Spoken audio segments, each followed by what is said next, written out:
your go-to haven for sizzling billionaire romance tales. Dive into The Billionaire's Virgin by Jackie Ashenden, a captivating journey of forbidden desire and emotional stakes. Meet Mila Monroe, a spirited young woman with dreams bigger than her small-town life, who crosses paths with Xavier DeSantis, a brooding billionaire with a heart locked tighter than his empire. What starts as a daring proposition ignites a fire neither can control, pulling them into a whirlwind of passion, hidden truths, and a dangerous game of trust. Can Mila break through Xavier's walls, or will their secrets tear them apart? Press play for a steamy, heart-wrenching romance that will keep you hooked, perfect for fans of intense, unforgettable love stories. Like, subscribe, and ring the bell for more Billionaire audiobooks to fuel your obsession. The Billionaire's Virgin by Jackie Ashenden. Chapter 1. As Xavier DeSantis, billionaire bad boy and youngest son of the second richest man in New York, slopped stew into the tin plates of the poor and needy at the Midtown homeless shelter his father had forced him to volunteer at, he realized it wasn't the actual physical reality of Manhattan's poor and needy that bothered him the most. It was the smell, not the unwashed bodies or the unkempt hair or the terrible breath. No, as unpleasant as all that was that he could deal with. It was the smell of hopelessness, of despair that he had difficulty with. He didn't know why, since hopelessness and despair were also prevalent in the social circles he moved in. But maybe it was because in his world they were just better hidden. Here, in the people lining up for what was probably their only meal of the day, they were right in his face. It made him uncomfortable, and if there was one thing Xavier hated, it was being uncomfortable. Especially when being uncomfortable made him run at the mouth like a tool. "I don't like it," he said to the old man with broken teeth who was standing in front of him holding out a plate. I'm sorry. I just can't do despair." He lifted the ladle of stew and poured it out onto the man's plate. "Hopelessness, fine. Okay, no, it's not fine, obviously. But it's easier somehow, you know." The old man looked at him, his face utterly blank, then shuffled on as if Xavier hadn't spoken. "What about you?" Xavier asked as another person moved in front of him. Another old man who looked 90 but was probably only all of 60. Care for a little despair with your hopelessness? Or are you more a despair person with a side order of hopelessness? The man blinked at him as if he was speaking Greek. "Half and half, am I right?" Xavier ladled more stew. "The hopelessness and despair are pretty even, and you're not favoring one or the other." "I like that. Life's all about balance, yes?" The man shook his head, muttered something under his breath, and moved on to collect his portion of bread, while the volunteer on Xavier's left shot Xavier a disgusted look. Right. He was probably talking too much again. But how else was he supposed to get through this? He preferred throwing money at a problem, preferably from a safe distance, not having to stare right into its grim, haggard face and worn, ragged clothes. Unfortunately, though, due to a drunken brawl with a paparazzo who'd been shoving his stupid fucking camera in Xavier's face, Xavier got to get right up close and personal with it. The paparazzo, like so many of them, had been an asshole, instantly seeing dollar signs the moment Xavier had grabbed the offending camera and flung it into a nearby trash can. Dollar signs meaning assault charges, despite the fact that Xavier had barely touched him. Normally, Cesare DeSantis, head of DeSantis Corp., the country's biggest personal security manufacturer, and Xavier's father, usually let his sons deal with their own problems, but in this instance, he'd had to step into the breach, using his influence and liberal amounts of cash to make the PAP drop the charges. He'd also made it very clear to Xavier that a public show of penitence was required. since having the DeSantis name associated with violence was a step too far for buyers who didn't like to be reminded that personal security included weapons, and that weapons could be actually used to kill people. Protection's what they're buying, his father had always said, and that's what we're selling. Xavier had no problem with that. What he did have a problem with was apologizing. That and abasing himself. He was a goddamn DeSantis, and he didn't have to prove how sorry he was for what he'd done because A, he wasn't very sorry, and B, he hadn't even landed a punch, though he'd very much wanted to. Still, it was either volunteer at the shelter or lose the one thing in entire world he actually wanted, the one thing he'd spent most of his adult life working toward, ownership of his late mother's Wyoming ranch. Blue Skies was owned by his father now, and because Cesare knew Xavier wanted it, he held it over Xavier's head at every opportunity in order to get his son to do what he wanted. Cesare DeSantis was a manipulative bastard, and the real kicker was that it worked.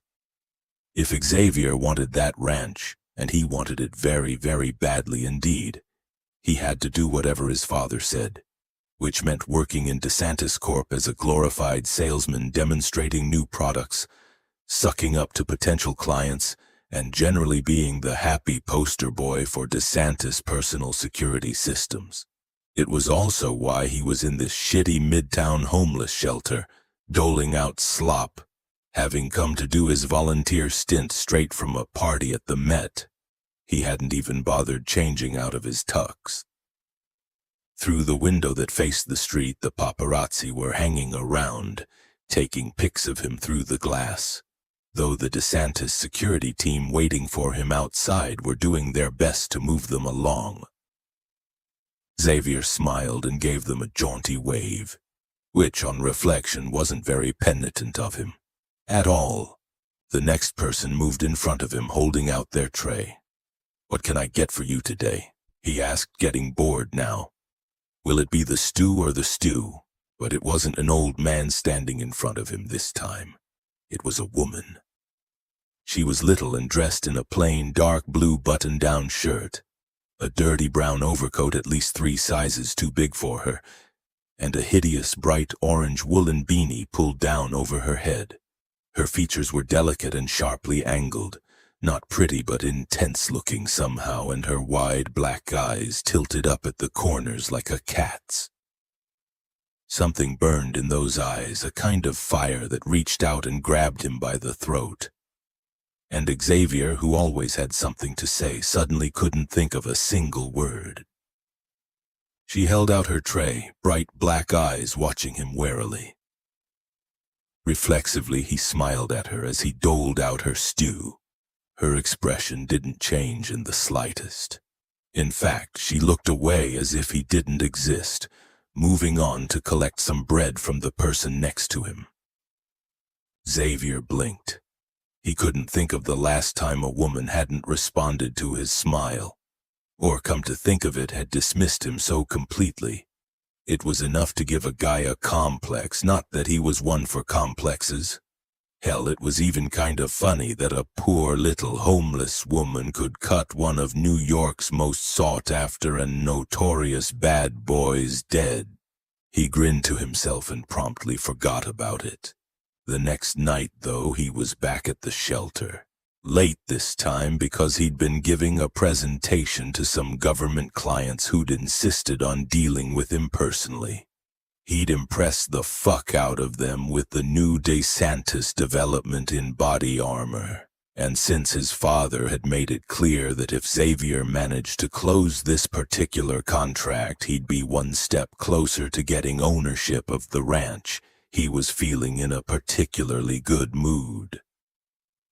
He whistled as he doled out tonight's meal, lasagna this time, smiling at the downtrodden lined up in front of him.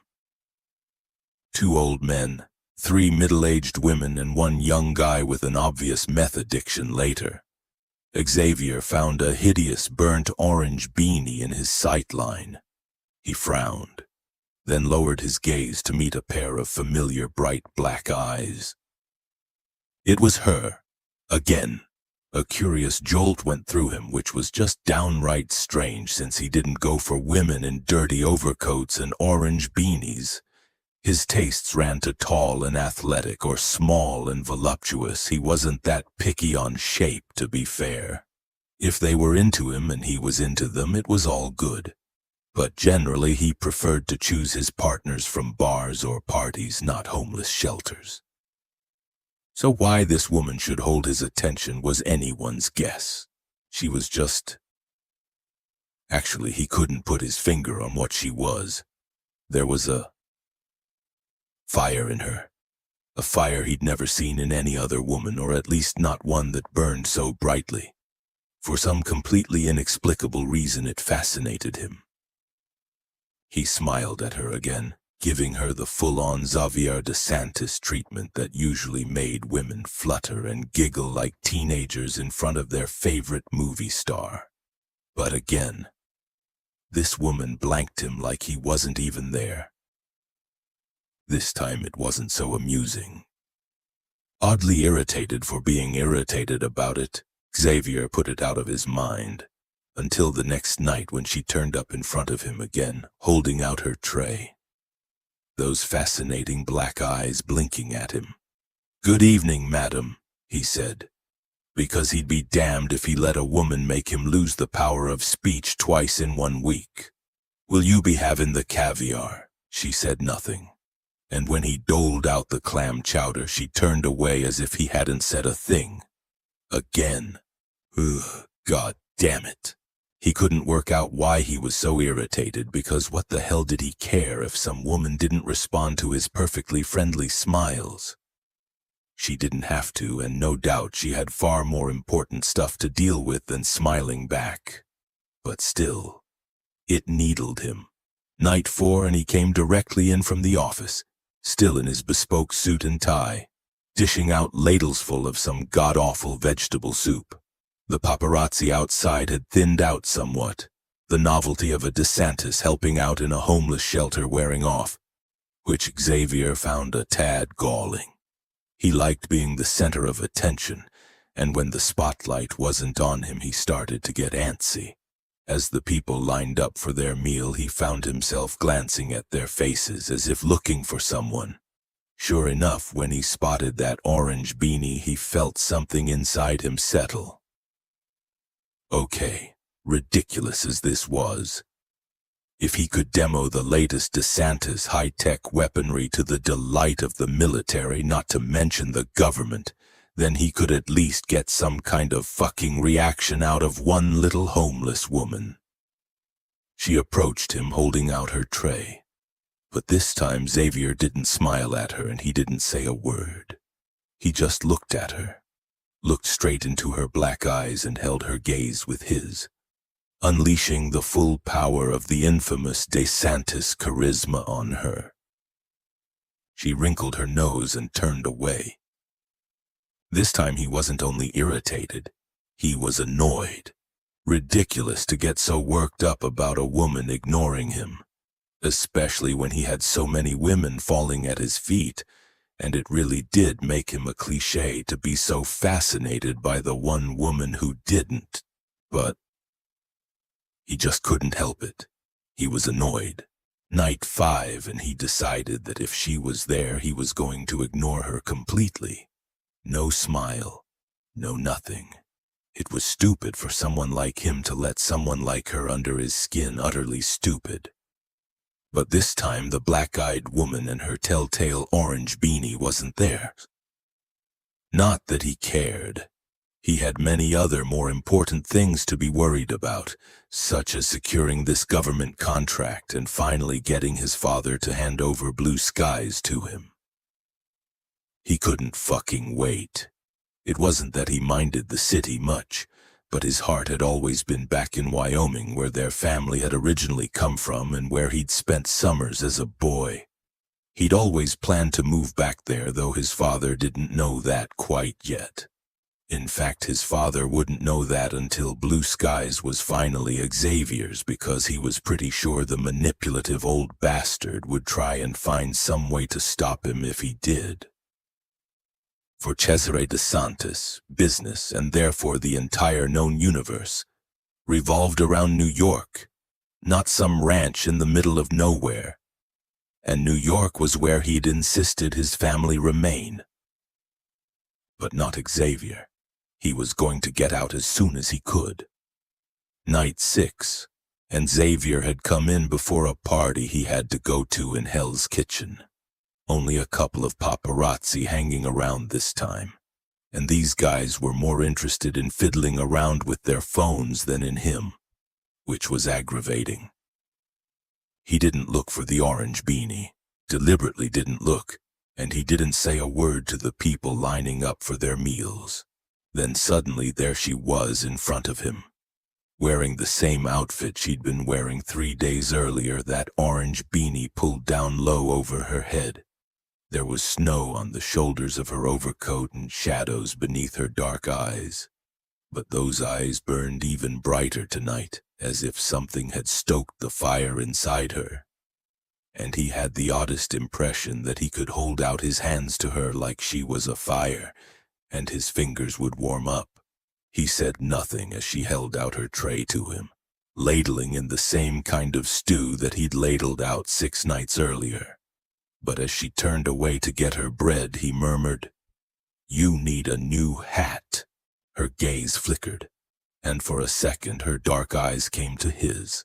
Then she looked away. It wasn't much, but it was the first reaction he'd gotten from her, and he felt it like a victory, a surge of satisfaction sweeping through him. Next time, next time he was going to make sure she didn't look away. "You sounds..."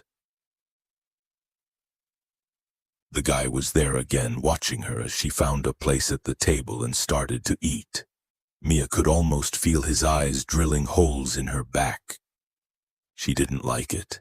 She didn't like him looking at her, seeing her. She didn't like him watching her like he expected something from her. Not that it was hard to work out what most men expected from her. But the weird thing with this guy was that she didn't think he was after sex. She didn't know what he was after, and that was the thing that unsettled her. The first night he'd appeared at the shelter, she almost hadn't been able to look at him. He was so bright and shiny and clean. He'd been in a tux and was so tall, all that spotless black fabric stretching out in front of her. And when she'd looked into his eyes, she'd felt something inside her fall away. They'd been blue like the little patch of sky she caught glimpses of from her current alleyway hideout. She didn't like that either. Not his blue eyes or the shape of his face, the planes and angles of his nose, cheekbones, and jaw arranging themselves into something she knew was probably handsome. More than that even. Or his black hair, the way it looked thick and spiky and soft, as if she could sink her fingers into it like a fur coat. Nope. She didn't like handsome, blue-eyed, black-haired men in tuxes. They ranked highly on her list of people never to trust, along with cops, social workers, priests, and doctors. Basically anyone telling her they wanted to help. She didn't need their help. She didn't need anyone. Mia gulped her food, then got rid of the tray, all the while trying to ignore the man's eyes watching her. She'd been debating about whether to stay the night in the shelter since it was getting cold outside. But the man made her nervous, so she didn't. She hurried past him without looking at him again. He looked like a god, and she didn't trust men who looked like gods. She didn't trust gods either. Especially not ones who made comments about her hat. That night she huddled in her spot between the dumpster and the wall of the building behind it. She'd felt very pleased with herself for finding it because there was a hot pipe that ran up the side of the building that she could lean against for warmth. But tonight the cold bit deep, snow swirling in the air, and the hot pipe didn't feel hot enough. Fucking winter. She hated it. When it got too cold, she was forced to go back to the shelters full of people coughing and hacking and complaining and crying. people who'd given up on life and on whom life had given up on as well. She hated that too, the reminder of where her own life was headed if she didn't find herself a place to live. Then again, it was all attitude, wasn't it? Those people were a nightmare future she needed to face sometimes to give her the strength to keep going, keep pushing, keep surviving. Because if there was one thing she wasn't going to do, it was to end up on the streets for the rest of her life. She wasn't going to end up like old Catherine, the homeless woman who'd first helped Mia when she'd escaped from her gran and came out onto the streets, who'd ended up dead in an alleyway with the detritus of her life scattered around her, missed by no one, mourned by no one, known by no one except Mia. Nope, no fucking way she was ending up like that. She was going to get herself off the streets. She was going to get herself a home. Mia huddled against the pipe and stared up at the night sky, ignoring the sounds of a drug deal going down on the other side of the dumpster. She couldn't see the stars in Manhattan, but she knew they were up there. Just like she knew that somewhere there was a home waiting for her. She only had to keep on believing she'd get there. The next night she hovered outside the shelter, trying to see through the fogged-up windows if the man was there. It would be a pain in the ass if he was, because she hadn't managed to find any food all day, and if she wanted to eat, then she'd have to have something here. Skipping a meal would be okay. Once she'd gone a whole 2 days without food, but she needed to eat to help her deal with the cold. Mia? Tony, one of the volunteers, was on the door and he smiled at her. "Are you coming in tonight?" Tony was one of the better volunteers. He didn't ask questions and he didn't try to force her into anything she didn't want to do. He listened. Well, mostly listened. When she'd started asking questions about how to find somewhere to live, he'd been helpful, explaining what things she had to get. Birth certificate, social security number, bank account. Things she didn't have but needed to in order to get a place to live. He'd offered her accommodation too, in one of the larger shelters where she could have her own room, but she didn't want that. She wanted something permanent, that wouldn't blow away or get moved on or washed away in the next rainstorm. She wanted something that would be forever. She tried to peer through the doors without Tony noticing, because she didn't want to have to explain why she didn't want to go inside. But again, she couldn't see anything. "I don't know," she muttered. "It's spaghetti. You like spaghetti, right?" Actually, she liked tacos. Spaghetti reminded her of her grandmother, and she hated to be reminded of her grandmother. Her stomach, the fucking traitor, chose that moment to growl, making Tony jerk his head toward the entrance. "Go on. You need to eat something." And it was true, she did.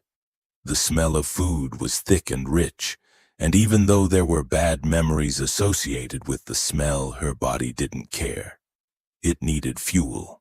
So she shrugged as if it didn't matter to her one way or the other and stepped through the doors.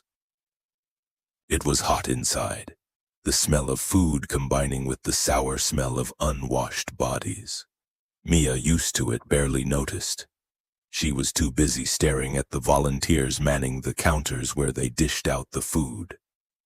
He wasn't there. Thank God for that. She settled herself, grabbing a tray and getting in line. Standing there silently listening to the buzz of conversation from the people around her. She didn't like talking to people since they always asked too many questions. But she liked listening to other people talk. It made her feel connected in a way she rarely did. The line was long, but it moved fast, and soon she was moving with her tray over to one of the tables, finding a place to sit that wasn't too near anyone else, and eating quickly. There came a small eruption of noise by the door, more people talking than laughing. Mia, too busy eating, didn't turn around. And then she heard it, the sound of a voice, deep and dark, smooth and warm. An expensive voice. Him. She hunched her shoulders and went very still. A primitive response to danger, sure, but it had kept her alive in the past. Not that she thought he was going to kill her or anything, she just didn't want him to see her. Or, in fact, notice her in any way. The sound of his voice rolled beneath everyone else's, cutting through them effortlessly as if he never expected not to be heard or anyone not to listen when he spoke. But it didn't sound like it was coming closer, which was good. She scraped the last of the spaghetti sauce off the bottom of her metal tray. If she was quick, she'd be able to get out of here before he had a chance to notice she was here. Then every nerve ending in her body sprang to attention, the hairs on the back of her neck lifting, because someone was standing behind her, someone very tall. And she could smell something spicy and luxurious, a scent she had no comparisons for and couldn't describe. A scent that made her hungry, and not for food, which was just downright confusing. She froze, dread shifting inside her. A hand came down on the table next to her, tanned, long-fingered, and very masculine. A hand with white scars scattered all over it. And there was something between those long fingers, something made out of midnight blue wool. Here, that deep, dark voice said, "You might find a use for this." Then he left. She could hear him moving away, talking to someone else now, his voice fading, that delicious scent fading with him. She blinked, staring down at the thing he'd left on the table. It was knitted and soft-looking, and she had a horrible feeling that it might be a hat. Anger rose inside her, thick and hot, because she hated it when people gave her things without asking, without thinking about whether it was something someone else might want and which then could potentially be stolen off her. She preferred not to have things at all, because the less she had, the less other people viewed her as a target. She should leave it on the table, or better yet, throw it on the floor and wipe her filthy sneakers all over it, tear it up and destroy it. That way no one could have it. The old man a couple of seats away reached out to snatch it, and before she could stop herself, Mia found her fingers closing around the blue wool and jamming it in her pocket instead. It was so unbelievably soft she couldn't make herself let it go. Damn, she was an idiot. If there was one thing living on the streets had taught her, it was that getting attached to anything at all was a bad move, because sooner or later you either lost it or someone else took it from you. Better to let the old man have it. But she didn't take it out of her pocket, and 5 minutes later, as she stepped out into the freezing night, she was still holding it. Chapter 2, Night 8, she wasn't there. Night 9 she was, and she wasn't wearing his goddamn hat. She stood in front of him, holding out her tray, her gaze aimed squarely at the middle of his chest. That filthy orange monstrosity pulled down low on her head. No sign of the soft blue cashmere beanie he'd gotten Sandra, his secretary, to buy from Barney's on her lunch hour a couple of days earlier. Xavier couldn't believe he was irritated about it, and yet he was. Women normally loved it when he bought them stuff. They ate it up with a fucking spoon, giggling and fluttering their eyelashes and falling over themselves to thank him. Most of the time he even got laid out of it. Not that he was interested in this woman in that way. He'd only wanted to help her. Apparently, though, his help wasn't good enough. "What did you do with my hat?" he demanded before he could stop himself. She said nothing, her sharp little face expressionless. She had the longest, thickest black eyelashes, and for a second he thought he caught a glimpse of bright black eyes staring up at him through them. Then she was moving on to the volunteer beside him, getting a helping of whatever overcooked vegetables they were serving that night. Why the fuck does this matter to you? He didn't know and shit. It wasn't going to matter anymore. He was going to Washington in a couple of days anyway, for a meeting with some more political bigwigs, and he had to be on his best behavior, which meant getting irritated with homeless women about how they weren't wearing hats he'd brought them was a waste time. He smiled at the next person in line, a young guy with sores on his face and a manic look in his eye. "Soup for you, sir?" "Don't mind if I do." As he ladled out the soup, his gaze wandered back to Orange Hat Creature, unable to keep from watching her as she moved over to the tables and sat down, hunching her shoulders as if trying to make herself smaller. And for about the 100th time since he'd first laid eyes on her, he tried to work out why she was so damn fascinating. She wasn't pretty. She wasn't beautiful. She was undernourished and probably filthy. But, Christ, there was just something about her. Even here, even surrounded by all these other poor people, she stood out. It was there in her eyes, in her sharp, intense features, a bright, burning light. Everyone here reeked of desperation, the same as they reeked of it in his own social circles. True, it was different in the penthouses on Fifth Avenue. It wasn't about simple survival there, it was more about power. People were either desperate to acquire it, or they were desperate to keep it. But it wasn't desperation he got from her. He didn't know what it was, didn't really have any way to describe what radiated from her, but the closest he could come to it was determination. She was a woman who knew what she wanted and was going out to get it. Yeah, he knew what that was all about. He stared at her as the next person came for food, not paying attention in the slightest as he slopped the soup into their tray. What the hell did a woman like her want? When you had nothing at all, what was the thing you were most determined to have? Was it simply surviving each day, or did she hope for more? It had to be more.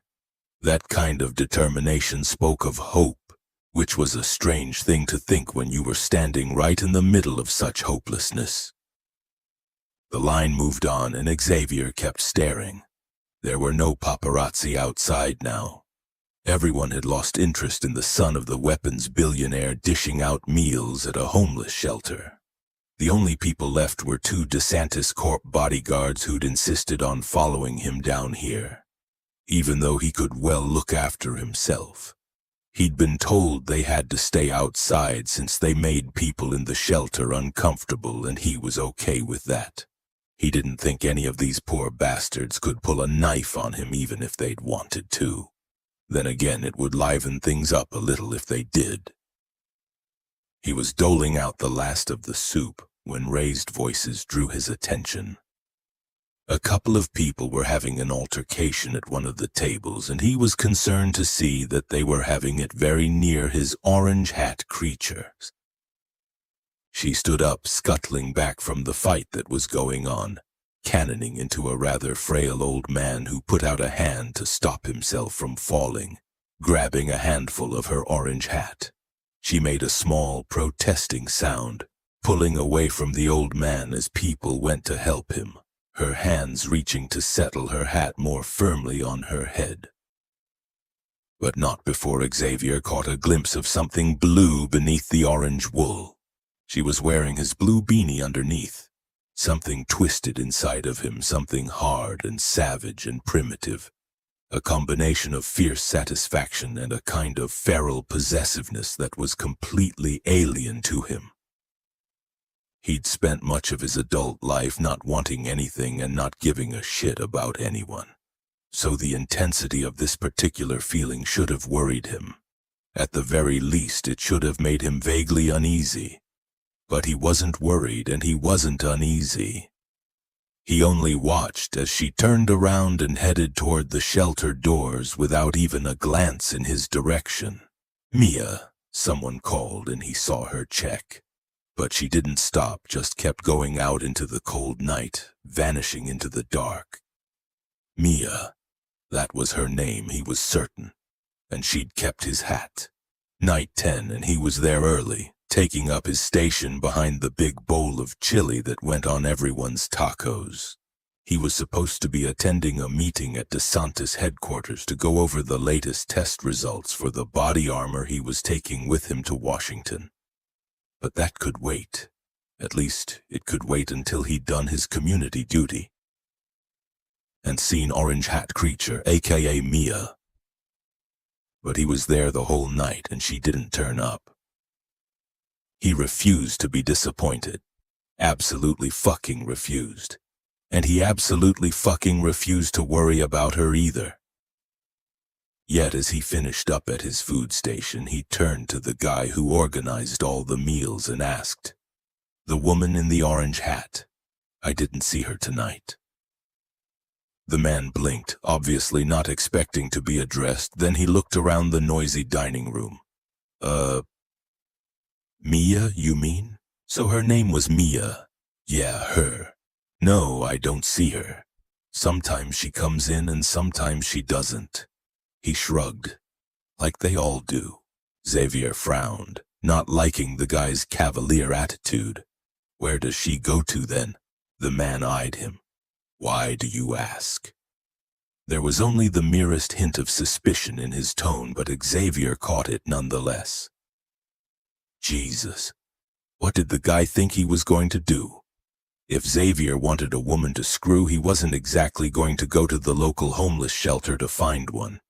I just want to make sure she's okay, he said, pouring on the DeSantis charm. It's been very cold the past couple of nights, and if she's out on the streets... The man sighed. There are beds here for people if they need them, but some of them don't like it here. They don't like being around other people, or they don't like the rules. A lot of different stuff. Mia is independent and stubborn. If she doesn't want to be here, it doesn't matter how cold it is, she won't be. Xavier didn't like that. Didn't like that at all. It's snowing. If she's out there, she'll freeze to death. A lot of people freeze to death out there, Mr. DeSantis, the man said, and this time Xavier didn't miss the thin edge of contempt in his voice, directed at him clearly. But you can't make 'em take a bed if they don't want it. Bullshit. You could make someone do anything if you tried hard enough, and clearly the volunteers at the shelter weren't trying hard enough. Why should you care? It's a tragedy, sure, but she's just one woman. Besides, you've got Washington to get through. You can't afford to get distracted now. That was unfortunately true. His father wanted this contract, and if he didn't land it, he could kiss his mother's ranch goodbye. No way he was going to jeopardize that. Xavier nodded to the man, then he got out of there. And tried not to think about Mia. Night 11 and he was late, coming in from a family dinner that had been the very definition of dysfunctional. And no, he hadn't been using the shelter as an excuse, of course not. Lorenzo had been his usual cold, uptight self, arguing with their father, while Raphael had fussed around trying to keep everyone calm. He'd fucked off the first chance he had because he hated that crap. And quite frankly, being here, in the warm mugginess of the shelter that smelled of stale food and sour sweat, was a much more peaceful experience than sitting in his father's over-decorated penthouse listening to his brothers argue about the company's direction. He grinned at the people lining up in front of him. "Who's for chili?" No one replied, but he was getting used to that. In fact, it was kind of nice to talk and have no one argue with him or ask him what he meant by that, or question him about his political beliefs and whether he thought delivering guns to the general populace was wrong. He was still talking about nothing to no one in particular, when he looked up and found her standing in front of him staring at his shirt again. The weird, possessive thing inside him went very, very still. As if one wrong move would scare her away.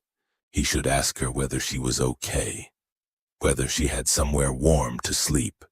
He should remind her that the shelter was warm and she should stay there, because it was a lot safer than the streets. But he didn't. "You kept it, didn't you?" he said.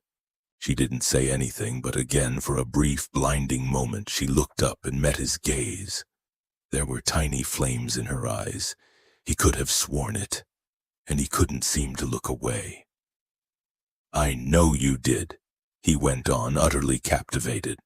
"You kept it. There was a fight the other day, and an old man pulled at that hideous orange thing on your head, and you were wearing my hat underneath it." Something flashed in her eyes, only for a second, then it was gone. Her thick black lashes came down and she turned away, not bothering this time to go to the next station for food, hurrying over to the tables to sit down to eat. "Mia," he said quietly, just to say it out loud. She couldn't have heard him, it was far too noisy in the dining room, but he saw her check slightly as he said her name. Finally, it wasn't much, and it certainly wasn't what he was used to, but it was there all the same. A response. "And what exactly are you going to do with that? What the fuck are you wanting from her?" Did he have to want anything? Couldn't he simply keep doing this? Coming to the shelter every night, talking to her, seeing what would get a response from her. It was a damn sight more interesting than any of the games he played uptown, with the experienced socialites he normally got himself involved with. "You shouldn't be playing with her. She doesn't know the rules." Well, no, but it wasn't like he wanted her for sex or anything. He was only curious about her and wanted to see what made her tick, in much the same way as he'd messed around with old bits of electronics and machinery when he'd been a kid, taking them apart and putting them back together, or exploding things like he'd done with his chemistry set. "Yeah, she's not a chemistry set, Dick." Xavier leaned on the counter, staring over the heads of the people at the tables, focusing on the flash of orange toward the back of the room. No, she wasn't, but he was going to enjoy playing with her all the same. Mia left the shelter as soon as she could, her heart beating fiercely, the food she'd eaten settling in her stomach like a lead weight. Snow swirled around her and she had to tug the lapels of her overcoat up to stop it from blowing down the neck of her shirt, but some got down there anyway, making her shiver. She hated being afraid, hated the trembling, quivering emotion that twisted inside her like a snake. He'd been watching her, seen the fight, seen the old man grab her hat and pull it down. He'd seen what she was wearing underneath, and worse than that, he knew her name. How did he know that? Where had he heard it? Walking fast, she lost herself in the crowds on the sidewalk, putting distance between her and the shelter. Every so often she'd look behind her just to check she wasn't being followed. It was something she did anyway, not wanting anyone to know where her hidey hole was, but now it seemed extra important. "You think he's actually going to follow you?" "No, but then people did weird things. You couldn't trust them, not any of them."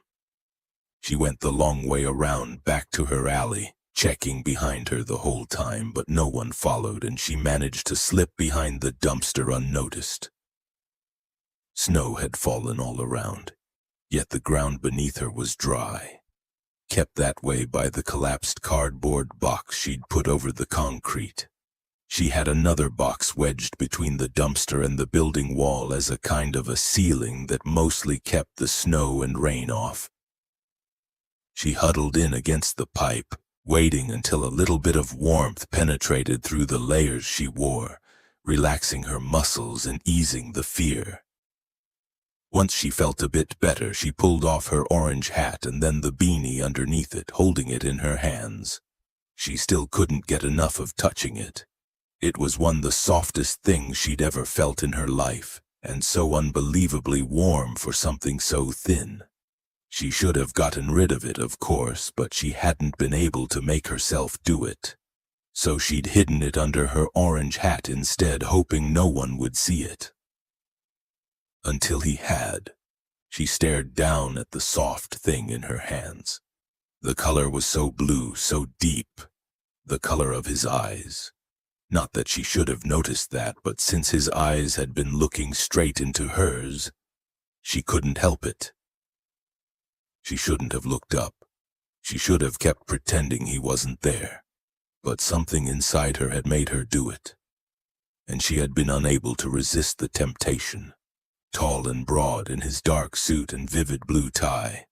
Again, just like his eyes. Why was she noticing stuff about him? Why was she even letting his existence register? She'd hardly been able to keep looking at him. He'd been so shiny and bright and clean. He was the type of man who walked with his attention on the sky, not on the ground beneath his feet. He didn't see people like her. Those types never did, so why was he looking at her now? She didn't like it. It made her feel antsy and restless and wrong. Her fingers curled in the soft wool of the beanie. Really, she should get rid of it. Throw it in the dumpster and forget about it. But she found herself lifting it and putting it back on her head all the same. Tomorrow, maybe, she'd give it to someone else. She slept poorly that night, and the next day was cold, snow everywhere. Sometimes the cold made finding food easy since it didn't go bad as quickly as it did in the summer. But her usual haunt, the trash out the back of a Starbucks, had been picked over early and there was nothing left for her. She didn't let it get to her. Days were like that sometimes and there was nothing to do but keep moving on. Keep the thing that kept her going clear in her head. An apartment of her own. It didn't have to be big. Hell, even one room was more than she had now after all. But something that was hers. That had a door she could close and a lock. A place that was warm and dry and safe. Where she didn't have to worry about being moved on or attacked or waking up soaking wet. All of which had happened to her at one time or another. Sometimes, like now when it was cold and she was hungry, she wished she hadn't left her grandmother's, but not very often. The streets were safer in many ways, and they sure gave her hell of a lot less cigarette burns. That afternoon she stopped by the shelter, wanting to see if Tony had received any mail for her. They were trying to get her a birth certificate, but weren't having much luck since she didn't know any of her mother's details. She'd left Mia with her grandmother when she'd only been 7, and her grandmother hadn't exactly been forthcoming. In fact, the only details Mia had were that her mother's name was Rose, and she'd been born somewhere up north. She didn't even know her surname since her grandmother never spoke about her daughter. But there was no mail, Tony giving her the worried, sympathetic look that always made her feel unsettled. "I'm doing a search on birth records for your mom, Mia, but without a surname or a date, or even a state. It's going to be real tough going." There was one alternative, of course. That was to try and track her grandmother down, see if she was still alive, and then get the details off her. But Mia would rather have died than go back to that old bitch. So she only stared back at Tony and nodded. "I know," she said. "I'll see if I can remember anything." She hadn't yet, though, and she knew she probably wouldn't. But that didn't keep her from trying anyway, because once she stopped trying, she may as well be dead. And there was no way she was dying on the streets, no fucking way. "Hey," Tony said as she was on her way out. "Mr. DeSantis was asking after you. Do you know why?" "Mr. DeSantis?" she asked automatically. "Who's that? You don't know him? The guy who's been volunteering at the shelter. The rich one." There could only be one man, Tony meant. Blue eyes, black hair, clean suit. Mia blinked, shook her head, and walked out, her heart beating faster. He knew her name, and now she knew his. Of course, she had his beanie, which meant he still had more of a hold on her than she on him, but still. It was something more than what she had before, a little piece of power. That night she peered through the windows of the shelter, and sure enough, there he was. Mr. DeSantis. It was chowder night, and he was ladling out chowder, smiling at the people in front of him. But that intense, demanding blue gaze of his kept searching the crowd, looking for something. "You," He's looking for you. She felt breathless, afraid, but not the kind of fear that came with creepy dudes following her and shouting disgusting things, or the couple of times drugged-up assholes had pulled a knife on her and taken her things. No, this was different, and she couldn't put her finger on why. It made her even more afraid, so she didn't go in. Going hungry for a night wouldn't kill her, though if it got any colder, she was going to have to rethink things. Sure enough, the next day it did get colder, and she was forced to sidle in the doors of the shelter, needing food to keep her warm for the night. She was almost afraid to look at the volunteers manning the food stations, but she forced herself and blinked. Because he wasn't there. That's good, isn't it? Yeah, it was good. It was very good. Now she didn't have to deal with that weird feeling inside her. Now she could feel safe in her anonymity. Yet when she went up to get her food, she felt strange. Angry almost. Angry that he wasn't there. Irritated with herself, she ate her food and got out of there ASAP. He'd be back the next night probably. Or if he wasn't, it meant he'd disappeared back into his stupid penthouse or wherever the hell people like him went back to. Which was a good thing. A really, really good thing. He wasn't there the next night or the next. And she knew she'd been right. He'd finished his volunteer work and had gone back to the towers people like him lived in. She'd never see him again, which was perfect. She didn't need people like him noticing her. She didn't need people noticing her, period. But that strange anger sat inside her and she couldn't get rid of it. And the more she thought about him, the worse it seemed to get. He'd given her a hat. He'd shown her something new. He'd made her want. Wanting was bad, wasn't it? Then again, without want, she wouldn't have her hope of a home of her own, would she? Besides, getting angry with him was pointless because she was never going to see him again anyway. The next night everything froze, and when she woke she was so cold she could barely move. Even the hot pipe didn't seem to warm her up. She knew what that meant. She was going to have to go to the shelter until it got warmer. The knowledge put her in a foul mood the whole day, but she knew better than to try and tough it out. She'd done that a couple of times before and had nearly frozen to death. So that evening, as the sun went down and the city streets became icy, she gathered up the few meager belongings she had and slowly made her way to the shelter. She always approached it from across the street so she could check who was outside and what was happening before she got anywhere near it. But tonight she was distracted, trying to brace herself for a night of sleeping in the same room as a whole lot of other people, so she didn't notice until she was nearly at the doors that all the windows were dark. Frowning, she tried to peer inside, but she couldn't see anything. Going over to the doors, she pushed experimentally at them. They remained firmly shut. There was a notice stuck to the grubby glass. She could read, though not well, and it was difficult to make out the words. But the notice seemed to announce that the shelter was closed. There was an address underneath it, which was probably the address of the shelter in Upper Manhattan, but she didn't want to go there. She'd been attacked the last time in the middle of the night, too. And quite frankly, she'd rather face the cold than a possible knifing. If you survived the cold, Mia pulled her overcoat more firmly around her, dismissing the ever-present clutch of fear. No, she'd survive. She'd just fucking well have to, wouldn't she? Then something made her go utterly still. A scent wrapping around her, luxurious and spicy and warm. "Hello, Mia," said a dark voice from behind her. Chapter 3. Xavier had expected a number of things on his return from Washington, but to come for his evening's volunteer work at the shelter, only to find it closed, was not one of them.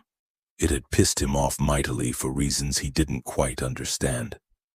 especially since he hadn't wanted to dole out slop to homeless people in the first place. Then, just as he was getting back into his limo, his orange hat creature had turned up and suddenly his mood had become about 10,000 times better. He didn't question the pleased feeling that rolled through him as he watched her peer at the sign on the shelter door. A ragged and dirty backpack hanging from one shoulder, only leaned back against the side of the limo, studying her for a moment. She looked so small despite the millions of layers she was no doubt wearing underneath that massively too big overcoat. Her orange hat was pulled down low on her head, snow sparkling on top of it and the shoulders of her overcoat.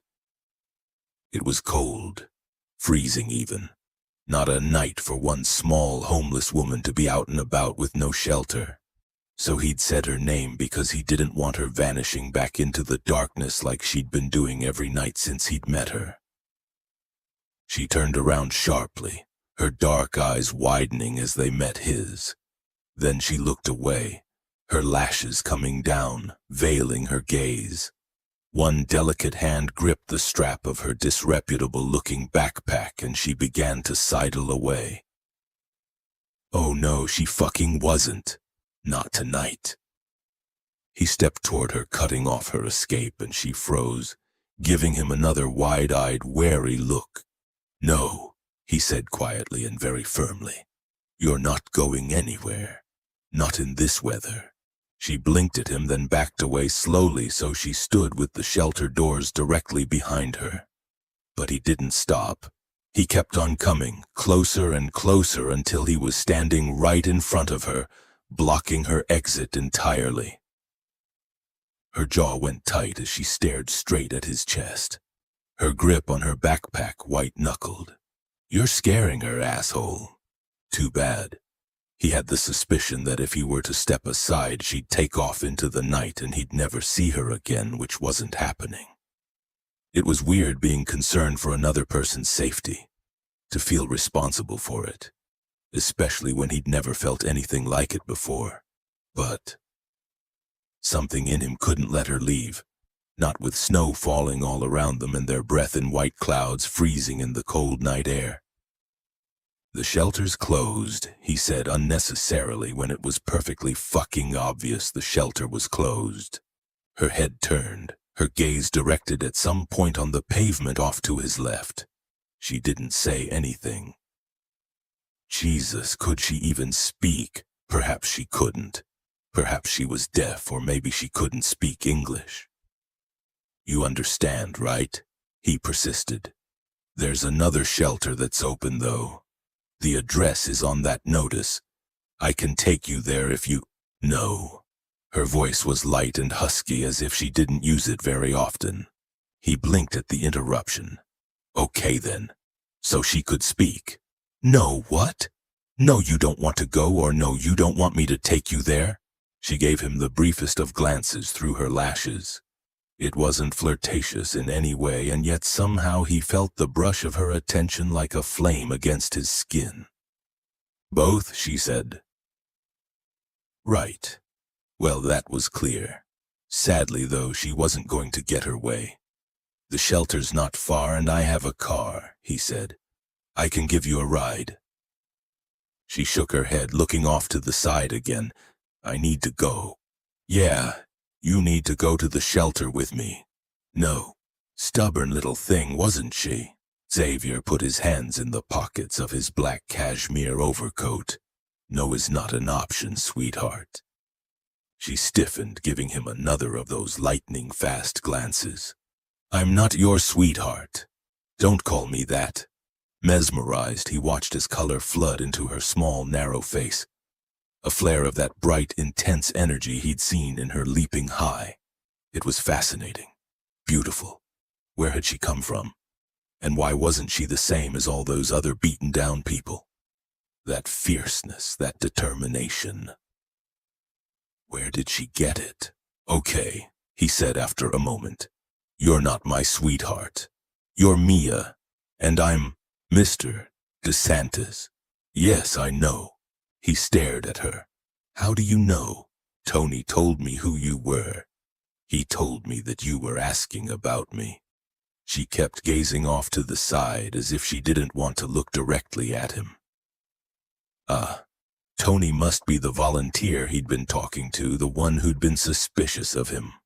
I was only concerned for you, he explained, not sure why he was justifying himself when he'd never felt the need to before. It's cold. I didn't want you out there in the snow. Again she said nothing, her hand white-knuckled on her backpack as if she was afraid he might take it off her. Not that he would, since it looked filthy and probably had nothing in it at all. You dick. That's probably all she's got in the world. Xavier frowned, struck once again by the complete vulnerability of this woman. By the fact that if she was homeless, she would have nothing but the clothes she wore and whatever was in that backpack. No house, no car, no things. And it was highly unlikely she had a job either. All she had was that god-awful overcoat, that hideous orange hat, and that shabby, ragged backpack. She should be desperate. She should be despairing. And yet, she just fucking wasn't. She was full of that thing he didn't have a name for. She's a survivor. Yeah, she was. But he couldn't let her go off into the night, not without helping, not without doing something for her. He didn't know why he felt that way. He just did. And quite frankly, if she didn't want his help, that was too goddamn bad. She was going to get it whether she liked it or not. You can call me Xavier, he said into the silence. And it's too cold to be standing around here arguing. How about you get into the car and we can argue in there about which shelter you want to go to? She shook her head once, quickly. Xavier sighed. Get in the car, Mia. I won't hurt you, I promise. Wind swirled the snow falling around them, sliding under the thick wool of his coat and making him shiver. Christ, it was cold. And he was wearing an ultra-warm coat, so God only knew how cold she must be. He found himself staring at her hands. She didn't have any gloves on. No wonder her fingers were white. She must be fucking freezing. Moving forward without thinking, he reached for her hand, only for her to rear back sharply, banging up against the glass of the shelter doors. Instantly he stopped. She had her head tipped back, staring at him full in the face, and there was a half-scared, half-determined light in her black eyes. Touch me and I'll fucking kill you, she said fiercely. Then she moved, reaching for something at her ankle. When she straightened, steel gleamed in her hand. Xavier looked down at the knife she was holding, and this time he couldn't help grinning, because if there was one thing he knew, it was weapons. Where did you get that? From the shelter kitchen. Her dark, narrow brows drew down. Don't come any closer. I know how to use it. I'm sure you do. But I'm afraid that's not going to do any damage. He gave her a solemn look. Sorry, little one, but that's a fruit knife. Her frown became a scowl. I've used it before. On fruit. On a man. She waved the blade at him. I cut him. Xavier sincerely doubted that she'd managed to cut anyone with that piece of shit blade. I'll take your word for it. Can we get in the car now? I'm cold. No, leave me alone. He gave her an assessing look. How the hell was he going to get her into the limo? There was the option of simply picking her up and carrying her there, but she'd probably scream, and he had a feeling that his father wouldn't be too pleased if word got out that Xavier had been seen picking up screaming women and putting them in his car. No matter that all he wanted to do was get her out of the snow. He thought a moment, then stood a little to the side. You see that long black car at the curb? That's mine. Her wary gaze darted to the limo, then back to him again. So, it's warm in there. Very warm. She shifted on her feet, looking at the limo again.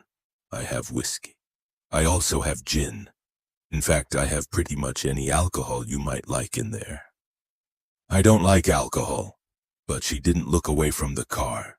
For all that he was a rancher at heart, Xavier had always been good at closing a deal, at sensing when a buyer was wavering and only needed one small push to make the right decision. And he could sense it right now. All he needed to do was add the clincher and she'd be his. "Mia," he said softly, "it's cold and it's wet and the shelter is closed. My car is warm and we don't have to go anywhere if you don't want to. But let's go and talk about it there, okay?" She stared at the limo for a long time, then flicked another of her intense, focused glances at him. "You won't touch me?" She brandished the fruit knife at him for good measure. "No, in fact." Slowly, very slowly, so she didn't startle, he bent and reached for a little something of his own that he always carried with him in a sheath on his calf. She stiffened when she saw it, but he made no move toward her as he straightened up. Instead, he kept his gaze on hers, flipped the weapon and held it out, hilt first. Part of his father's 21st birthday present to him. The same present he'd given to his 3 sons and 1 daughter. A handcrafted limited edition DeSantis 5 Compact, one of the most expensive and sought-after knives on the planet. Some people's kids got cars and jewelry for their 21st birthday. The DeSantis kids got knives and guns. Mia looked down at the knife he held out, her eyes going wide. "Here," he said. "Take it. It'll do more damage than that fruit knife." She glanced up at him, then back at the knife, and it looked for a second as if she might actually reach out and touch it. He could see that she wanted to. It was right there, shining in her face. But then all of a sudden the want disappeared, her expression closing up like shutters coming down across the windows of a house. "No," she said. Stupidly, he wanted to insist. But like he'd sensed her wavering earlier, he could also sense that now wasn't the time to be forcing knives onto her. So he only shrugged, put the knife back in its sheath, then straightened and gestured to the car. "After you." Mia looked past Xavier DeSantis's tall, powerful figure to the sleek, shiny black machine that crouched at the curb. He had a limo. An actual honest-to-God limo, which must mean, of course, that he was rich. Her hand tightened around the hilt of the knife he'd made fun of. Because if she didn't trust clean, shiny, handsome men, she trusted rich men even less. Not that she'd met any rich men. Then again, any man who lived in a house and had more than one set of clothes was rich compared to her. So by that estimation, she'd met a few. She gave him another wary look. The streetlights were behind him, his face shadowed, and even though he was standing to the side, giving her plenty of room to escape if she wanted to, it felt like he took up the whole of the sidewalk. He was so tall, and there was something about him that made her aware of every inch of space he took up. She didn't know what that was about. He was threatening, but not in the usual way guys were threatening. Whatever it was, it made the uneasiness she felt around him even worse. Her gut instinct told her that getting into the car with him would be a giant mistake. And yet intellectually she knew that standing out on the sidewalk in the cold wasn't a good idea either. She needed food and she needed to get warm. She'd lost her gloves a day or so ago, and that was proving a problem too, so either she got in the car like he'd said, or she left and went back to her little place behind the dumpster. If he let her go, of course. He didn't say anything, watching her with a sharp, intense gaze. The blue of his eyes looked even darker, like the way the sky looked in the middle of the night when she couldn't sleep, and she noticed for the first time that he seemed to be humming with a strange kind of energy, like a cat going still just before it pounced. "And you're the mouse." Her spine stiffened. She wasn't a damn mouse. He could laugh all he wanted at her about her knife, for example, but that didn't mean she was defenseless. She wasn't going to let herself be threatened by anyone, and she sure as hell wouldn't let them make her feel ridiculous or stupid. He didn't know her life or what she dealt with every day. That knife, for instance, had enabled her to get away from the men who'd cornered her one night 6 months ago, taking all her stuff and nearly making her another of New York's murder statistics. But she'd gotten one of the bastards in the gut before he'd managed to hit her himself, making him drop her and letting her escape. That knife had ensured her survival, so she didn't give a shit if he thought it was funny or anything else. "If you want to make a decision, any time now is good," he said, his voice as soft and as deep as the night itself, yet about 1,000,000 times warmer. "I'm freezing my ass off, just so you know." Mia let out a soft breath. Okay. She could get in the car for maybe 5 minutes, warm her hands and the rest of herself up. Then perhaps if he was insistent about giving her a ride, she'd tell him to drop her off at the other shelter. Then she'd double back to her alleyway. That wasn't going to solve the problem about where she was going to sleep for the next few nights, but she'd deal with that issue in the morning. "Just for 5 minutes," she said cautiously. He gave her a grave nod. "Sure, 5 minutes." She kept hold of the knife as she moved over to the car, mainly because her fingers were so cold she couldn't actually loosen her grip. He followed, the dark intensity of his presence at her back making her feel jumpy. But he didn't make any sudden moves toward her like he had back in the doorway of the shelter, only reaching out to pull open the door of the limo for her. She peered cautiously into the interior, but it was pretty dark and she couldn't see anything.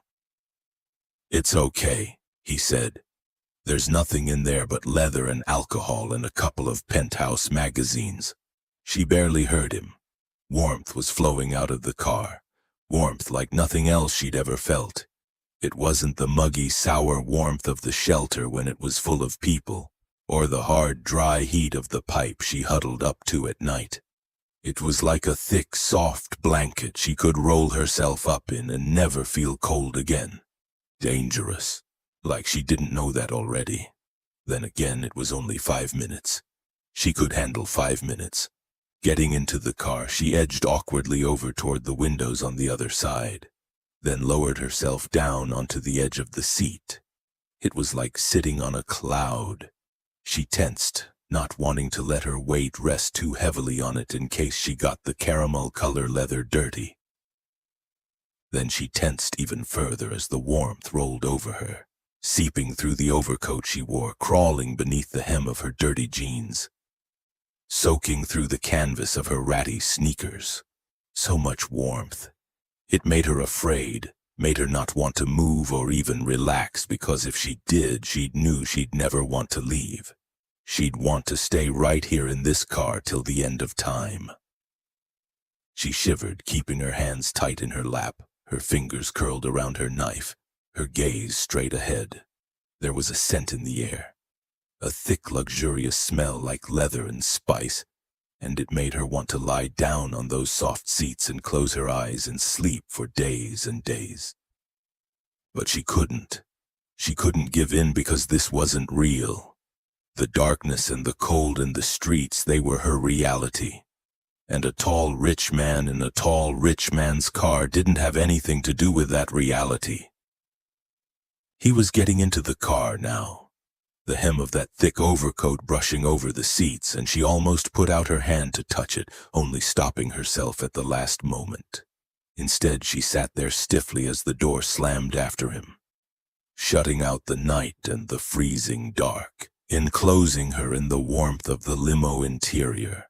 He moved to sit opposite her, leaning back against the seats, all loose-limbed and relaxed, his arms outstretched along the backrest, his long legs extended and crossed at the ankles. "There," he said, his mouth curving into a smile that made her stomach curl. "That's better, isn't it?" She didn't know if it was. Sure, it was warm, but that didn't make her feel better, and neither did he. For some reason, he seemed even bigger in the car than he had out in the street, as if he was taking up all the air and all the space. His overcoat had fallen open, revealing the dark suit he wore underneath. His business shirt was a deep, intense blue, and a couple of the top buttons were undone. Since he wasn't wearing a tie, she could see a wedge of smooth, tanned skin. Quickly, she glanced down at her hands instead, her heart beating oddly fast. Looking at him made her head hurt, made her feel unsettled and antsy. He was so clean, so expensive. He made her feel acutely self-conscious in a way she'd almost forgotten, aware of how dirty her clothes were and how they probably smelled, of how her shoes didn't fit and there were holes in her jeans and in her overcoat, of how poor and small and vulnerable she was. "You can relax, you know." His voice was soft in the quiet of the car. "Like I said, I'm not going to hurt you." Yeah, well, he didn't know that he already had. The moment he'd looked at her, given her attention, then that hat, he'd hurt her. Because wanting things she couldn't have always hurt. "You can take me to the shelter uptown," she said, not relaxing one iota. "If we go now, I can get dinner." Not that she would. She'd wait until he'd gone, then she'd try for a free ride on the subway back to her alleyway. "You can't.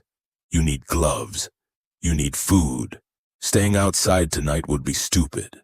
Yes, well, what choice did she have?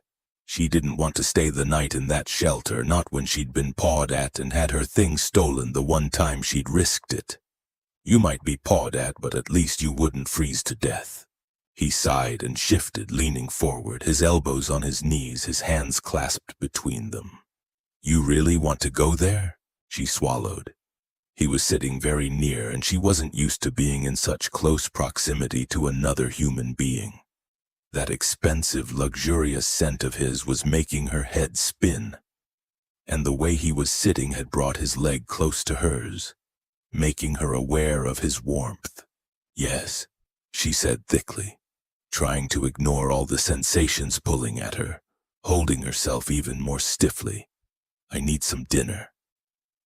There was a silence. He was staring at her again. She could feel it. "I have a better idea," he murmured at last. Mia tensed, every muscle in her body going even stiffer than they already were. There was a note in his voice, a note she recognized. It was the sound of someone who was going to try and help her. And if there was one thing she knew about the people who tried to help, it was that inevitably they only ended making her life worse. "Aren't you going to ask me what the idea is?" He sounded pleased with himself, as if he thought she was going to love whatever it was he was going to suggest. She shook her head, concentrating on her hands in her lap. They hurt now, as did her feet, the warmth penetrating her freezing skin, sharp pins and needles jabbing her. "Right," he went on. "Well, you're going to hear it anyway. You could go to that shelter if you want, or you could come back to my apartment and you can have dinner there." "No," she said flatly, not giving herself any time to think about, because there was no thinking about it. She knew where this was going. "No," he echoed. "Just like that, no." She looked up, giving him one hard, fierce glance. "Yeah, just like that." His gaze was steady, direct, and he didn't look away. The light from the street outside illuminated his face, all those perfect planes and angles, like the faces of the angels she'd seen on the top of graves in the cemetery. "I don't know that I'm going to give you a choice about this, Mia." Even though his voice was soft, she could hear the hard steel in it. "It's cold outside. In fact, it's freezing. You shouldn't be on the streets tonight." A little surge of anger went through her. She didn't take kindly to being helped at the best of times, and when he made it sound like an order, she liked it even less. He's right, though. Still, just because she was homeless and poor didn't give him the right to tell her what to do. I won't be, she snapped. I was going to stay in the shelter for the night. His gaze dropped to the backpack that had slipped off one shoulder and was resting on the seat beside her, then returned to her face. And then what? She didn't understand what he was talking about. Then I wake up and leave. What about the next night? That's none of your business. No, he admitted easily, but now I'm making it my business. Why? She didn't look away this time either, staring hard at him. Because there had to be a reason why a man like him was bothering with a woman like her, and only one reason was springing to mind. Do you want sex? Chapter 4. Xavier blinked, struggling with the real yet highly unfair urge to laugh. Because seriously? Sex? With her? She was sitting bolt upright on the seat opposite him. Her shoulders hunched, her hands clasped in her lap around her ridiculous knife, obviously uncomfortable. With her horrible orange hat, hideous brown overcoat, dusty, dirty jeans, and soaked sneakers, he'd never seen a woman who looked less like a sex object. But her dark eyes were fixed on him, all fierce and burning. And for some reason the urge to laugh drained completely away. There was a curious dignity to her, the kind he both wanted to preserve yet mess around with a little too. No, he didn't want to have sex with her. The thought had never crossed his mind, but the way she was looking at him was almost challenging, and he could work out if it because she'd be mad if he said yes or mad if he said no. So he didn't laugh. Instead, he allowed himself a moment to consider the idea. To look at her as a woman he might be interested physically in. She had gone very still, the fine line of her jaw lifted. Her cheekbones were sharp and slightly hollowed, which indicated she didn't eat very often, and she really wasn't pretty in the conventional sense. But she was striking. Her eyes, for a start, were amazing, and the long dark lashes that framed them were black and silky and thick. Her mouth, too, was very promising, with a soft, full-bottom lip, red and chapped from the cold. Something kicked unexpectedly inside him. A pulse of what surely couldn't be desire. It unsettled him because he might be an asshole with a healthy disrespect for authority, and an unhealthy interest in firing guns and blowing shit up. But even he drew the line at forcing a hungry, freezing homeless woman into giving him sex. Letting out a breath, he leaned back in his seat again. No, he said finally. I don't want sex. That's not why I'm interested in what you're doing. Her gaze narrowed as if she didn't believe him. Then why are you? If he'd been a different man, he might have been annoyed at her assumption that he was the kind of man who'd force a woman into sex. But he wasn't that kind of man. Given her situation, she probably experienced that sort of shit all the time, so no wonder she was distrustful. He'd probably feel the same in her shoes. Because I don't like the idea of you freezing to death in an alleyway somewhere. The fierceness in her eyes didn't lessen. Lots of people freeze to death in alleyways, but I don't see them sitting in the car with me. Maybe if they'd been standing in the shelter doorway with you just now, they might be. Which was a lie. Oh, he would have helped them out, seen them safely to the next shelter, no question. But he wouldn't have offered them a ride, wouldn't have offered to take them back to his penthouse. It was only her he was interested in, only her he was curious about. She looked down at her hands again, her posture hunched and stiff. The assumption he wanted her for sex hadn't annoyed him, but the way she was sitting did. He thought she'd be happier here in the limo, out of the snow and out of the cold. Yet apparently not. Why? Did she still think he was going to hurt her? Or maybe getting into some rich asshole's limo is just a little overwhelming. Did you ever think of that? Actually, he hadn't. Xavier frowned, giving her another closer look. Her clothes were filthy, the hems on her jeans and the edges of her overcoat sleeves soaked and frayed. Her sneakers looked like they might have once been bright red, but now were a dirty purple.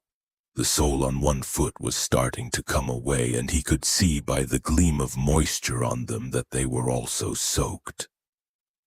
Jesus Christ, she must be freezing. He sat forward and reached for her hand without thinking.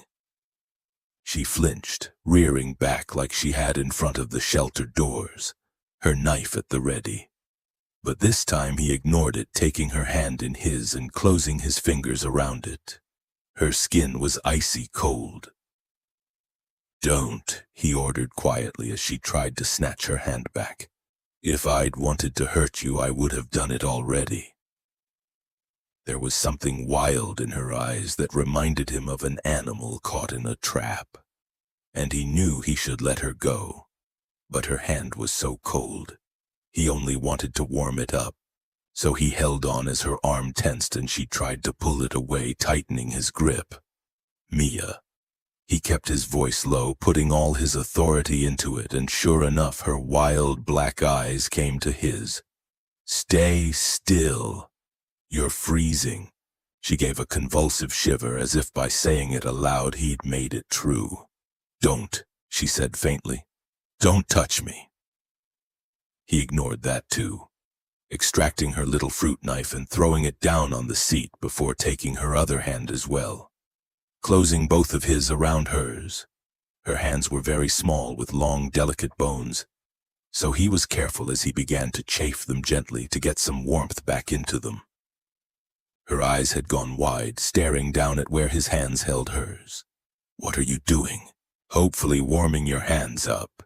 You weren't wearing gloves, which isn't a good move on a night like tonight. I lost them." Her voice had gone faint. "Don't do that." He paid no attention, concentrating on the slightly roughened skin beneath his fingers. "Silly girl," he murmured, rubbing gently. "You'll get frostbite if you're not careful." "What the hell are you doing? Sitting there rubbing a homeless woman's hands? You're not supposed to be giving a shit. In fact, you're famous for it." But he didn't much care about the answer to that question, so he ignored it. Because what did it matter what he was doing? What was more important was that she get warm and get some food. Hell, she needed a bath and a bed too, and he could provide that. In fact, he wanted to. "You're coming home with me, Mia." He left no room for argument. "I'll give you dinner and then you can stay the night with me." She was shaking her head already, pulling at her imprisoned hands. "Just take me to the shelter." No, because there was no way, just no fucking way he was letting her go. Not to the shelter, and certainly not out onto the street. "I'm not expecting anything from you, trust me on this, and I've got more than enough room. You can pick your bedroom and one of them has a massive tub.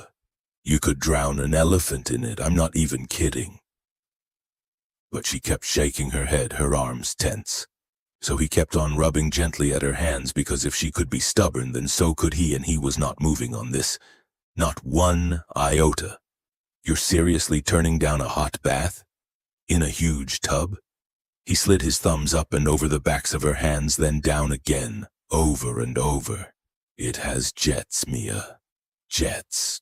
Why is this so important to you? Why do you have to keep insisting?" He really didn't know, nor did he care. It was simply that over the course of the past couple of weeks at the shelter, he'd become fascinated with this strange, intense woman, and he'd started to think of her as his. And he didn't have much that was his, not when everything was provided for him by his father. A good thing really, since he wasn't a careful man, not with anything. His stuff tended to get blown up or used for target practice or discarded carelessly, like he'd done with his toys when he'd been a kid. "She's not one of your toys, Dick." Obviously. And he wasn't going to treat her as one either. Her jaw firmed, and suddenly she jerked her hands away from his. "I don't need a bath," she said flatly. "I try to have a shower every day at the shelter." Looked like he'd offended her. Prickly little thing. At least her fingers had started to feel warmer, though, so he made no move to keep hold of them, leaning his elbows on his knees instead. Well, you might. But your clothes definitely haven't. That soft, sweet mouth of hers went tight, her dark brows drawing down. Yeah, she was offended, all right. Too bad, though. Her clothes were dirty. They probably needed to go in the trash. Hate to break it to you, he went on, because she'd gone silent again, but although you might be clean, your clothes are not. And not only are they dirty, they're wet too, which isn't exactly conducive to keeping you warm. She looked down at her hands. I can get more. More what? Clothes. The shelter gives me whatever I need. Good for them. But if it hasn't escaped your notice, the shelter is closed. They can't exactly give you anything right now. The one uptown can. Christ. He didn't have a lot of patience. Once he'd made a decision, he went with it and didn't overanalyze or rethink. Then again, he'd never made a decision to take a homeless woman home before. Maybe you should rethink? Because don't kid yourself, you don't know what this is all about. Irritation twisted in his gut, but he ignored it. This was not about his mother. Sure, she'd never acclimated to the move to New York when his father had dragged her to Manhattan from Wyoming, and had probably had undiagnosed depression for years. His father didn't believe in psychoanalysis or shrinks. But that had nothing to do with him or the monumental screw-up he'd made of her meticulously planned Christmas party. No, her suicide was all her own work. Listen, he said, this time not bothering to hide his impatience. I don't give a shit what the shelter uptown can do for you. You're coming home with me, and that's final. Sparks ignited in her eyes. I'll call the police. Don't think that I won't. Oh yeah? He gave her a pointed once-over. With what? Your latest iPhone? Her expression flickered, and he supposed he should have felt like a prick for reminding her of her position so blatantly. But he didn't. He only wanted to help, and she was being ridiculous. Right. Some rich guy she doesn't know suddenly pulls her into his limo and offers a bed for the night. You don't think that might make her a little wary? Well, sure. But he didn't want to sit here forever making her unwary. They could have this conversation back at his apartment, where he could at least get some food into her. If he had food, that was. He hadn't been home a lot the past couple of weeks after all. Then again, Mrs. Thomas, his housekeeper, usually made sure there was at least something in the fridge. Mia had looked away again, saying nothing, but he could sense her outrage. Her whole body was rigid with it. He sighed. Okay, so he didn't have a lot of patience, but he could at least try to hold on to what little he had. Let's forget I said that. He kept his gaze on her narrow, fine-boned face. But think about it, Mia. I'm not expecting anything from you, and I promise not to touch you again. All I'm offering is a night at my place, no strings. Face it, that's a much better offer than the shelter, right? You can have your own room, and remember that bath? I'm not kidding about the jets. As a sales pitch, it wasn't half bad, even if he did say so himself. Which he did. Her lashes came down, veiling her black eyes, and she said nothing, going quiet on him again. Jesus, what did she want from him? Frustrated, he thought for a moment, then bent, reaching down for his knife again. He took it out of the sheath, and this time he didn't wait for her to take it, but laid it gently in her lap instead. Her lashes came back up again sharply, her inky eyes meeting his in surprise. For your protection, he said. If I come anywhere near you, you can cut me with it. Her mouth opened, but he held up a hand. And I don't want to hear anything about that stupid excuse for a knife you're currently carrying around with you. Keep mine for the night at least. You can give it back to me tomorrow. Her mouth closed. Then she looked down at the length of smooth, gleaming steel he'd laid in her lap. She lifted a hand, her finger tentatively touching the plain carved wood of the hilt. It wasn't anything fancy, the DeSantis 5 compact, but then a good knife wasn't. It was simply beautifully made, expertly balanced, and with an edge sharp enough to cut silk clean through. He watched her face as she gazed at the knife, saw the expression that swept over her features. It caught at him like a fishhook catching on a rock, because he thought it looked like longing or yearning, which was a strange emotion to have when looking at a knife. Then she let out a breath and looked up at him finally. "Fine, I'll come, but just for the night, okay?"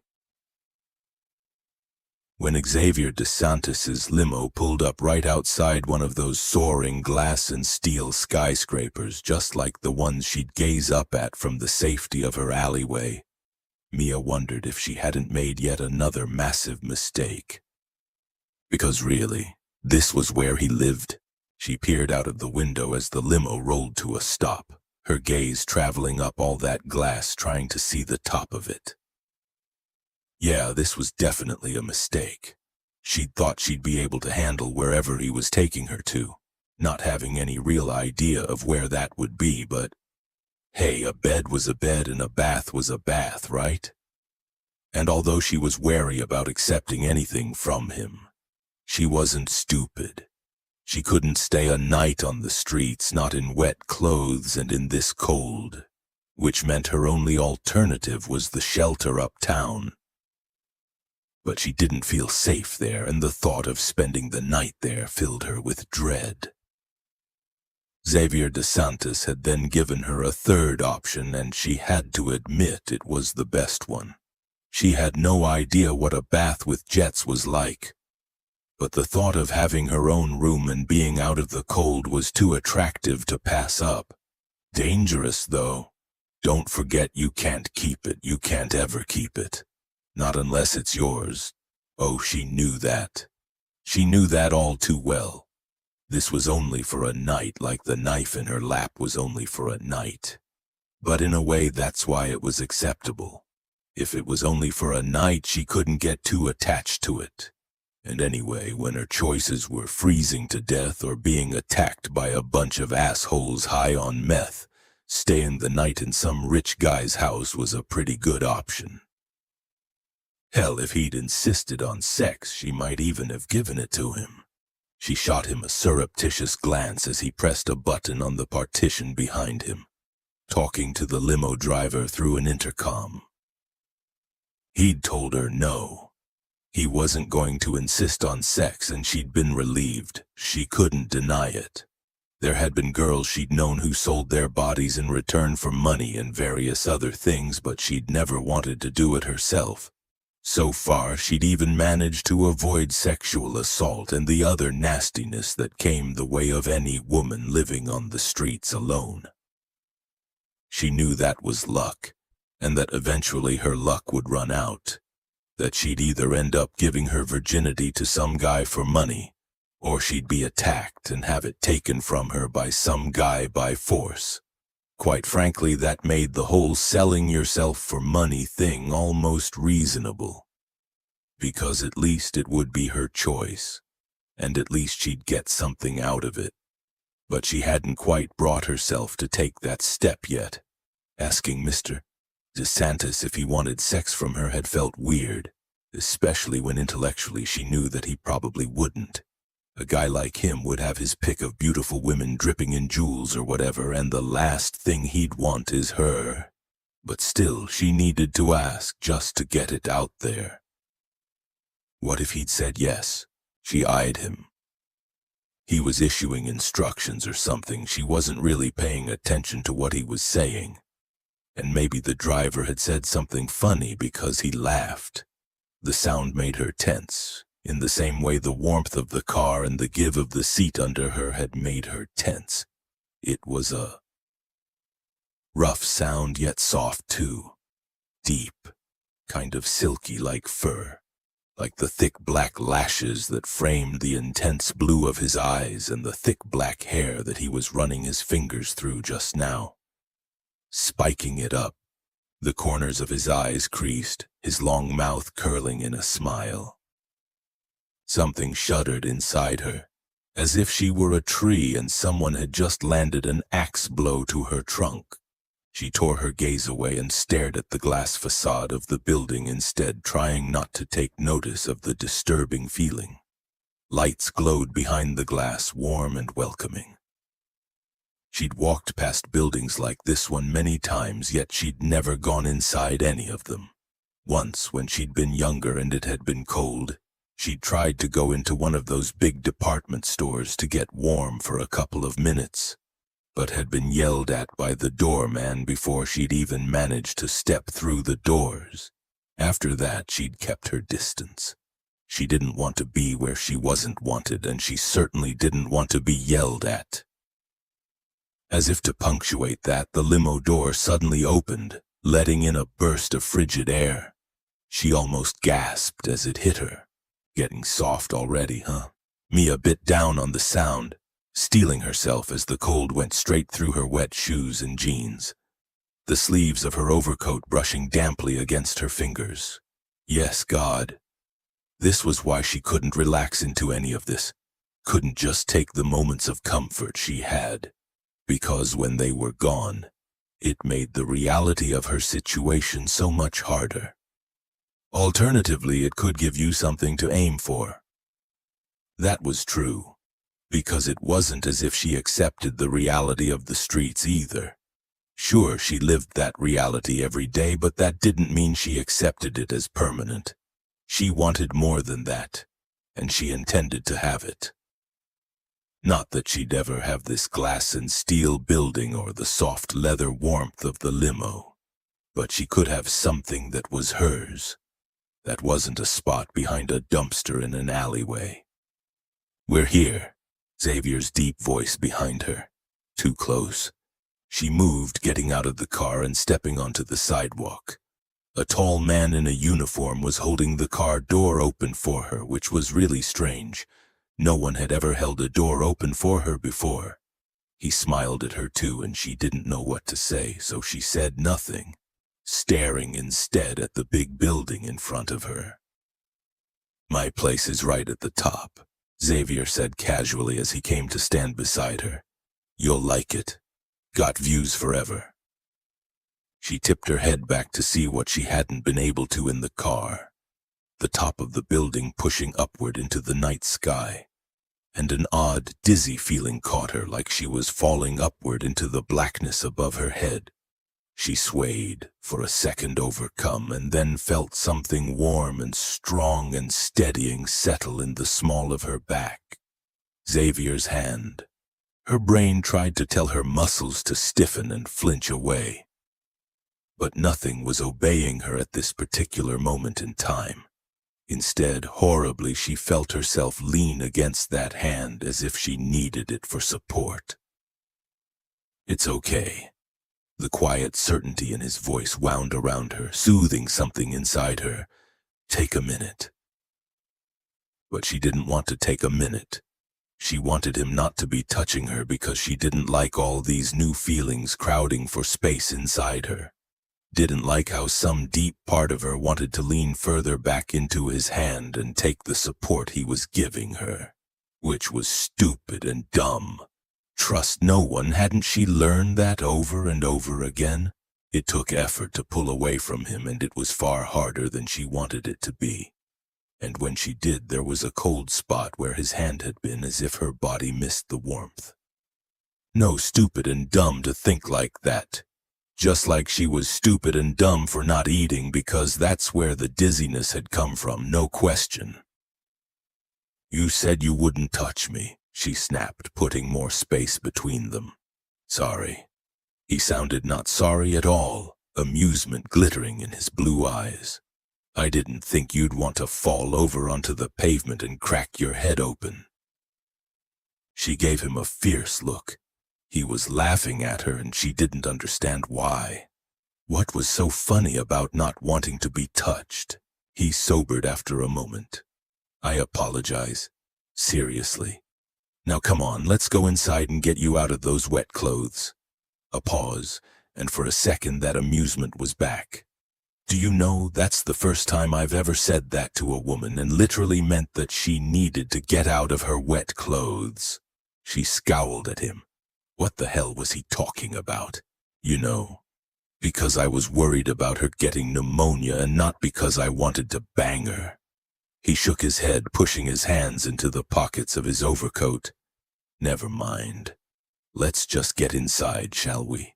He led the way, and again she had the strange experience of yet another man pulling a door open for her, as the doorman rushed out to greet them. "Good evening, Mr. DeSantis," he said, smiling at him while giving her a suspicious glance. "Good evening, Joe," Xavier grinned. "This here is Mia." He paused and glanced at her questioningly. She stared back, not sure what he was asking her, because if it was for a surname, she pretty much didn't have one, or at least not one she remembered. An awkward silence followed, and then Xavier went on, smoothly covering the moment as if it had never happened. "Like I said, this is Mia. She has free run of the building tonight, understand?" Joe didn't even blink, the suspicion in his face dying out. "Sure. Anything you say, Mr. DeSantis."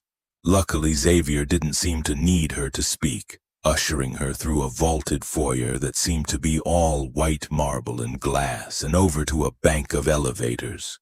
He pressed a button, and the door opened immediately, revealing a mirrored interior.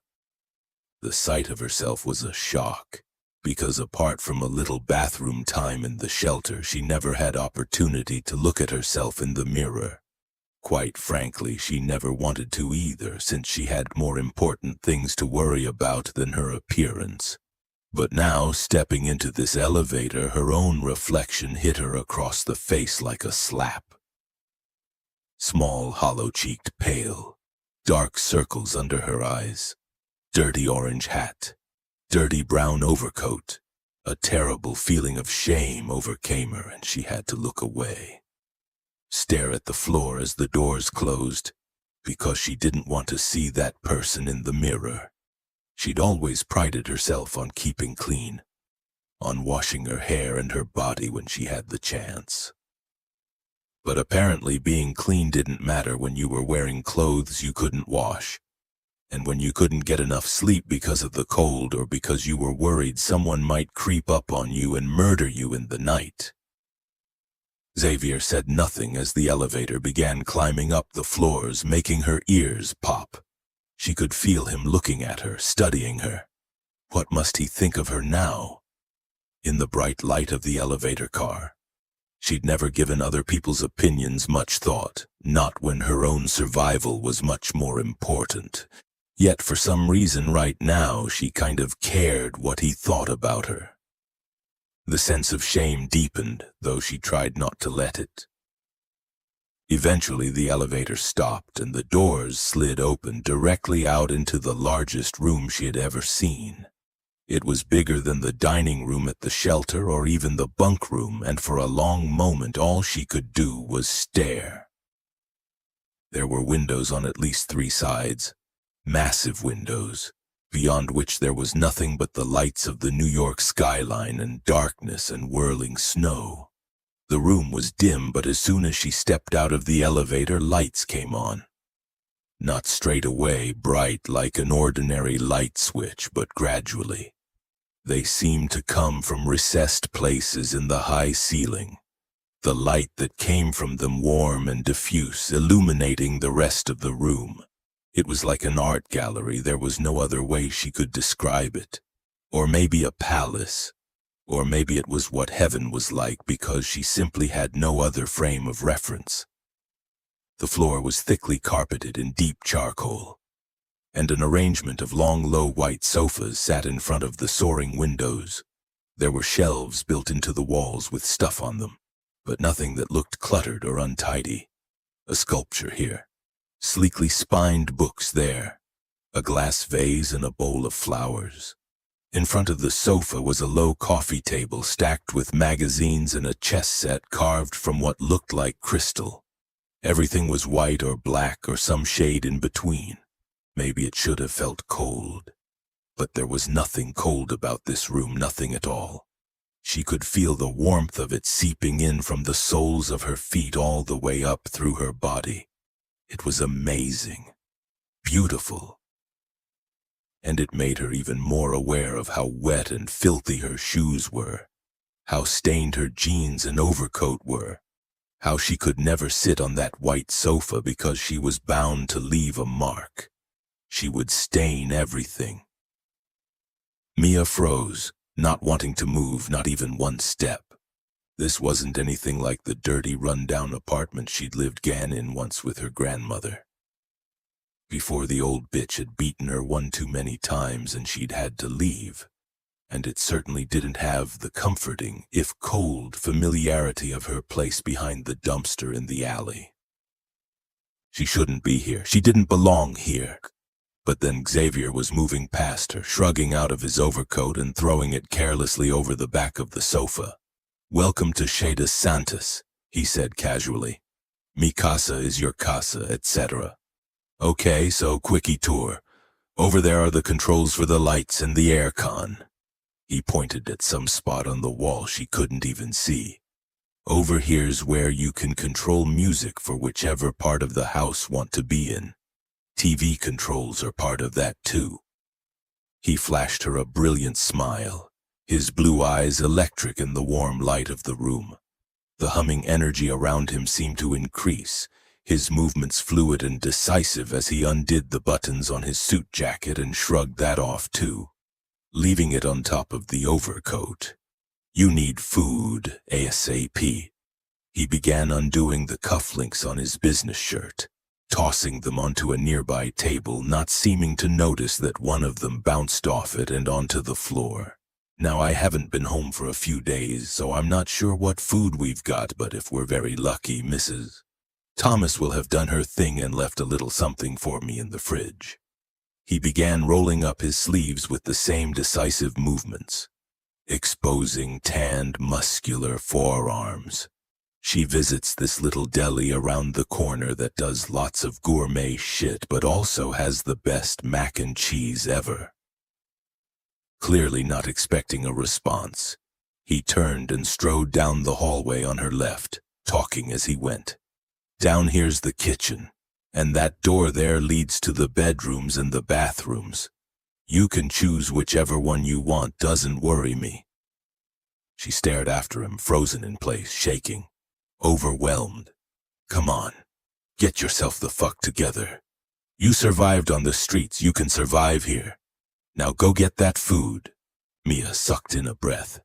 Yeah, God, she wasn't going to let one rich dude and his apartment in the sky get to her. No way. She had to ignore the feelings of shame just like she ignored the fear when she was out on the streets.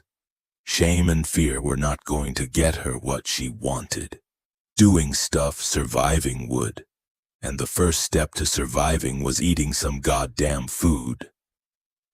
Forcing herself to move, she made herself put one foot in front of the other, following the sound of his deep voice down the hallway. Deliberately, she didn't look around, not ready to take anything more in quite yet. The hallway wasn't long, leading out into another massive room with yet more windows and yet another view, incredible New York view.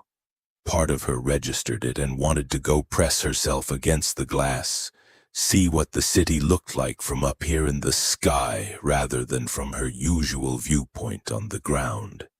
But she didn't. Instead, she found herself blinking at a massive kitchen, all shiny with stainless steel and pristine white marble.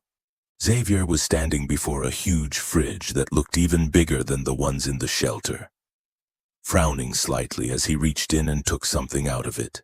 A carton of milk. He gave her another grin as he put the carton on the white marble of the kitchen island. "Sit. I'll get you a glass. I'm thinking you won't want beer since alcohol probably isn't a good idea if you haven't eaten." Again, he didn't wait for her to answer, pulling open one perfectly white cupboard and pulling out a tall glass. He set it before her and poured the milk. "Mrs. Thomas has definitely been. The milk is fresh, and that's usually a problem since I'm not here a lot. which means...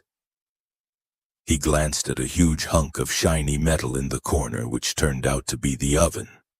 Hi. I was right.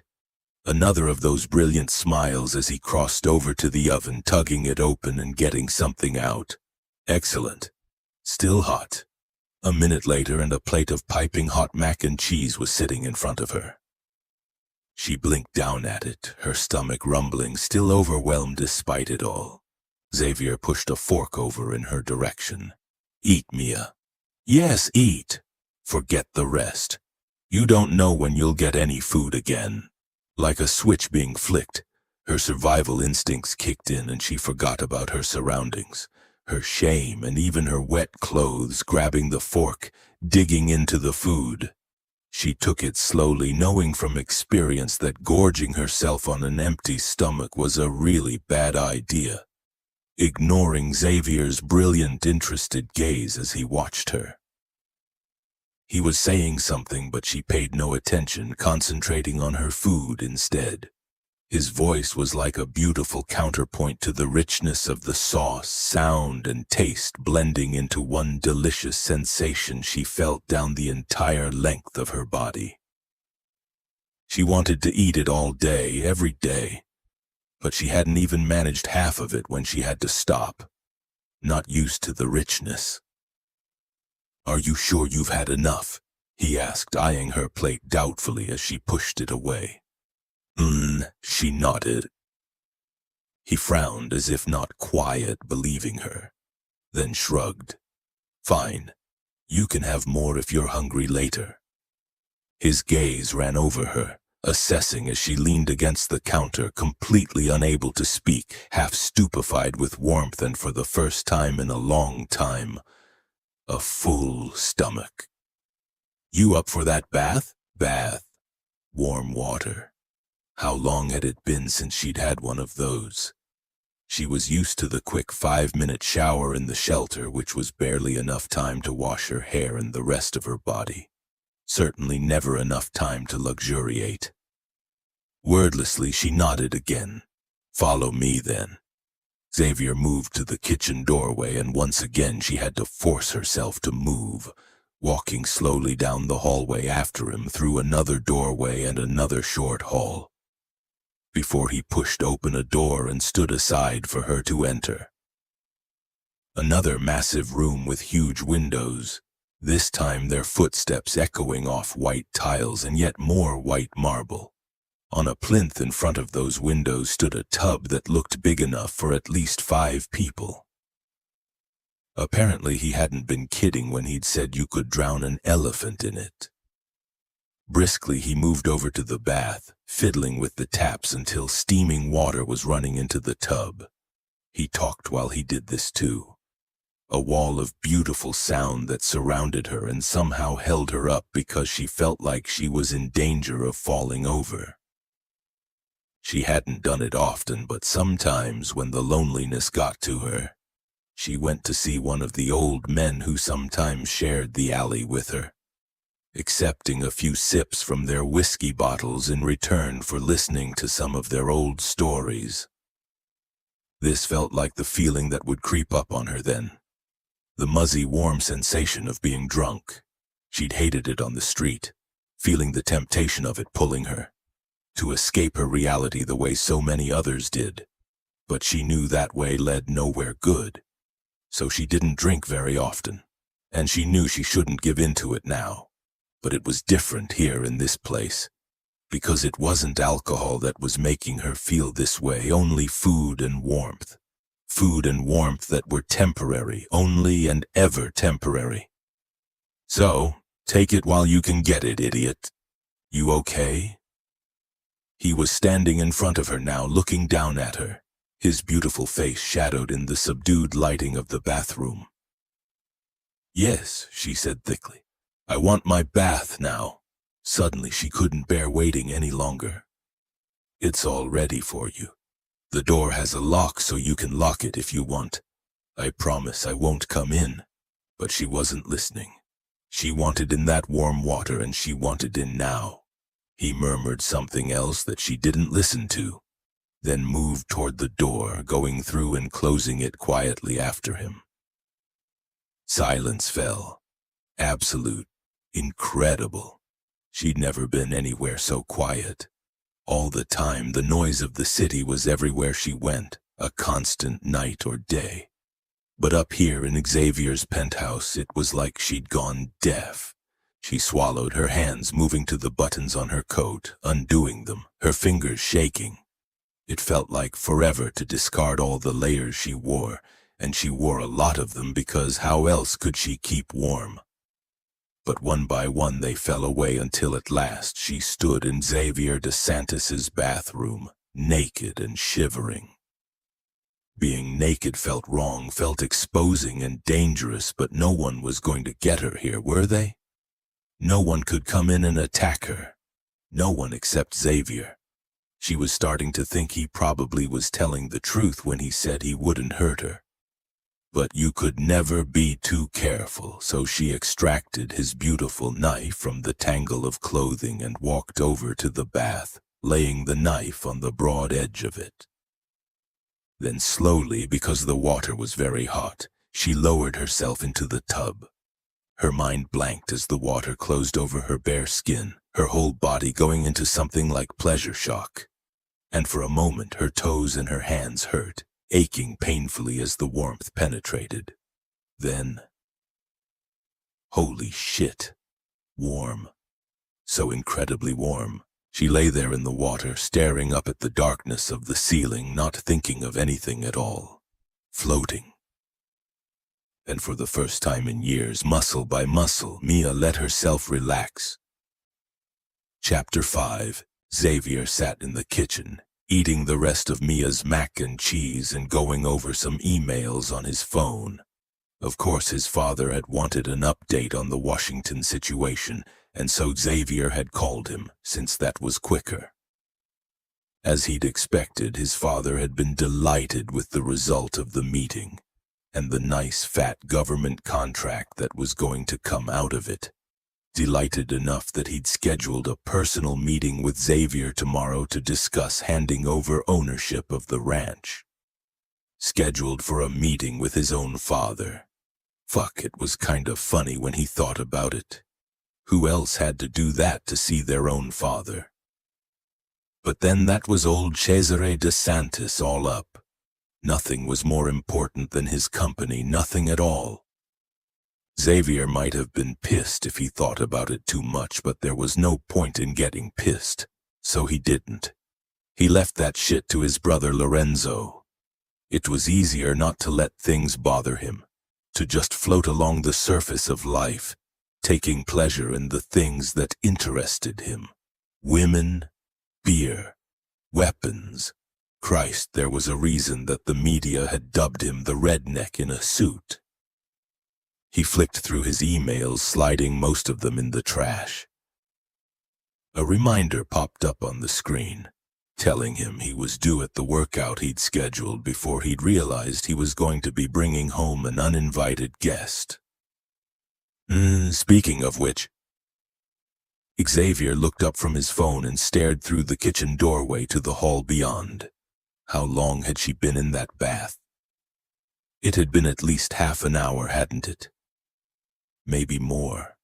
Okay, so he knew women liked that tub. He'd had a few in it, mostly with himself in there too. But they'd never been quite that long, had they? A flash of concern went through him, unfamiliar and sharp. She'd seemed quiet when they'd stepped out of the elevator, and quite frankly he'd thought she'd eat more than she had, unless it had been too rich for her. But still, she hadn't eaten a lot, and even with all those layers covering her, he'd bet there wasn't a lot to her. When he'd put his hand on her back out at the front entrance to his building, she'd felt so slight, like she'd blow away in the first strong breeze. Maybe something had happened to her, or maybe she's just enjoying a nice bath and taking her time about it. Relax. This chick is getting you way too wound up. True, she was here and he'd fed her, and now she was in the bath. There was nothing to get too concerned about, right?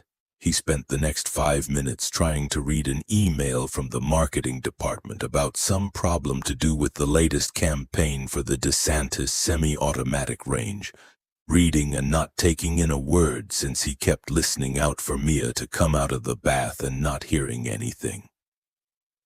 "Damn it," he said aloud to the kitchen. Then he put his phone down and strode in the direction of the bathroom.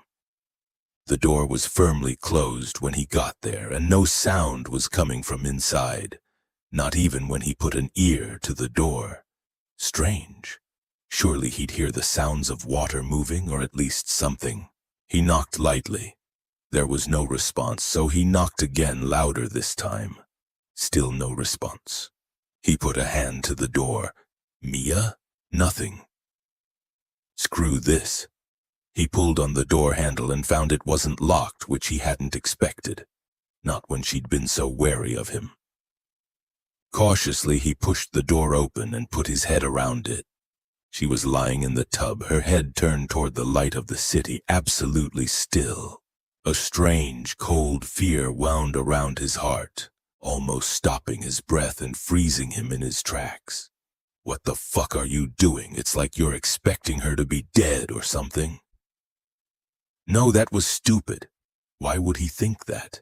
But the fear wouldn't go away, and he had to take a long, slow breath, forcing himself to move, crossing the white-tiled floor over to the tub where Mia lay. Her head was back against the edge of the bath, long dark strands of hair lying damply on pale shoulders and forehead. She was breathing softly, deeply, her eyes closed.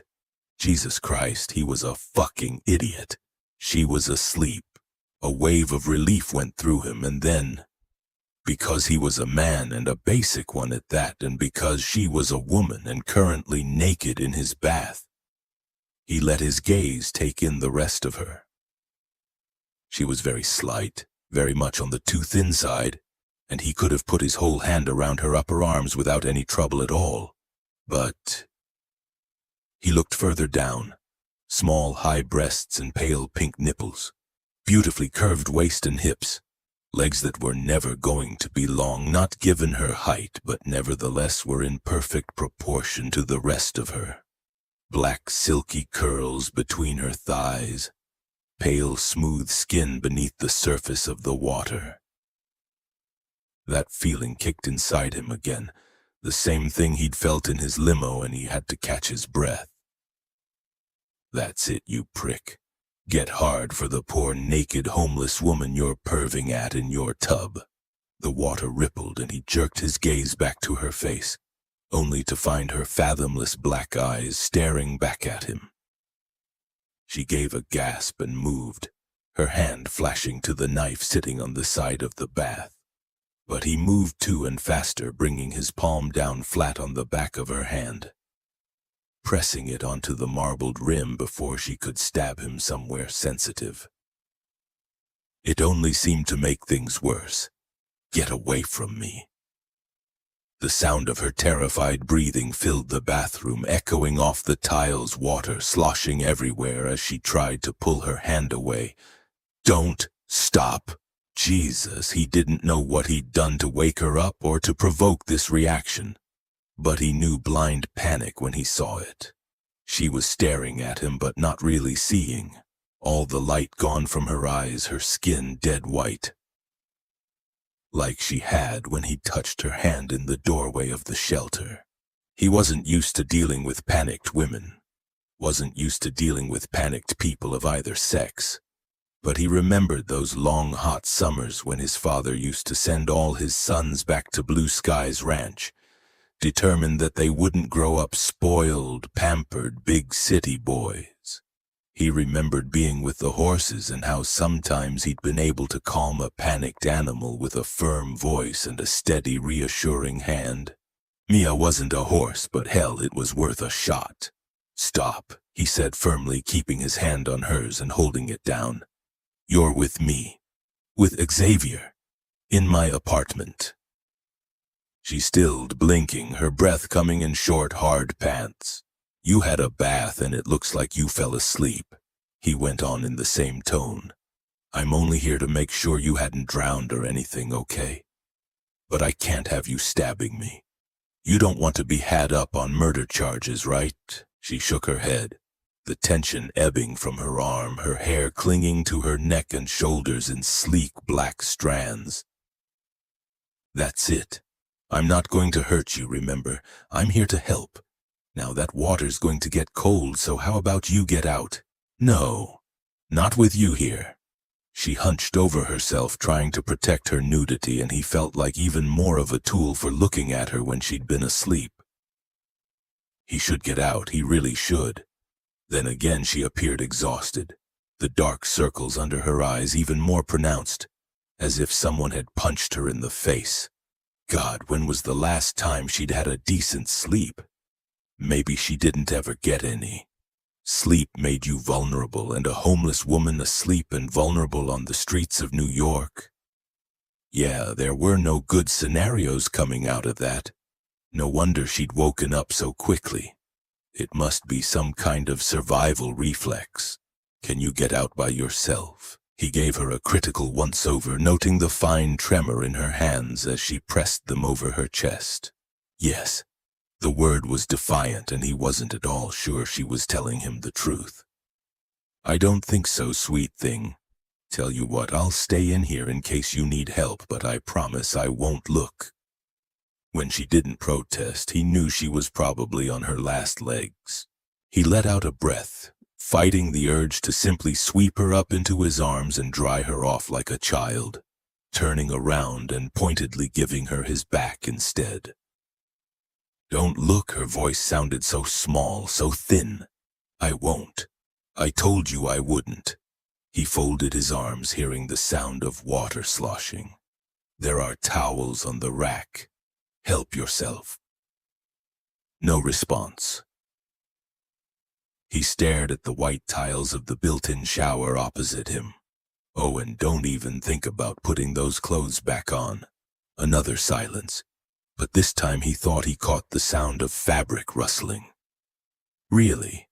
She was really going to ignore him? Put those filthy, cold, wet things on again? No, just no. He turned around and sure enough, Mia, wrapped in one of his big charcoal bath towels, was bent over the pathetic pile of clothes on the floor, a scrap of white cotton in her hand. Cursing, he moved over to her and pulled the scrap out of her grip. Hey! Her head came up, her white face twisted with anger. Leave my clothes alone. She made a grab for the rest of them, but he simply kicked them away and stood in front of her, blocking her. She gave him a look of pure fury. Get the fuck away from my clothes, I need them. No, he said flatly, giving her nothing but calm authority. Because underneath the anger he could hear something desperate, something afraid. You're not wearing them, and that's final. She was shivering even though it wasn't cold in the bathroom, her arms wrapped around herself, holding the towel tightly to her body. Don't tell me what to do. You can't do that. Her chest heaved. I want my clothes. Give them to me. He wanted to touch her, soothe her, calm her the way he'd done with the horses, stroke his hand up and down her back and murmur reassuring things to her, letting the sound of his voice relax her. But he sensed that would only make it worse right now. No, he repeated. They're wet and they're filthy. I have something you can put on until you can get new. I don't want new ones. I would want those ones. She made as if to go around him, but he stepped in front of her again. Okay, so he couldn't pretend he understood, but if she was particularly attached to those rags, he wouldn't get rid of them like he'd planned. Look, all I'm saying is that you can't wear them now. They need to be cleaned. I've got some laundry for Mrs. Thomas anyway, so I'll put them in with mine, okay? She glanced away, her gaze darting all over the bathroom as if looking for an escape route, her breathing still short and fast. She's scared, asshole, and you're not making it any better. He didn't like that. He was used to giving women pleasure, not making them want to flee the room. Irritated with himself, he stepped away from her, turning and bending to pick up the pile of dirty rags. No, she whispered. Please don't. He ignored her. I'm going to put them in the laundry. Go sit in the living room and I'll bring you something to wear. Leaving the bathroom, he didn't look to see if she'd followed him.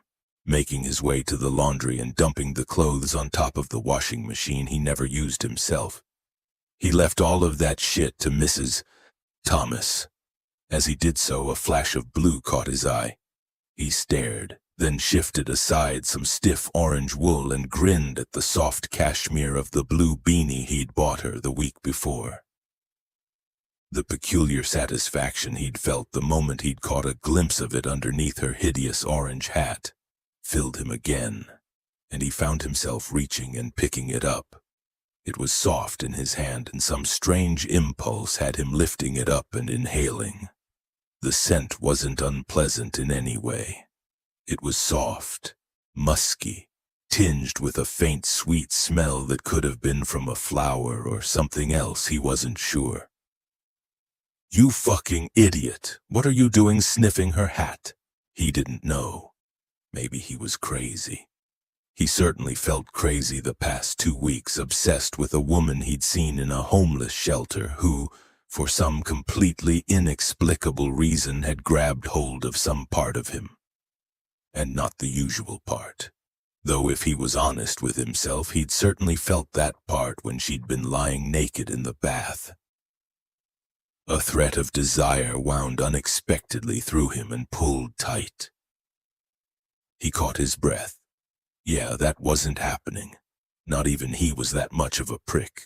Curling his fingers around the beanie, he put it in the pocket of his suit pants, then turned and left the laundry room, making a quick stop at his bedroom to grab the robe he never wore from the walk-in closet before coming back to the living room.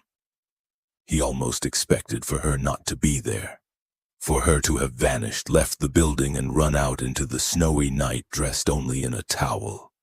But she was standing in the middle of the room, her shoulders hunched, long dark hair dripping down her back and into that damn towel. She looked small and bedraggled, standing there in his living room, exhaustion stamped all over her sharp, delicate features. Yet again it struck him how fragile she was, how vulnerable. It seemed impossible that this little woman had lived by herself on the streets without safety or shelter, and yet hadn't been broken, hadn't been murdered or permanently injured, hadn't wasted away of some terrible disease or from starvation, hadn't frozen to death in the bitterly cold winters. She's strong. Looking at the fragility of her now, it seemed a strange thing to think, but she had to be. That slender, pale body of hers had to be made out of pure steel. He held out the robe. I'll have to go through my closet and see if there's anything that will fit you, but you can wear this in the meantime. Her gaze darted to the robe, then came back to him again.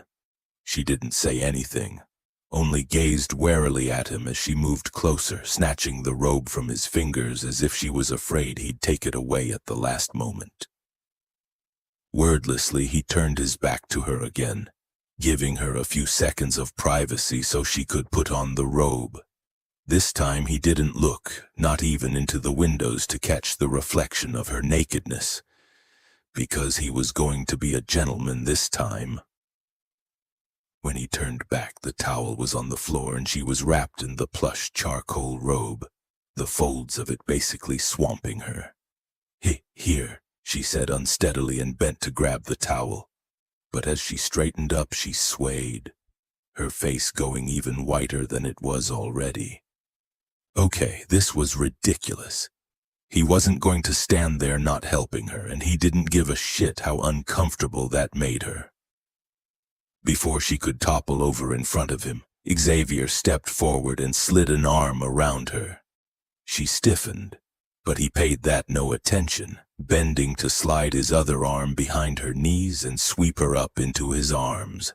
No, she said faintly, her body rigid. Yes, he murmured, stooping to grab the towel as well. She gave a cursory struggle, but when he didn't let her go, she went limp instead.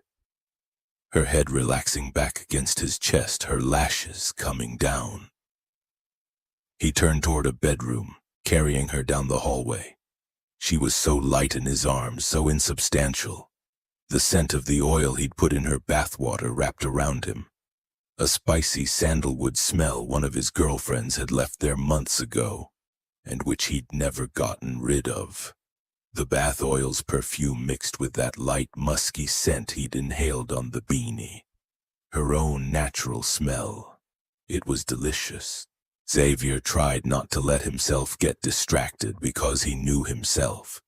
Give him a naked woman who smelled delicious and he didn't hold back. Restraint was not in his nature.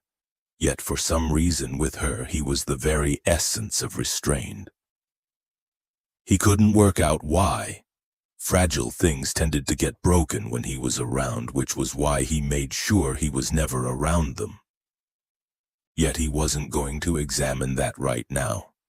Not when she was shivering in his arms as if she was cold. There were other bedrooms in the house, but they hadn't been prepared for guests, and the heating had been turned down in them. So he headed straight back to his own room. It was at least warm and the sheets were fresh. Not bothering with the lights, he carried her over to his massive, wide bed. Sitting down on the edge of it with her in his lap so he could pull back the goose-down comforter. She didn't make a sound, her body lying passive and still against him like a kitten being carried by its mother. He almost laughed at that thought because he sure as hell wasn't her goddamn mother. And if a woman was limp, it was usually because she'd come too many times to move. But not this woman. Here he was, turning down the bed and laying her on it, drying the tangles of her still dripping hair with the towel, then covering her with the comforter and tucking it around her. She made no sound and didn't protest, her eyes firmly shut as if she couldn't deal with anything more. And maybe she couldn't. He wasn't given to reflection, not about his own actions or about the actions of others. He simply did what he wanted and took the consequences, good or bad.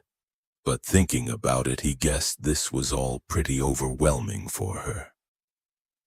Swept off the streets and into a limo, and from there into a penthouse apartment hundreds of feet up into the air. Given rich food and a bath, then having your clothes taken from you. Yeah, that must be pretty intense. He sat there for a moment thinking. Then he got up and went back into the living room, picking up her ragged backpack. Slinging it over his shoulder, he returned to the bedroom and set it down beside the bed where she'd see it when she woke up.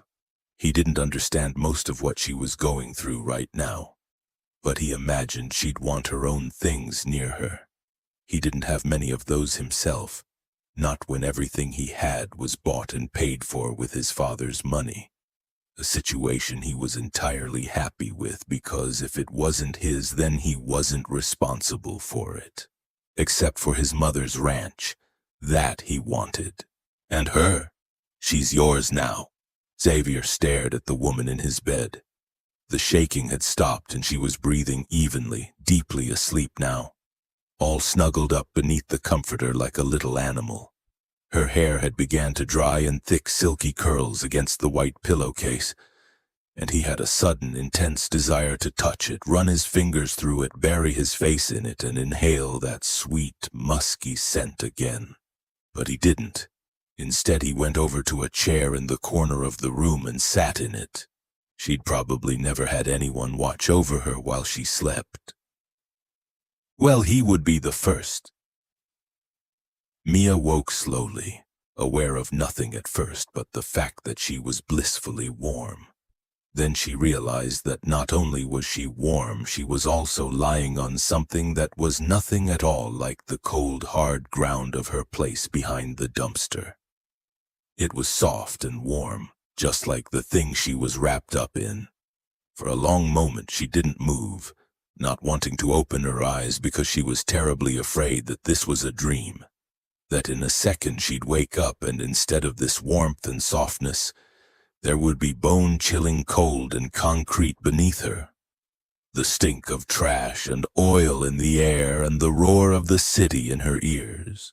But then, if this was a dream, she needed to wake up and face reality. Because the longer she lived in dreamland, the harder it was going to be to leave it. She steeled herself and opened her eyes. There was a huge window opposite her, not the rough brick of the building she normally slept against. And through the glass poured the dull white light of a snowy winter's day. She took a breath, for a second unable to grasp where she was and how she'd gotten here.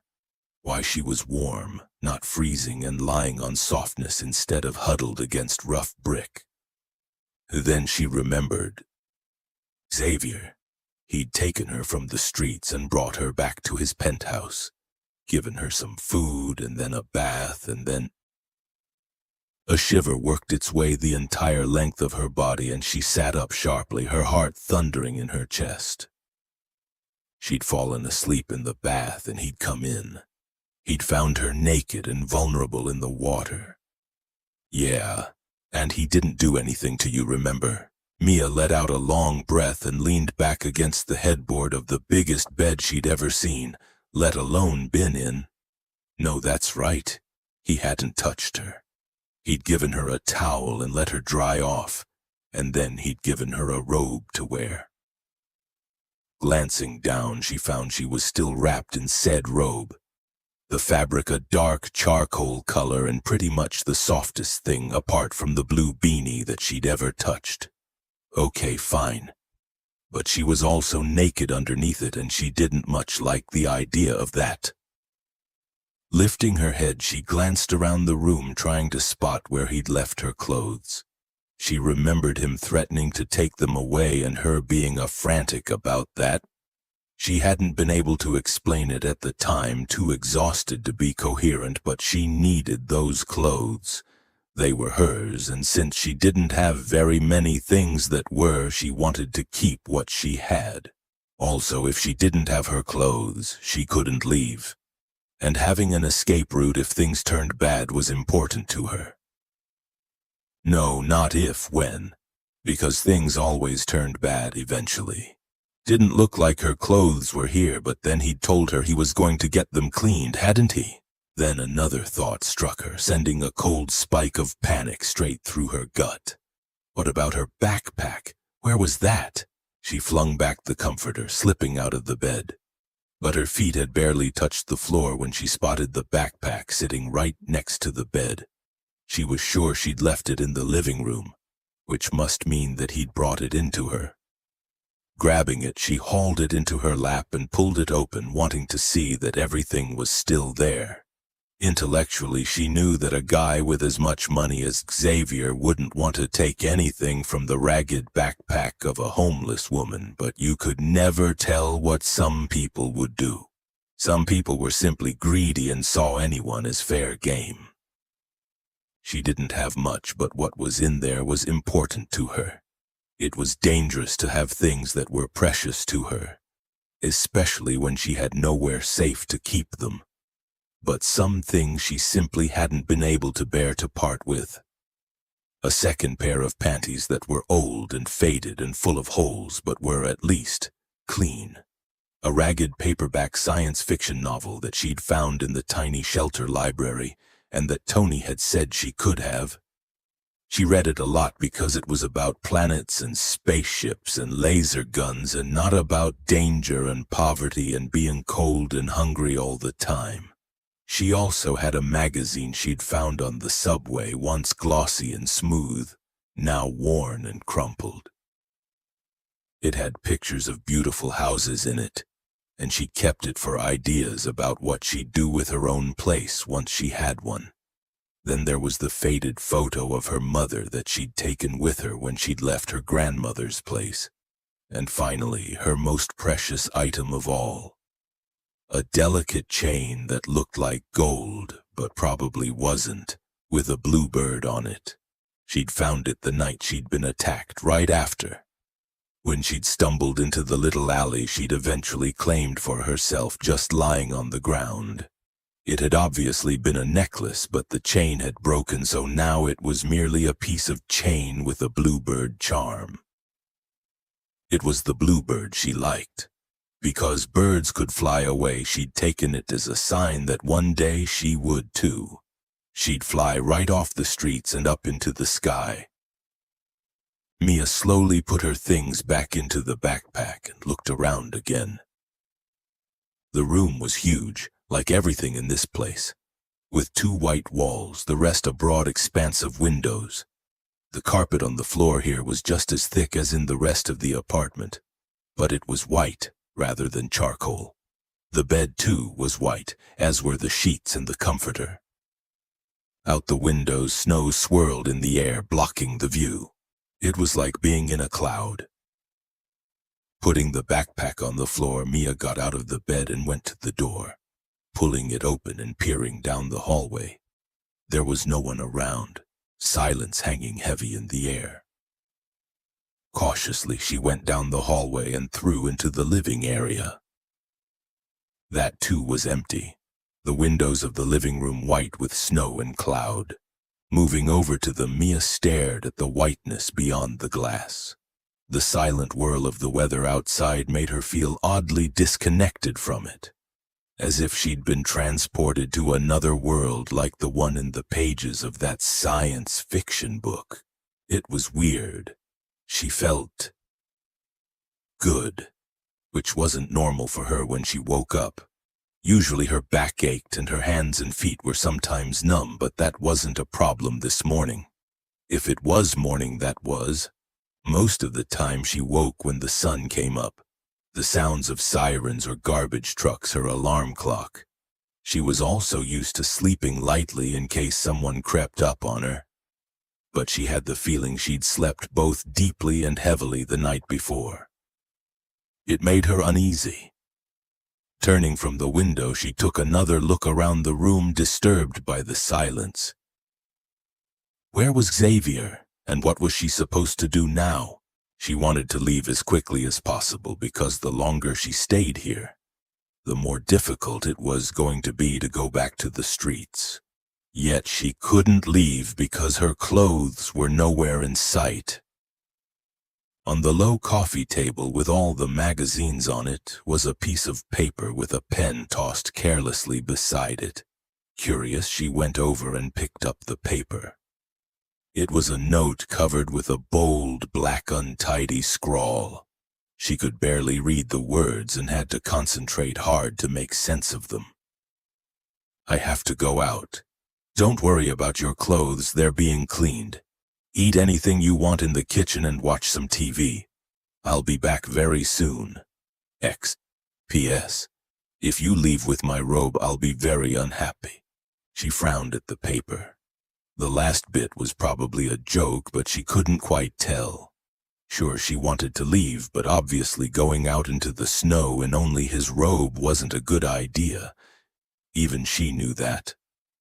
Putting down the paper, Mia looked around again, marveling again at the whole place.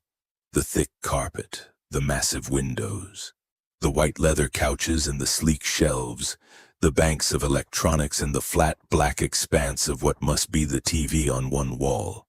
He'd said something about the controls last night, but she had no idea how to work them, not when she could barely use a computer. Tony had been helping her with getting all those papers and things, and had shown her how to search for stuff on the internet. But she'd never used a computer before and didn't much like having the depth of her ignorance on show. So she'd only shaken her head when he'd tried to make her do it, getting him to do the searches for her instead. Wrinkling her nose at the TV, Mia decided to ignore it, moving down the hallway toward the kitchen instead. Since food was far more important than TV, she only hoped she didn't have to cook anything. Using an oven was okay and she could operate a microwave, but putting stuff together that wasn't a sandwich? Not so much. Yet when she got there, she had to stop in the doorway, an odd, tight feeling in her chest. because some bread and butter had already been put out on the counter with various other spreads lined up next to them. There was also a glass of milk and a glass of what had to be orange juice standing next to the breadboard. He'd done that for her. It could only have been him. The tight feeling moved from her chest up into her throat, and she didn't know where it had come from. But she didn't like it. Trying to ignore it, she went over to the counter and set about making herself a sandwich. There were all kinds of spreads, but she settled on the familiar, some strawberry jelly, slathering the bread thickly just because she could. Then she ate, standing there at the counter, not bothering with a plate, sipping alternately from the milk and the orange juice. Part of her didn't want to savor anything in case she got too attached to the taste, but she decided to ignore that part of herself. She had the food now, and not savoring it even a little seemed wrong. It was delicious. So delicious she had to make herself a second sandwich, and she ate that up quickly too, already thinking about a third. But then she knew from experience that she'd end up feeling sick if she ate too much, so she contented herself with licking the crumbs from her fingers instead. She was just finishing up the orange juice when the sound of the elevator opening had her freezing into place. Was that Xavier? Was he home? A curious burst of some emotion that she didn't quite understand went through her, and she found herself heading through the doorway of the kitchen before she'd even thought it through. Sure enough, there was a man standing by the elevators, a tall man with black hair. He was dressed in a dark suit, and she thought for a second it was Xavier. Then he turned around. It wasn't Xavier at all. His face was similar. He had the same arrogant cheekbones and high forehead, the same straight nose and firm jaw. His mouth was harder, though, and there was no curve to it. His eyes, the dark, dangerous gray of snow-heavy storm clouds, and just as cold. He gave her the kind of look she expected, the kind of look men like him always gave women like her, sharp with contempt and dismissal. And she found herself drawing Xavier's robe tighter around her, a chill creeping into her bones. Of course, the man said, cold contempt dripping from each word. It's not Xavier's house without a naked woman wandering around it. Every muscle in Mia's body tightened in response to threat, and not the strange kind that she'd felt around Xavier, the kind that involved excitement. No, this was all danger and fear. She took a step back, trying to remember where the doorway to the bedroom was so she could dart in there, find the knife Xavier had given her. Or maybe she could run to one side of the man and head to the elevators, get out that way. "Where is he?" the man demanded, beginning to walk toward her. "Tell him to get his sorry ass out here. I've got something I want to say to him." She took another step back, her heart slamming against her ribs, not taking her eyes off the threat in front of her. "Come on, sweetheart," he said impatiently. "I haven't got all day. Where the fuck is Xavier?" "He's here, asshole," a familiar deep voice said from the elevators. The other man turned sharply. Mia went still. Xavier was stepping out of the elevator and coming down the hallway, long strides closing the distance between him and the other man. He didn't stop, and he didn't slow, coming straight for the other guy, getting right up in his face. The man didn't back away, but she could see him stiffen. He was a little taller than Xavier, but Xavier seemed wider somehow, more powerfully built. Or maybe that was the aggression and hostility radiating from his tall form. "Mia." Xavier's voice was sharp, and he didn't take his gaze off the other man. "Are you okay? He didn't hurt you, did he?" She couldn't pretend she didn't know what the feeling flooding through her was this time. It was relief. Relief that he was here. "No." The words sounded thin in the heavy silence of the hallway. "What the fuck are doing in my apartment, Lorenzo?" Xavier demanded. "Your apartment?" Lorenzo sounded icy and sarcastic. Not with Dad's name all over the property title, it isn't. Xavier's eyes narrowed into thin blue slits, his hands curling into fists. He took another aggressive step forward, forcing the other man to take a step back. Like I said, what the fuck are you doing here? Mia had no idea what was happening between the two men or why Xavier was suddenly so angry. No, not just angry, he was furious. Why? Who was Lorenzo? She studied them, noting the resemblance between them. Was Lorenzo his brother? If so, why were the two of them so hostile to each other? Because there was no denying that fact. Xavier was bristling while there was nothing but contempt in his brother's eyes. You were seeing Dad about the ranch, weren't you? Lorenzo folded his arms as if to brace himself against any attack Xavier was going to launch at him. Yeah, and Xavier lifted his chin, the look on his face insolent. You got something to say about it? Of course I've got something to say about it. It's not yours, you bastard. Xavier gave him a cocky, arrogant grin.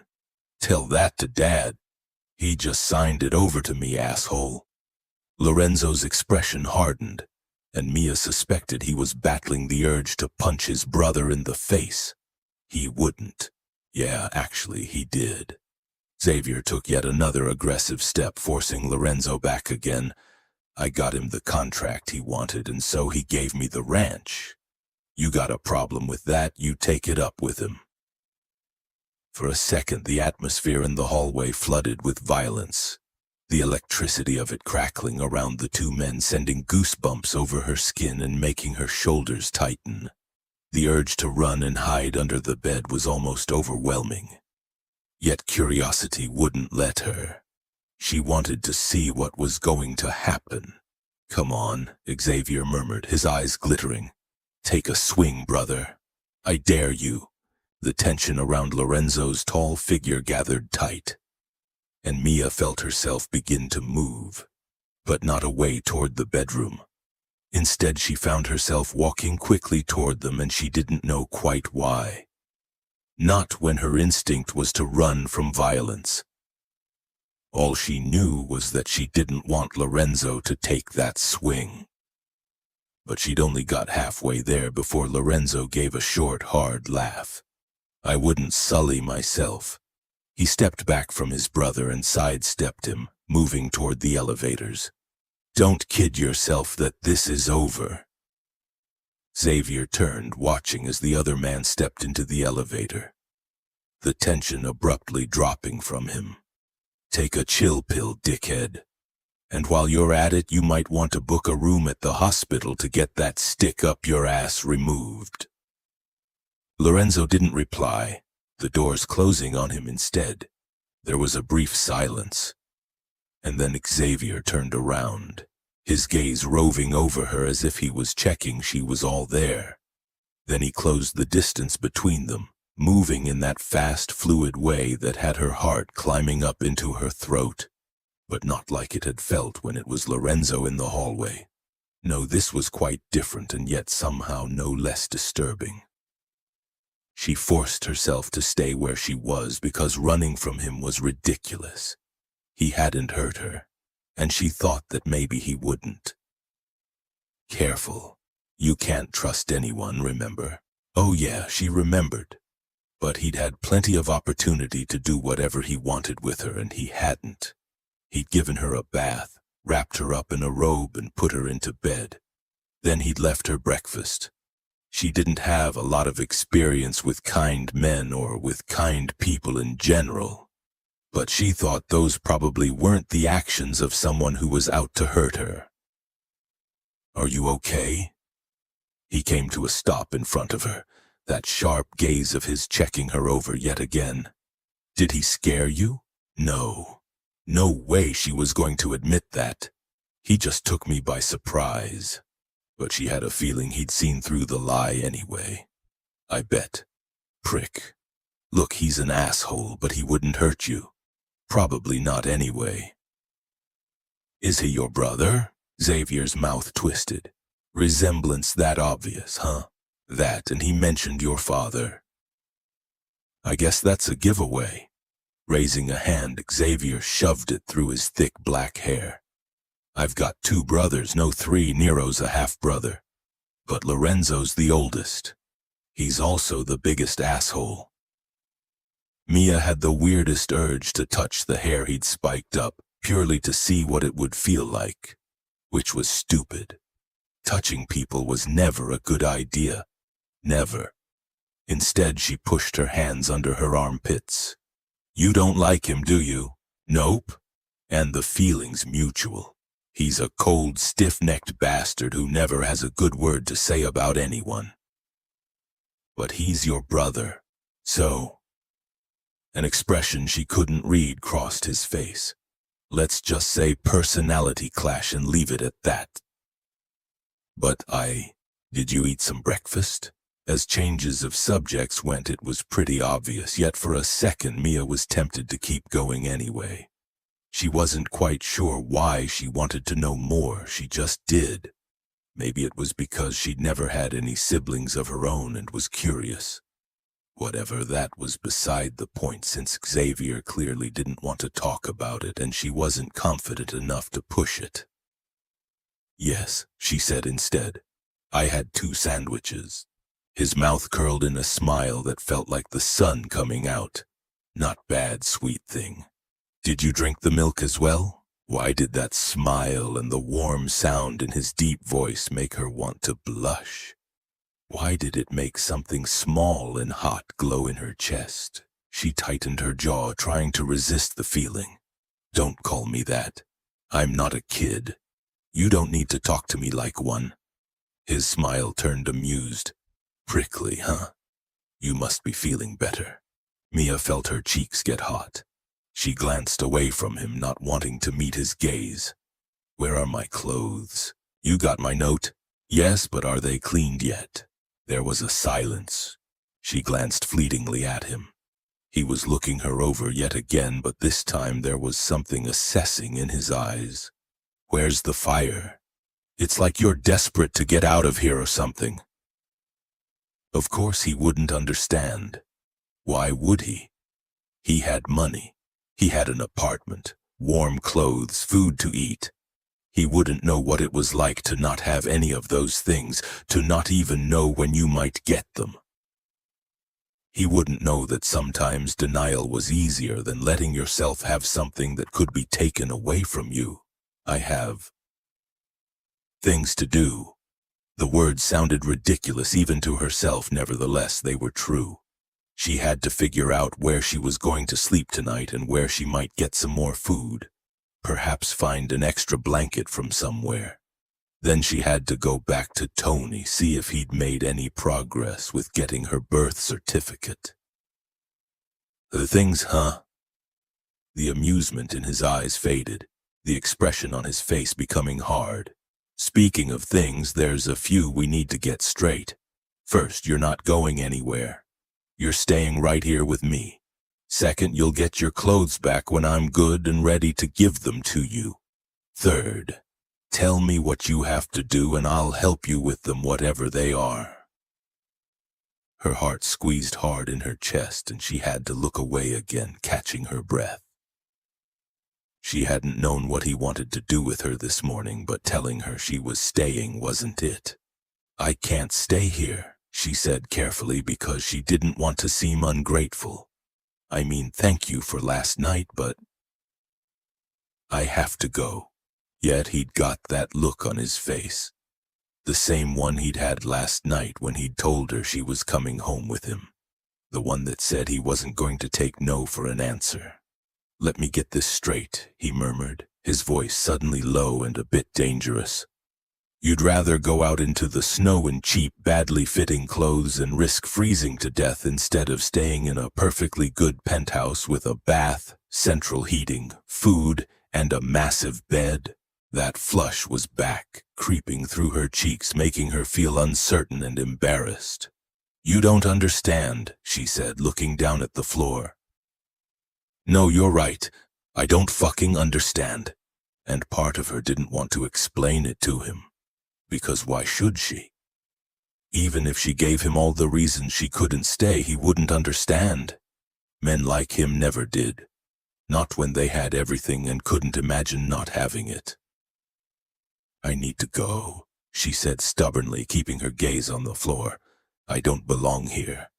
Xavier let out an impatient breath. "You belong wherever I say you belong. And right now you belong in this apartment." A jolt of anger went through her and she raised her head sharply, meeting his gaze head on. "I can't. And if you stop me, I'll call the police."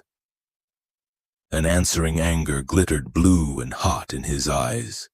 "And what are you going to say?" "Sorry, officer, but Xavier DeSantis is holding me captive in his $20 million penthouse and won't let me leave to go and freeze to death in the streets. Please, please help me." Her eyes prickled. No, those couldn't be tears. They just couldn't. She hadn't cried in years. Not since the day she'd crept out of her grandmother's apartment, battered and bruised, crying with anger and pain and fear. Crying made you vulnerable, and you couldn't be vulnerable, not out on the streets. She swallowed, a thickness in her throat, suddenly and painfully aware of just how out of her depth she was here. Of course she couldn't call the cops. She didn't know the significance of Xavier's name, but given the fact that he rode around in a limo and owned an apartment, the value of which she couldn't even conceive of, he was clearly someone pretty important. And she knew from experience that the cops only listened to important people, not to people like her, which meant she was trapped here. A feeling of suffocation swept over her. And before she knew what she was doing, she'd sidestepped him and started heading for the elevators. She didn't even know where she was going, obeying only the blind need to get out. "Mia," he said sharply, "where are you going?" She didn't turn, walking faster, breaking into a run, until strong fingers curled around her arm, pulling her up short. She made a helpless, frightened sound, her heart throwing itself against her ribs, a familiar blind panic welling up inside her. She tried to get free, tried throwing off his hand, but he wouldn't let her. Instead, he tugged her around to face him and grabbed her other arm, holding her tightly as if he was afraid she might somehow get away from him again. Her heartbeat thundered in her head, and suddenly everything became confusing. He was so close, towering over her, his body warm and powerful and strong. And she knew she should be scared, should be terrified, because men used their strength against women all the time. Yes, she was scared, but it wasn't the fear she'd experienced when those men had attacked her. Again, it was different. There was an excitement to it that fluttered in her throat, and a kind of need that pulsed right down low inside her. His grip wasn't causing her pain, yet his hands were firm, and she knew she couldn't escape even if she wanted to, even if she struggled with all her might. "You don't want to escape. You want to stay right here." The thought freaked her out. She took in a ragged breath, staring up into his eyes, conscious in a way she'd never been before that his height and strength were actually quite reassuring. As if he were a wall she could hide behind and be safe. A warm wall she could snuggle up against when she got cold. He smelled good too, spices and heat, and all she could see was the midnight blue of his eyes, like the sky between the buildings she looked up into at night. "You're not leaving," he said with absolute calm, making something echo inside her. "You're staying with me." He'd spoken to her like this last night when she'd panicked in the bath. Not shouting, not loud, yet with an authority she found weirdly reassuring. But she could feel the panic moving in her blood, telling her to run, to get away, to leave before she had everything taken from her. "I can't." Her voice sounded thin and fragile. "If I don't go now, I won't want to go back. And then it will be even harder when I do." Understanding rippled over his face, which seemed impossible when she'd already decided he wouldn't understand. "Then don't go back. he said simply. Chapter 6. Xavier didn't pause to think about what he'd said. He only knew that if she didn't want to go back to the streets, she didn't have to.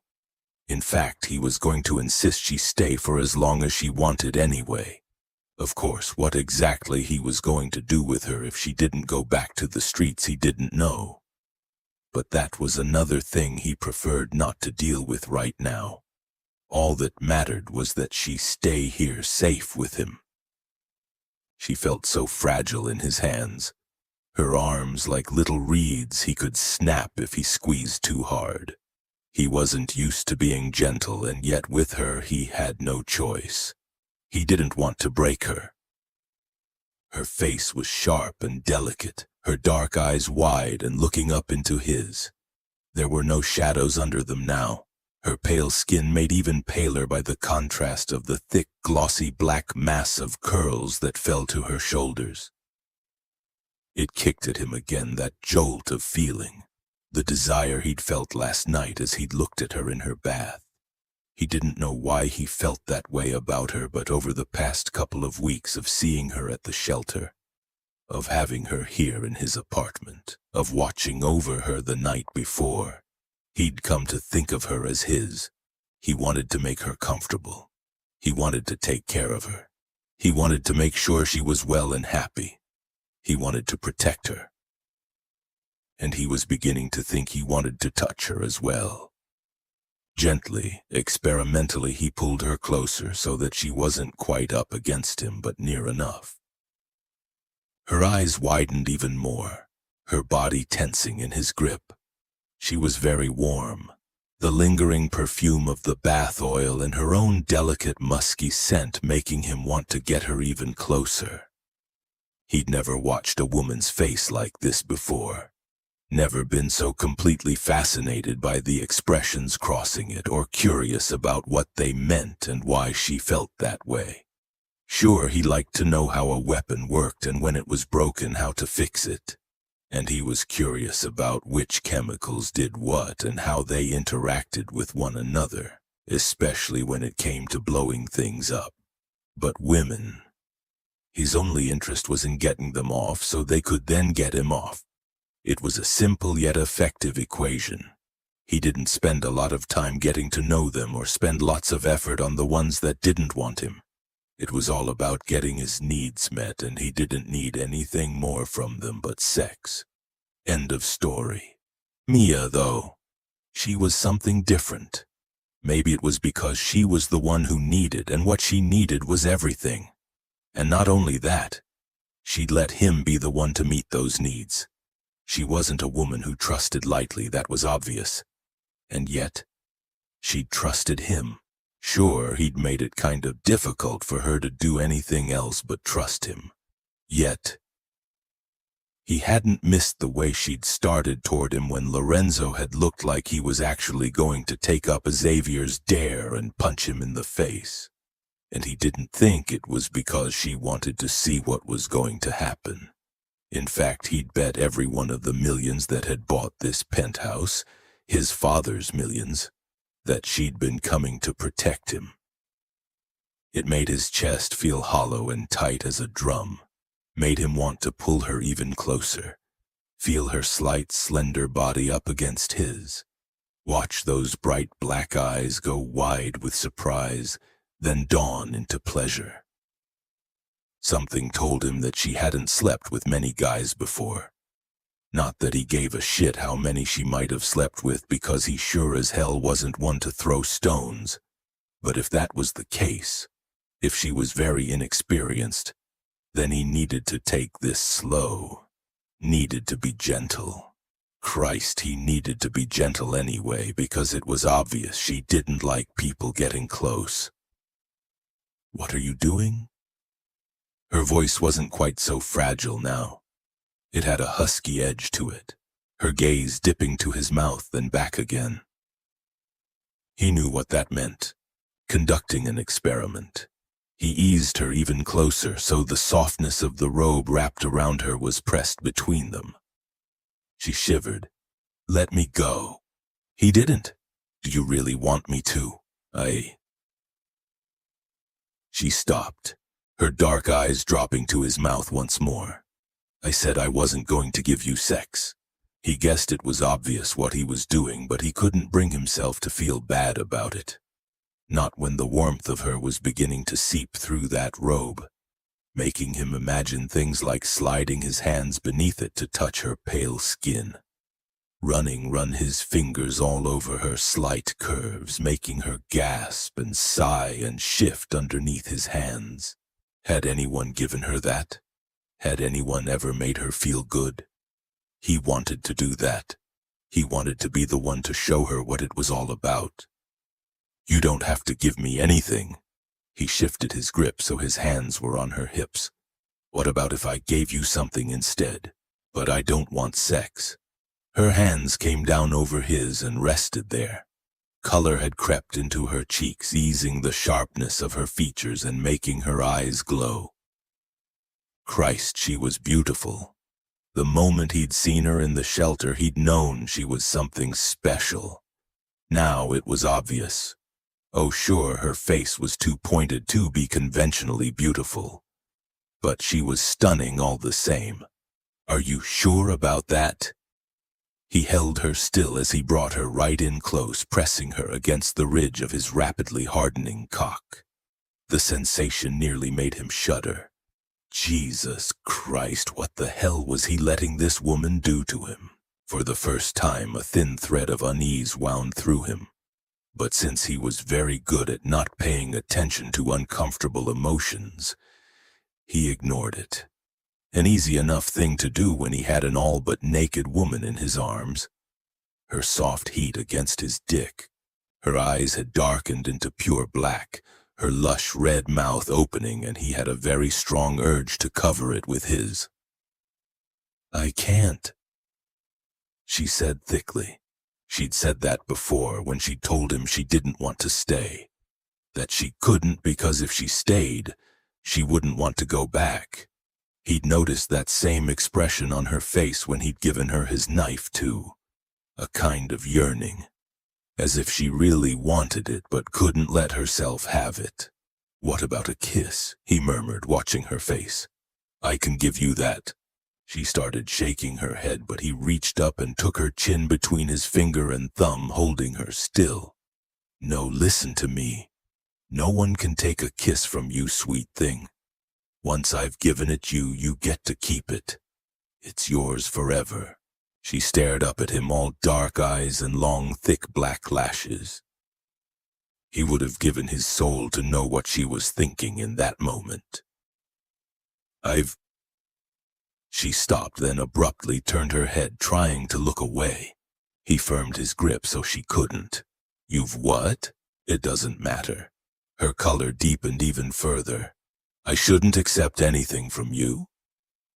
He let his thumb stroke over the petal-soft skin of her jaw. But what if I made you accept it? Like I made you get in my car and come up into my apartment. Like I'm keeping you here right now. Her lashes fluttered. Her stiffness had ebbed, one arm by her side, the other with her hand over his where he gripped her by the hip. She wasn't trying to pull him away, her fingers only resting there lightly. Her gaze had dropped to his mouth again, and this time, it stayed there. He stroked her, feeling a fine tremble go through her. In fact, he went on, keeping his voice low and soft and his gaze on her face. What if you had no choice but to accept it? What if I held you so tight that you weren't strong enough to push me away? He lowered his head, watching her pupils dilate in response. But not with fear, he was certain. If you couldn't fight me, if I was too strong for you. He went lower still so his mouth was barely inches from hers. If I was going to make you accept a kiss whether you wanted to or not. She was trembling now up and down the length of her whole body. Her breath was coming faster too. He could hear it in the silence of the hallway. Her gaze flicked up to his and he could see fear in it. But not only fear. There was confusion too, and something else. Something it was clear she didn't even recognize herself. Xavier let go of her chin and slid his fingers into her hair. curling them around the back of her skull, cradling the back of her head in his palm. The black locks were just as soft as he'd imagined, just as silky and warm. Her mouth opened, lush and red, but she didn't say anything. Wide black eyes on his, full of shock and so many other emotions he couldn't untangle them all. "Are you really sure this is a good idea?" No, he wasn't sure, not at all. But he didn't care. He forgot about the ranch his father had just signed over to him. Forgot about his prick of a brother demanding Xavier give up the one thing he'd ever wanted. Forgot about the fact that even his own life wasn't his. Suddenly there was nothing in the whole world more important than kissing Mia. "I'm going to take that kiss, sweet thing," he warned, "and you can't stop me." She didn't stop him. Her body trembled and her breathing rushed in and out, but she didn't try to push him away or pull out of his arms. So he bent and closed that last inch, covering her mouth with his.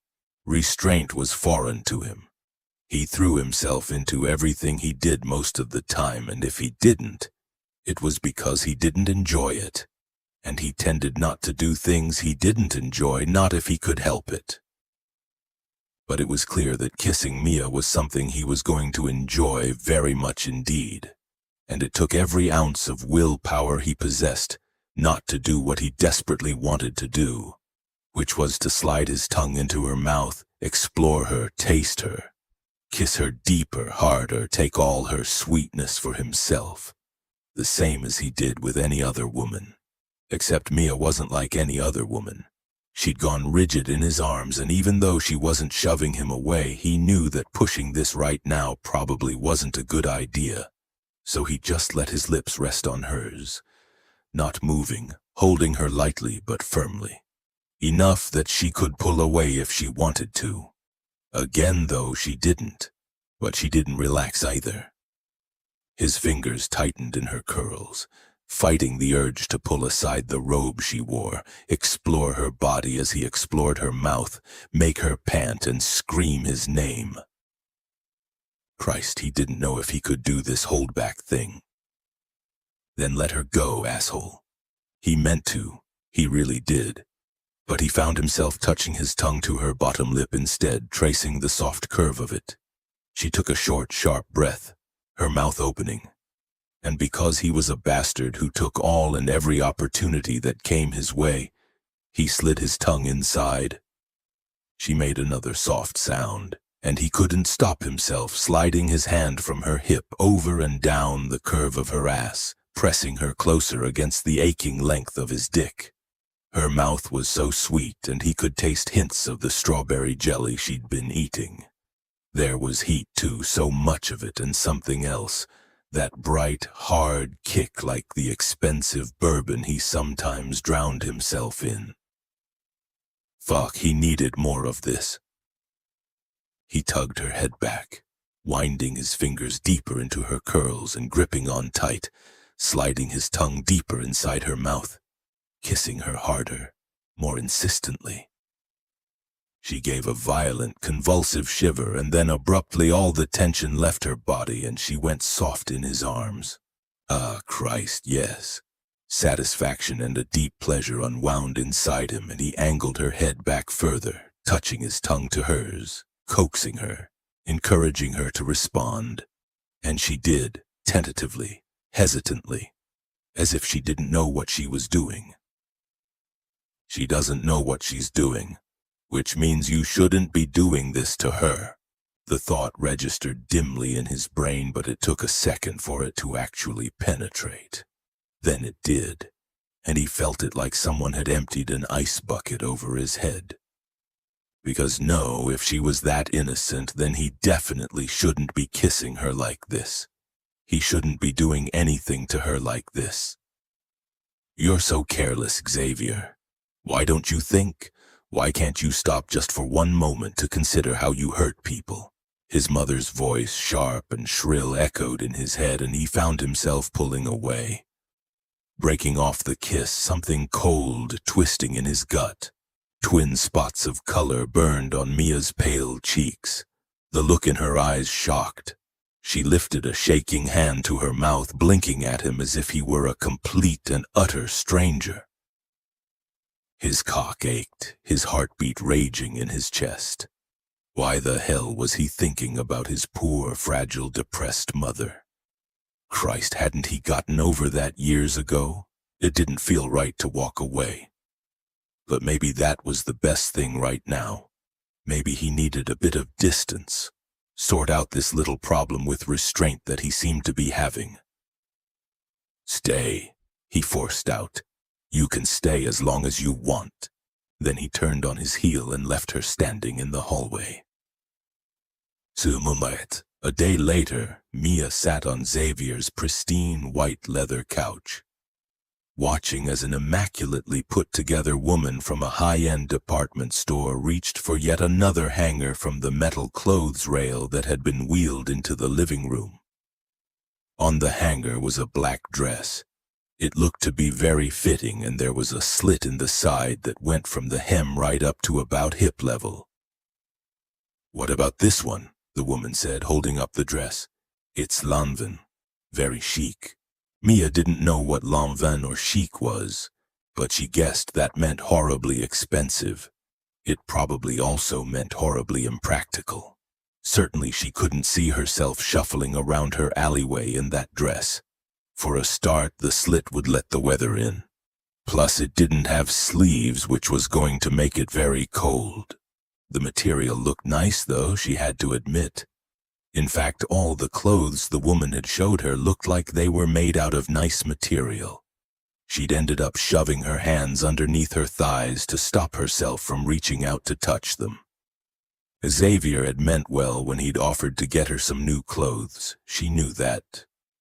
But she hadn't realized it would entail having a personal shopper coming especially to the penthouse to show her a whole lot of designer gear. And not just plain old designer gear. Jeans and t-shirts and maybe a coat or a sweater she could probably have handled. But dresses and skirts and gowns, not so much. Not that she was going to accept anything he bought for her anyway. But if the past day or so had taught her anything about handling Xavier, it was easier to let him do what he wanted than to argue about it. Particularly when no matter how much she tried to tell him she didn't want him to do these things for her, he ignored her and went ahead and did them anyway. First, there had been the array of food he'd had delivered that morning. Spreads and pastries and cheeses and all kinds of things she'd never even heard of, let alone eaten. She'd found them all too different, too overwhelming, and had ended up going back to jelly sandwiches instead. Then there had been the toiletries that had appeared along with the food. Oils and soaps and creams in lots of different pretty pots. And a hairbrush, a manicure set, a hairdryer, a flat iron. After that, a new backpack had appeared. She'd at first thought he'd gotten rid of her old one. And she had run around the apartment with tears in her eyes trying to find it. Only to discover that what he'd actually done was transfer the contents into the new one, and stuck the old one in the closet of the guest bedroom she'd moved into. That had embarrassed her, the thought that he'd seen how little she had, but she hadn't mentioned it, not wanting to get into a discussion or an argument about it. Instead, she'd put her things in the old backpack in the closet and kept the new one out where he could see it. However, her old clothes still hadn't returned. He'd sworn to her that he hadn't gotten rid of them, but given that it had now been 2 days and she still didn't have them, she was starting to wonder. Laundry didn't usually take that long, did it? Along with the beautiful dresses, the woman had also showed her some of the most beautiful lingerie she'd ever seen. Lace and silk in a rainbow of colors. She didn't want any of it. She wore the spare pair of panties she'd had in her backpack, washing them every night in the bathroom sink and hanging them on the heated towel rail to dry. She didn't wear a bra and had settled on one of his t-shirts and a pair of his old sweatpants she'd found in a cupboard in the hallway. She wore them with an old business tie around the waist to keep them up, also found in the same hallway cupboard. He'd been incensed when she'd come out of the bedroom wearing it, telling her she should stay in the robe until he'd gotten her something decent to wear. But if he could ignore what she wanted, then she could ignore what he wanted. He'd threatened to dress her himself, but she just looked at him, silently daring him to do it. He'd backed down at that, and she thought she might have some idea about why. It had to do with that kiss, the kiss she tried not to think about too much during the day. It was only last night that she'd taken out the memory, turning it over and over in her head as she lay in the soft, wide bed staring at the ceiling, reliving the heat of his mouth, the feel of his strong hands on her, and the strange awareness of her body that had gone through her like an electric shock. He'd kept his distance from her for the rest of the day after that, at least physically. She'd been glad because she didn't know how to process it, didn't know why she'd stood there letting him put his mouth on hers, letting him touch her, letting his tongue explore her, taste her. She just hadn't known how to deal with any of it. "Excuse me, miss?" Mia looked up at the woman who was holding out the impractical black dress. "Yes, it's very nice, but I don't want it." The woman didn't even blink. "No problem. Let's see if we can't find something else for you." At that moment, the elevator doors opened and Xavier came strolling in. He wore his suits without jackets and mostly without a tie, and today was in a pair of dark, tailored pants and a black business shirt, a couple of buttons open at the neck. The department store woman gave him a glance, her smile widening into blinding. Mia watched curiously as the woman touched her hair in what looked like an unconscious gesture. "Oh, Mr. DeSantis," she said. "We weren't expecting you back quite so soon." Xavier gave her one of his own blinding smiles, making something unfamiliar tighten in Mia's chest. She didn't like it, whatever it was. "Sorry, ladies," he said, all easy, careless charm. "Hope I'm not intruding." The department store woman patted her hair again. "No, of course not. Mia was about to choose something beautiful to show you." She glanced over at Mia. "Weren't you?" "I can't wear that dress," Mia felt compelled to point out. "It's not very practical." "Well, no, of course not. Which is why I was going to show you. I can't wear any of those dresses." Mia cut her off. Suddenly, she didn't want the woman here. There was something about her that Mia didn't like, and she wasn't sure what it was. Maybe it was the smoothness of her hair or the perfectness of her makeup. Whatever it was, it annoyed her. Xavier strolled over to the couch without even glancing at the woman. He'd left early that morning. Where he went, she hadn't asked, and she hadn't seen him since the night before. He had a curiously intent look in his blue eyes, and it made her uncomfortable. "Are you sure that's discomfort you're feeling?" Of course it was discomfort. What else would it be? "How long are you planning on lying to yourself?" Mia shoved the thought away as Xavier said, deceptively mild, "Sure, you can wear those dresses. You'd look beautiful in them." She decided not to reply. They'd had this argument before. He stopped by the arm of the couch, looking down at her, and she could see by the glitter in his eyes that he was not happy with her. "Too bad." "We'll take all of them," he said, not taking his eyes off her, "including the lingerie." "Mr. DeSantis," the woman began. "I said all of them." He didn't turn. "I'll be in touch later about delivery. Now get out of here." The woman didn't say another word, and 5 minutes later both she and the rail of clothes had gone. Mia stared at him. "You weren't very nice." "Like I give a shit." He began rolling up sleeves of his shirt, and for some reason she couldn't take her eyes off the lean strength of his forearms. "You don't like the clothes?" Or are we going to have another argument about you refusing to accept anything I give you? You're not giving them to me. You're forcing me to have them." He made a dismissive sound. "You want them, Mia, I know you do. Just like you wanted my knife. You want a lot of things that you're not letting yourself have. What's that all about?" She tore her gaze away from his arms and looked down at her hands clasped in her lap. "You wouldn't understand." He skirted around the arm of the couch, then flung himself down beside her, leaning back and stretching his long legs out in front of him. "Try me." She didn't know if she wanted to have this conversation with him. It felt too close to something painful.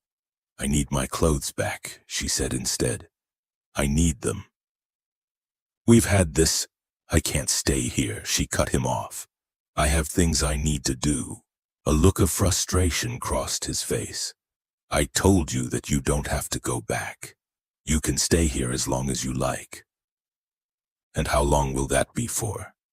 She stared at him. "I can't live as a guest in your house forever." "Sure you can," he replied with maddening calm. "I don't mind. But I do. I want—" She stopped, her heart suddenly beating faster, nervousness fluttering inside her. She'd never told anyone what she wanted for herself. It was her own private dream, something that no one would take from her, that was hers. Telling him felt dangerous, like giving up a piece of herself. "What do you want?" There was a gentleness in his voice, a warmth that made her want to crawl inside it and wrap it around herself. "You can tell me." "It's going to sound stupid," she mumbled. "No, it won't." He paused, the look in his deep blue eyes suddenly unreadable. "Nothing you could tell me will sound stupid." She didn't mean to tell him, but it came out anyway, all thick and emotional. "I want a home. I don't care what it looks like. I just want a place that's mine. Somewhere that's safe and warm, and I can have all my stuff, and I can—" She shut her mouth with a snap before anything else could spill out. Xavier didn't say anything. She kept her gaze on her hands, her heart thundering in her ears. Stupid God, so stupid to tell him all that stuff. He wouldn't understand. He wouldn't. How could he? This man with all his money in this fancy penthouse apartment and a limo. What would he know of wanting something that was just his? "I know what it looks like," he said quietly after a long moment. "I have everything I want, right? And I do, it's true. But none of it's mine. It's all bought with my father's money. In fact, everything I have is all bought with my father's money. It's all in his name. He retains control of just about everything. I don't care. I'm kind of careless with stuff, so it's probably a good thing." He let out a breath. "But there's one thing of my own I wanted. My mom's family ranch out in Wyoming. I just wanted that. And Dad had been holding it over my head for years, getting me to do a whole lot of things for the company. Probably as a punishment now that I think about it, but anyway, he finally signed over the title to me yesterday." There was a silence, and she didn't want to move in case he stopped talking. And she didn't want him to stop talking because the note in his voice, she knew it. She recognized it. It was the sound of her own feelings whenever she thought about a home of her own. "It's mine," he went on. "Finally, I've got something that's mine. And I'm not going to be careless with that, not in a million fucking years." For a change, he wasn't looking at her, his gaze straight ahead, as if he was looking at that ranch already. As if he was already there. She had no idea what Wyoming was like, but from that expression on his face, it looked like it was beautiful. Abruptly, he gave a short, hard laugh. "Shit, I didn't mean to talk about that. I'm not comparing our experiences or anything. I just want you to know that I understand what it's like to want something of your own, too." It was strange that a man like him would know that. And even though the wary part of her was still telling her not to trust him, the rest of her did, and more than that, she was beginning to be curious about him as well. It was hard being the relentless focus of someone for so long, especially when she wasn't used to it. Maybe it was time to turn that focus on him. "Tell me about your family," she said. His smile turned wry. "Christ, you know. Like any other fucking family." Then he stopped. "No, you probably don't know, do you?" She shook her head. "I don't have any brothers or sisters. I only had my grandma and she." Her voice trailed off. No, she didn't want to tell him about that. His gaze sharpened. "And she what? If she was cagey, he'd probably press." "I asked first." "Okay, but don't think you're getting out of it." He let out a breath. "So my fucked up family." "Well, I mean, how much do you know about us?" She blinked. "Nothing." "Should I?" "Kind of. My grandparents came out from the old country, Italy obviously, and settled in Wyoming for some reason, lost in the mists of time." He gave her a very blue glance. "Yeah, you're getting the long story. Is there any other story with you?" The statement just slipped out of her, and she hadn't meant to say it, which almost never happened to her. Xavier's eyes widened and he turned more fully to her. "Did you just sass me?" She could feel it, the beginnings of a smile curving her mouth, a strange tightness in her chest. Quickly she looked down at her hands. "Maybe." He laughed, low and deep, and the delighted warmth in the sound was better than 1,000 goose-down comforters. "Sweet thing, I don't think I'm ever letting you go. Okay, so grandparents coming from the old country, settling in Wyoming, all that shit. Anyway, they brought their business with them, which was making guns.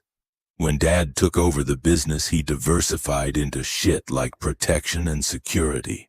Got some major contracts, bought some more businesses, made shitloads, and I mean shitloads of money. So that's us, the DeSantis gun empire." Her curiosity deepened. "What about your brothers?" "Yeah, Lorenzo the douchebag. He's Dad's CFO. Then there's Raphael. He's the middle one and is as much of an asshole as Lorenzo.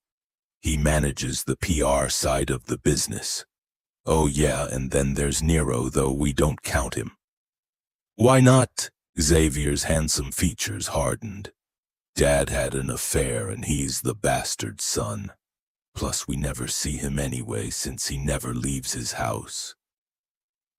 She blinked. "Never? Not that I remember. Can we not talk about my brothers?" Mia studied him. Clearly they were a painful subject. "What about your mom?" The response was so instant it was like a light had been switched off, or shutters coming down over windows. "She died a long time ago." His voice had turned flat. Clearly that was an even more painful subject. She wanted to push, wanted to know more, but something told her that now was not the moment. So she looked down at her hands again because she couldn't do this and look at him at the same time. And she did want to do this. She wanted to give him something, though she wasn't really sure why or what to give. Not when she didn't have anything, not that meant anything. All she had was her own story. She'd never given it to anyone before. "My mom left when I was 5, she said quietly. "I don't know why. My grandma said it was because she couldn't cope with me, and since grandma couldn't cope with me either, maybe that's true. Anyway, I lived with her until I was about 13, I think. But she wasn't a very nice woman. She liked for me to help her around the house and stuff, so I didn't get to go to school much. Her fingers were white-knuckled in her lap, which was weird because she thought she'd put all that in the past years ago. She wasn't nice to me. She'd yell a lot, and sometimes she'd hit me. It wasn't anything major, nothing like what some other kids got. And I guess I was grateful that she took me in because she didn't have to. But one day..." She broke off as Xavier reached out and put one large warm hand over hers. She blinked, staring down at it, the tanned skin peppered with little white scars. Something shifted inside her, steadying. Grandma used to smoke, she went on, somehow needing to say this, needing to get it out. She used to put her cigarettes out on my arms occasionally. One day I'd spilled something in the kitchen and she was mad and she beat me pretty hard. I was 13. Xavier's fingers tightened on hers. I knew I couldn't stay there after that because it was only going to get worse. So, I left. I didn't have anywhere to go, but there was a lady who lived in an alley near the apartment, and sometimes she was nice to me, so I went to her. She looked after me for a while, helped me out. I was afraid the cops would find me, so I moved around and tried to stay hidden. It was scary, but after a while, I kind of got used to it. I never got picked up. Once I went to the police station to ask if anyone had reported a missing kid. I told them it was my sister, but no one had. I think Grandma was glad I'd gone. Xavier said nothing, but his hand on hers was tight, strong. For long moments they just sat there in silence, and she felt strange, vulnerable, but not in a bad way, as if the gift of her story had been accepted, and not only that, treasured. "You want a home?" Xavier said at last, his voice even deeper than normal. "I'll get you a fucking home." It sounded like a vow. One that's yours, that no one can ever take away from you. Where you'll be safe. I promise. Her throat closed up painfully. She kept her gaze on the hand over hers, staring at the scars on it. "I can't have one. I don't have a birth certificate. I don't have a social security number. And I need those before anything else." A gentle finger caught her beneath the chin, turning her face toward him. "Then we'll get those too," he said. As if it was easy. As if all he had to do was snap his fingers and they'd appear. "Tony at the shelter was helping me," she explained. "But it's hard. I don't know my mom's surname and I don't know where she was born. Tony told me I need that information for the birth certificate, but Grandma never talked about her. I don't think she ever told me." He frowned. "What about your own surname?" "I don't know, my grandma never said." "What about her then? Was she born in New York?" Mia shook her head. "She talked every so often about it being a mistake to come here, so I guess she was somewhere else first." Her jaw tightened. Her grandmother had been a mean, bitter old woman, and she didn't like thinking about her too often. "Okay, but she had a name." "Yeah. People used to call her Hazel or Mrs. Claire. But I don't think Claire was my mom's name because Tony searched on it for me and couldn't find anything." One side of Xavier's mouth curved in an attractive, lopsided grin. "Don't worry, sweet thing. That'll give me enough to go on. I'm pretty sure I can get that birth certificate for you." She became conscious all of a sudden that he was still holding her chin and that his other fingers had curved out, lying lightly against her throat. Her skin tingled where he touched, like little sparks scattering everywhere. "I don't know how you can," she said, her voice sounding thick. Tony was having real trouble. Xavier's grin deepened. "Yeah, well, I'm not Tony. I've got a lot more money at my disposal, not to mention a shitload of useful contacts in various government departments." His fingers pressed lightly. "I'll get your documents, Mia. And once we have them, we'll find you that home." She shouldn't be letting him do all these things for her. She should be insisting on getting her clothes back, then leaving, going back to the shelter, going back to Tony and all the things he was going to help her with. But Tony hadn't had much success. It was winter and she didn't want to stay in the shelters. She didn't want to go back to her alley where it was freezing and dangerous and dirty. It had only been a couple of days, but already she'd gotten used to being warm. She'd gotten used to having food. She'd gotten used to being safe. It was scary to admit that, because when this was all over, and it would be over at some point, It was going to be so very hard to go back. But there was a part of her that wanted to grab it while it lasted and take as much as she could while she could. Who would it hurt to accept his help? No one. And if she didn't, the only person who would suffer was her. So why not accept it? Why not take the easy route while the going was good? Because God knew she hadn't ever had easy in her life, not once. Mia looked into his eyes, blue like the sky. "Okay," she said. Chapter 7. Xavier didn't think her acceptance would feel like victory, but it did. Her dark eyes were very serious, and he knew she meant what she said. But that was good because he'd meant it when he'd promised her he'd give her the home she needed, when he'd promised to get her documents for her. He'd also meant it when he said he wasn't going to let her go. The decision had been made the moment that spark of sass had glowed in her eyes, and he didn't question it. He knew it for truth all the way down to his bones. She'd been abandoned and hurt by people who were supposed to care about her. And when she'd left home, no one had come searching for her. She'd been left out on the streets like trash, and no one cared. Fuck that. He was going to make sure that never happened again. Because she was his now. The very first thing he'd ever had that was all his. And he was going to keep her. He was also going to make sure she got everything she wanted, and if that meant getting her a home, then he'd get her one. Going to mean she won't stay with you, though. Maybe. Maybe not. He'd cross that bridge when he came to it. Right now, that wasn't as important as the promises he'd made to her. She'd accepted his help, and that meant he couldn't let her down. He wouldn't. Yeah, but you've got a history of breaking things, don't forget. Xavier ignored the thought.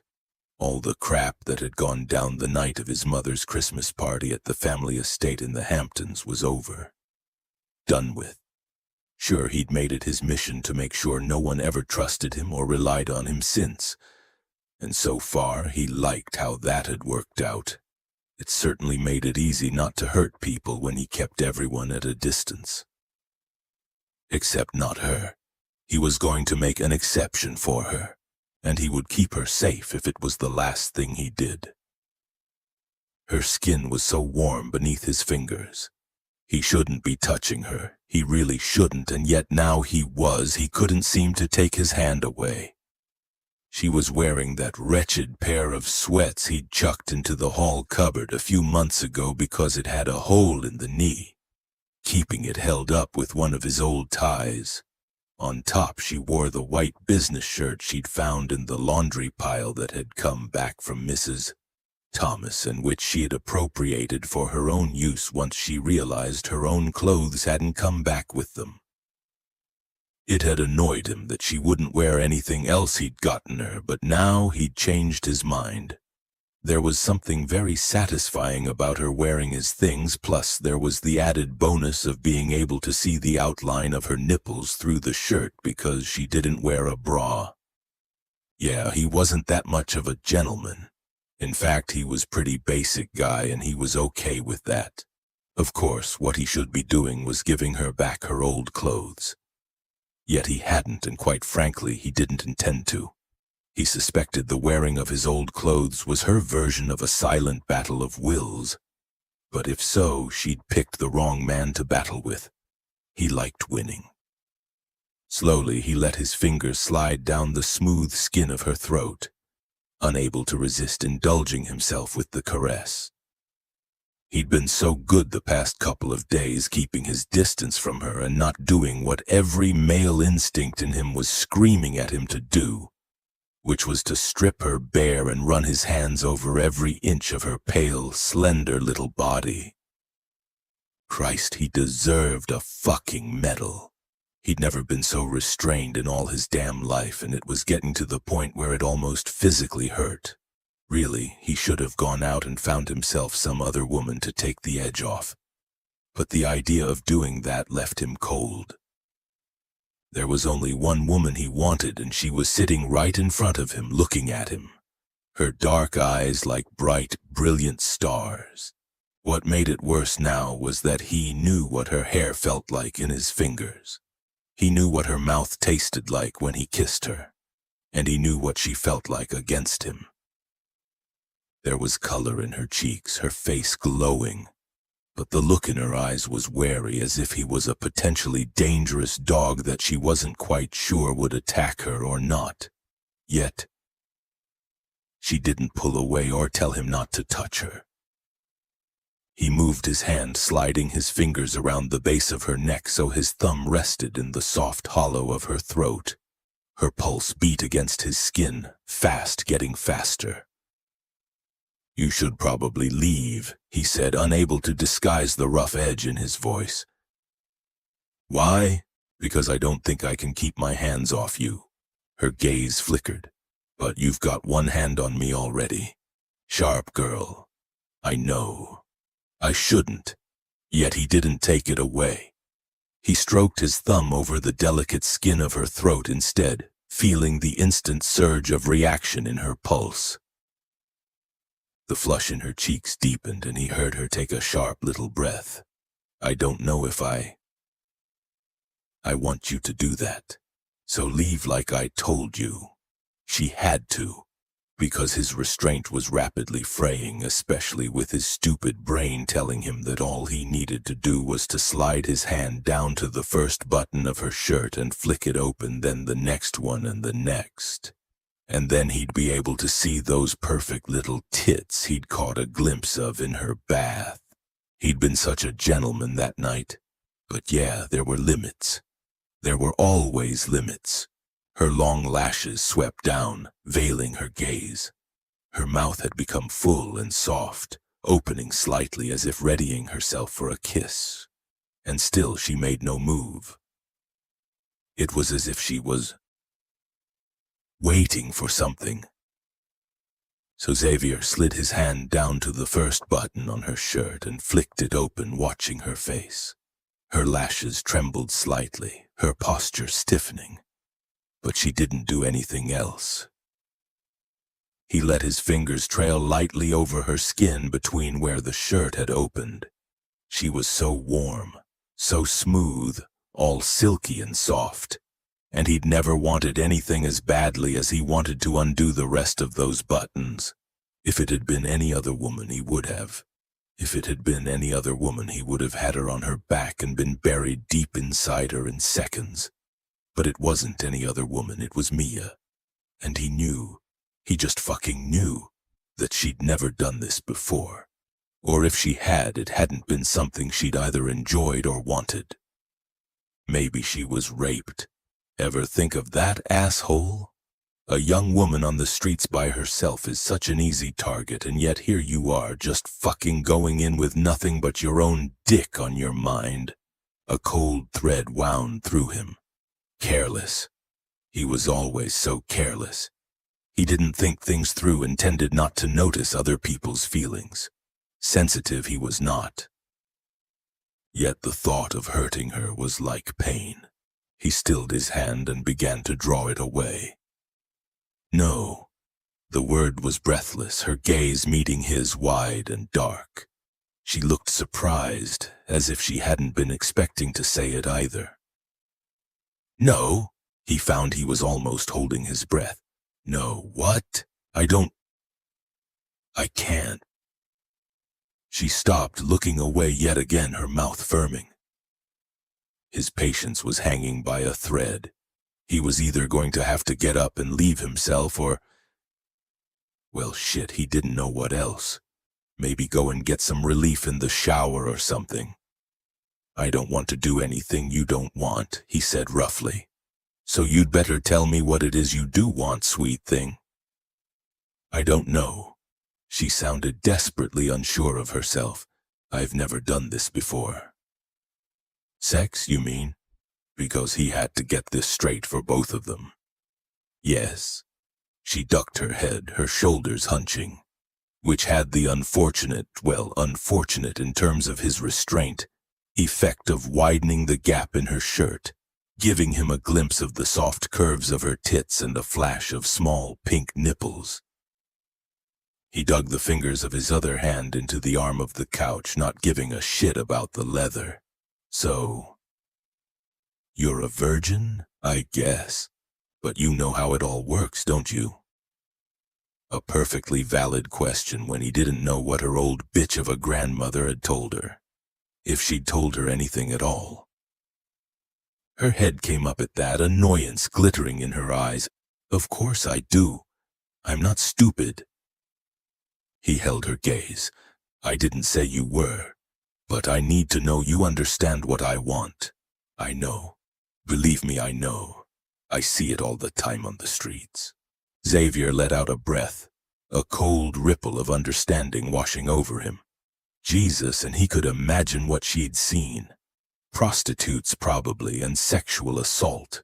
Sex as a transaction, as a show of power. Nothing good. Nothing pleasurable. What I want from you, he said carefully, is not in any way what you've seen on the streets. Do you understand? It's about pleasure.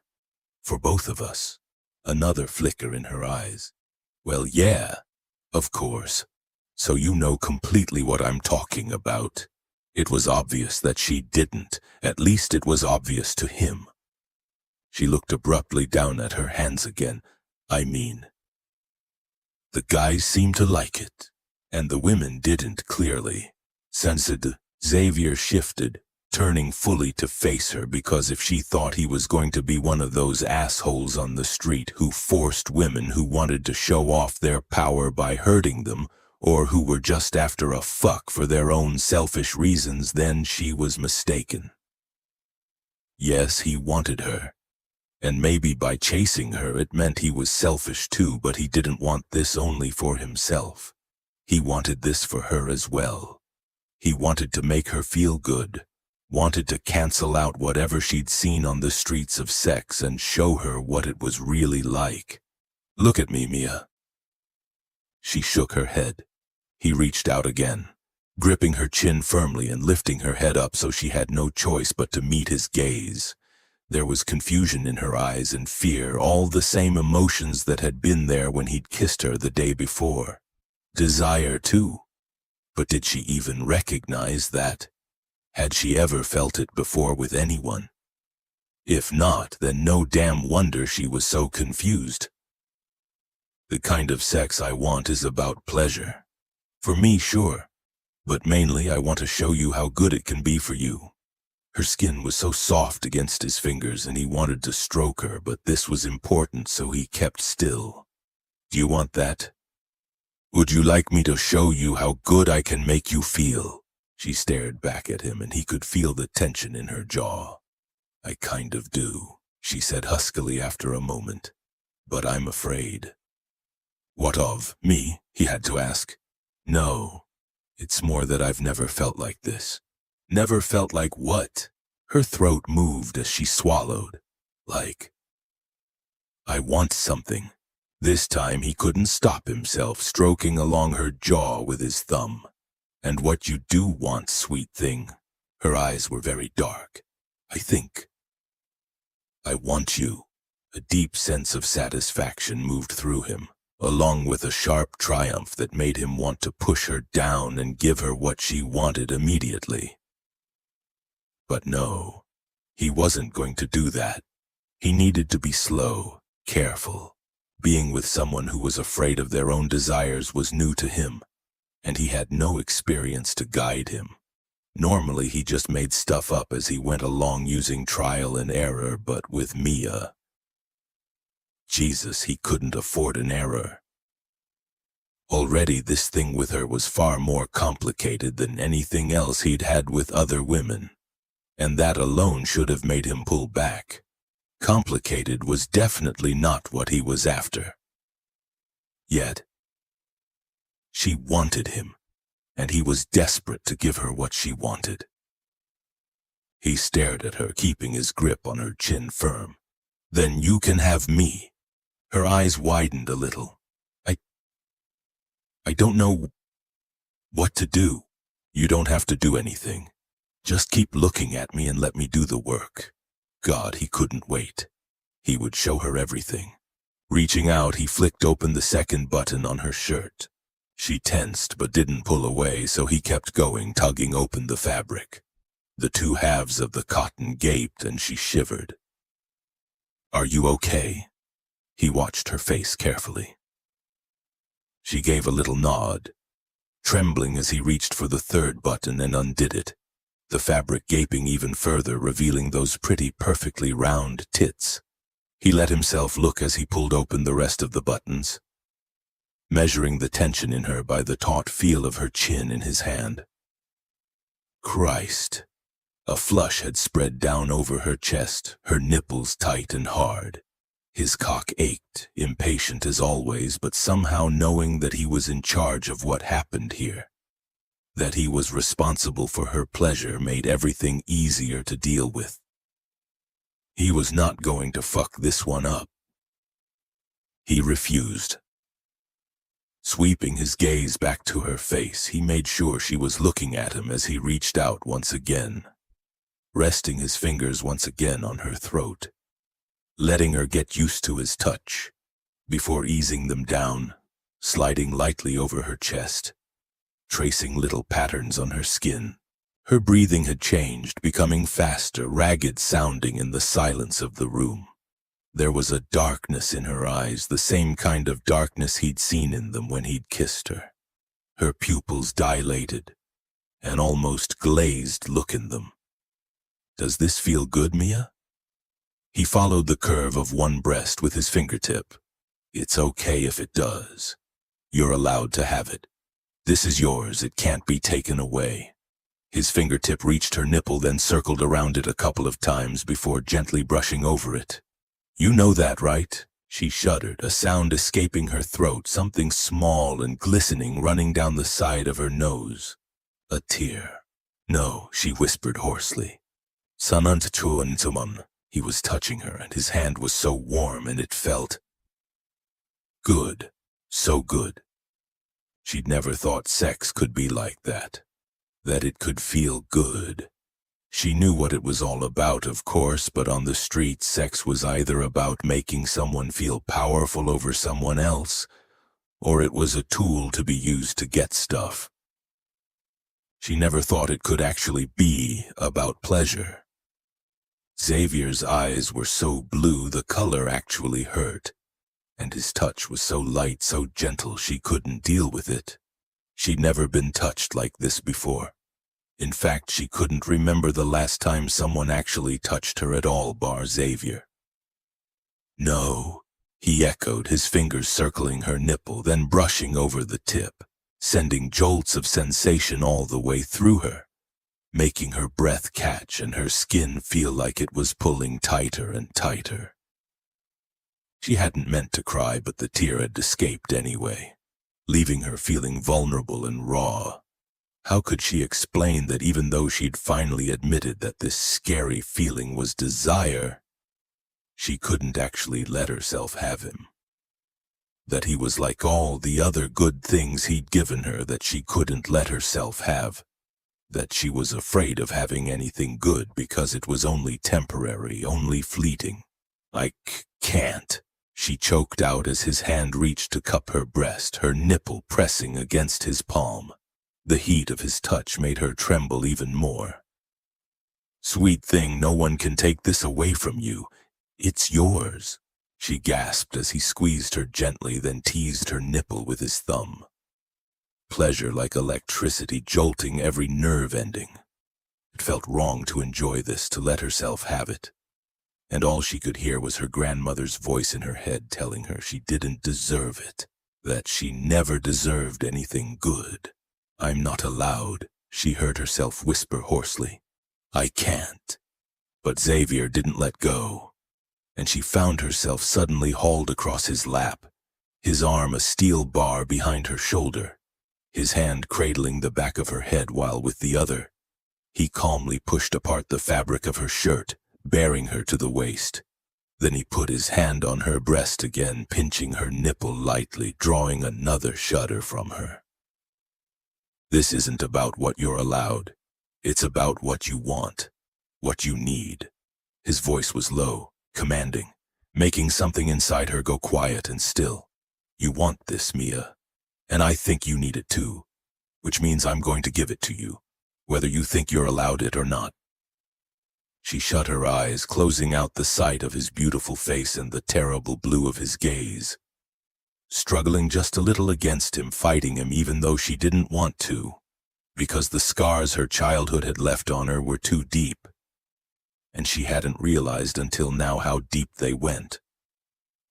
But all Xavier did was shift his hold on her, pulling her hands behind her and crossing her wrists at the small of her back, keeping them there in a grip so strong she couldn't break it. Then with his free hand he touched her. Soft, light touches from her throat to her collarbones, to her breasts and nipples, to her stomach, tracing patterns of fire all over her skin. She shivered, her breathing hoarse in the silence of the room, more tears behind her eyes, though she had no idea why she was crying. Because she didn't cry, she just didn't. "Why are you fighting this?" he asked softly. "Am I hurting you?" His touch was slow and leisurely and about as far from pain as it could get. But she didn't want to tell him the truth, afraid of what it would reveal about herself. Yet somehow, though, it slipped out anyway. "No, you're not. It's just... my grandma was always so angry with me. She used to tell me it was my fault Mom left, that I didn't deserve all the nice things I had."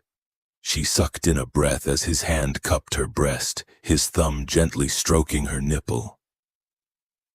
"Not that I had much that was nice, but I guess I kind of ended up believing she was right."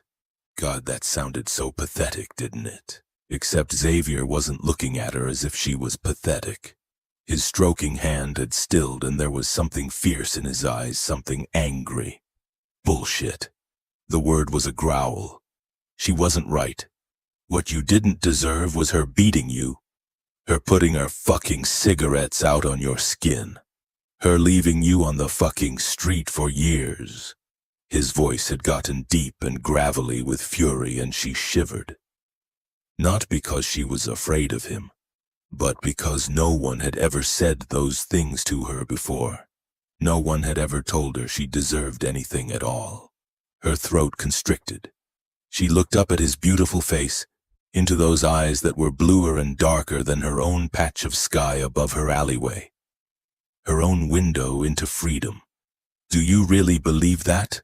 she asked thickly, hating herself for the needy note running through her voice and yet unable to repress it.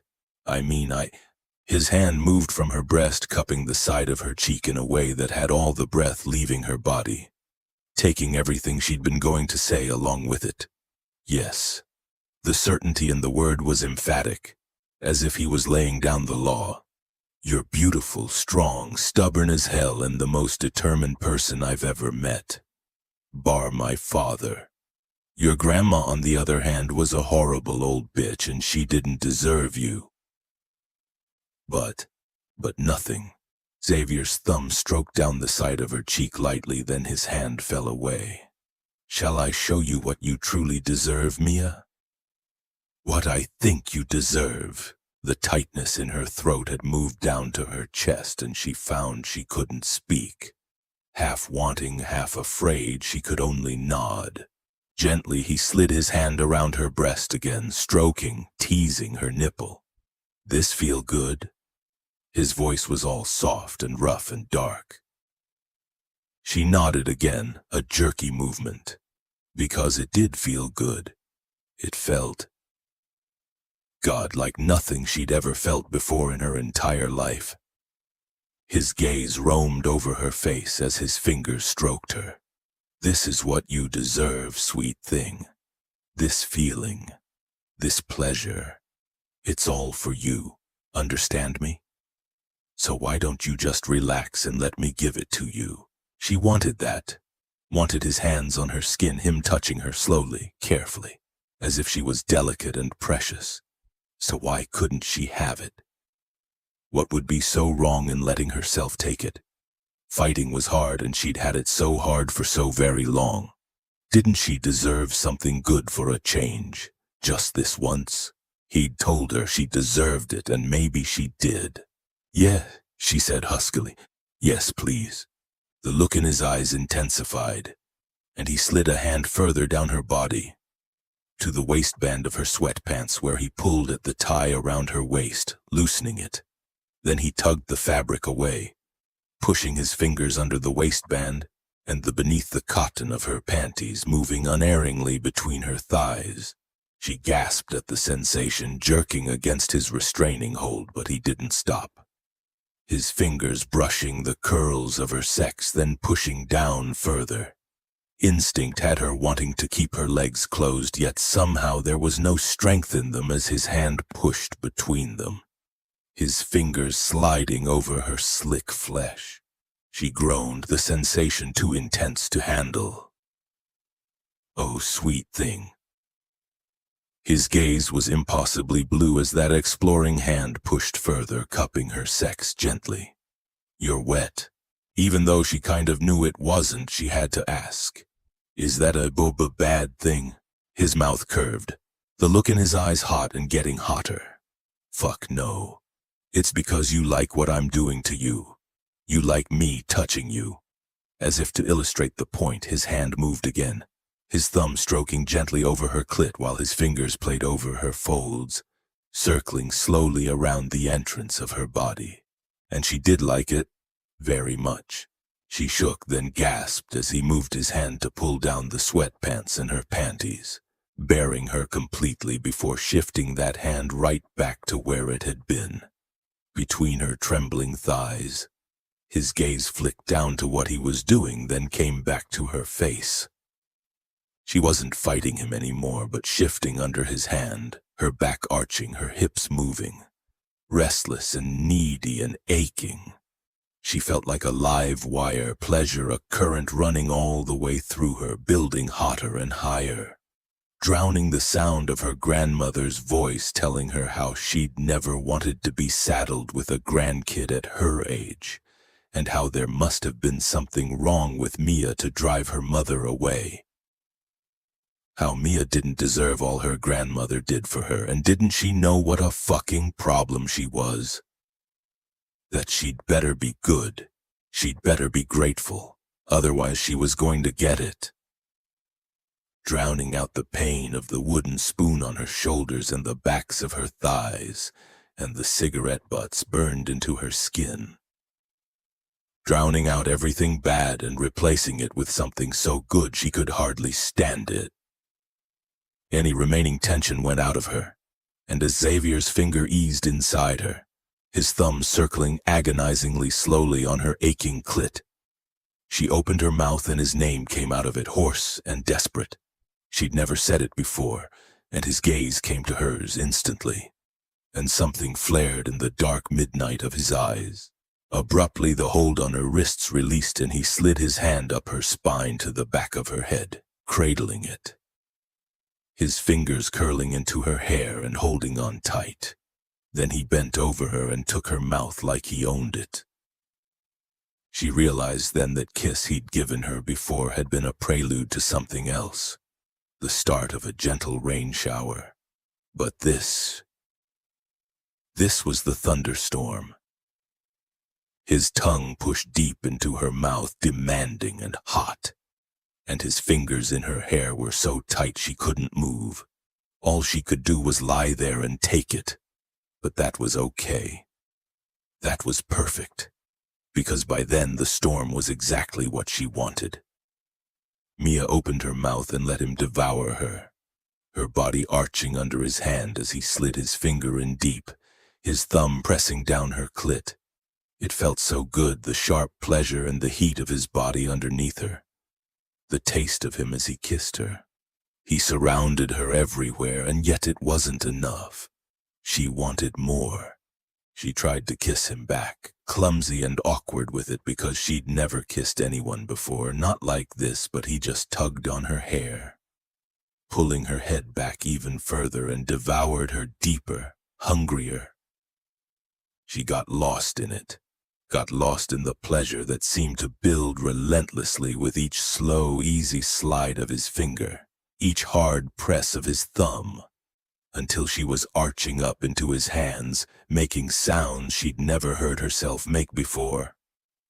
Instinctively, she reached for him, winding her arms around his neck, pulling him closer as she lifted her hips, moving to increase the friction because this not being enough, this wanting something more was driving her crazy. She said his name again, over and over until he did something with his thumb on her clit and everything inside her drew so tight she wanted to scream. Then it exploded and she did scream, a cry that was caught by his demanding mouth and swallowed down, and she was shaking in his arms, all thought utterly gone, aware of nothing but the immense current of pleasure that pulsed through her entire body.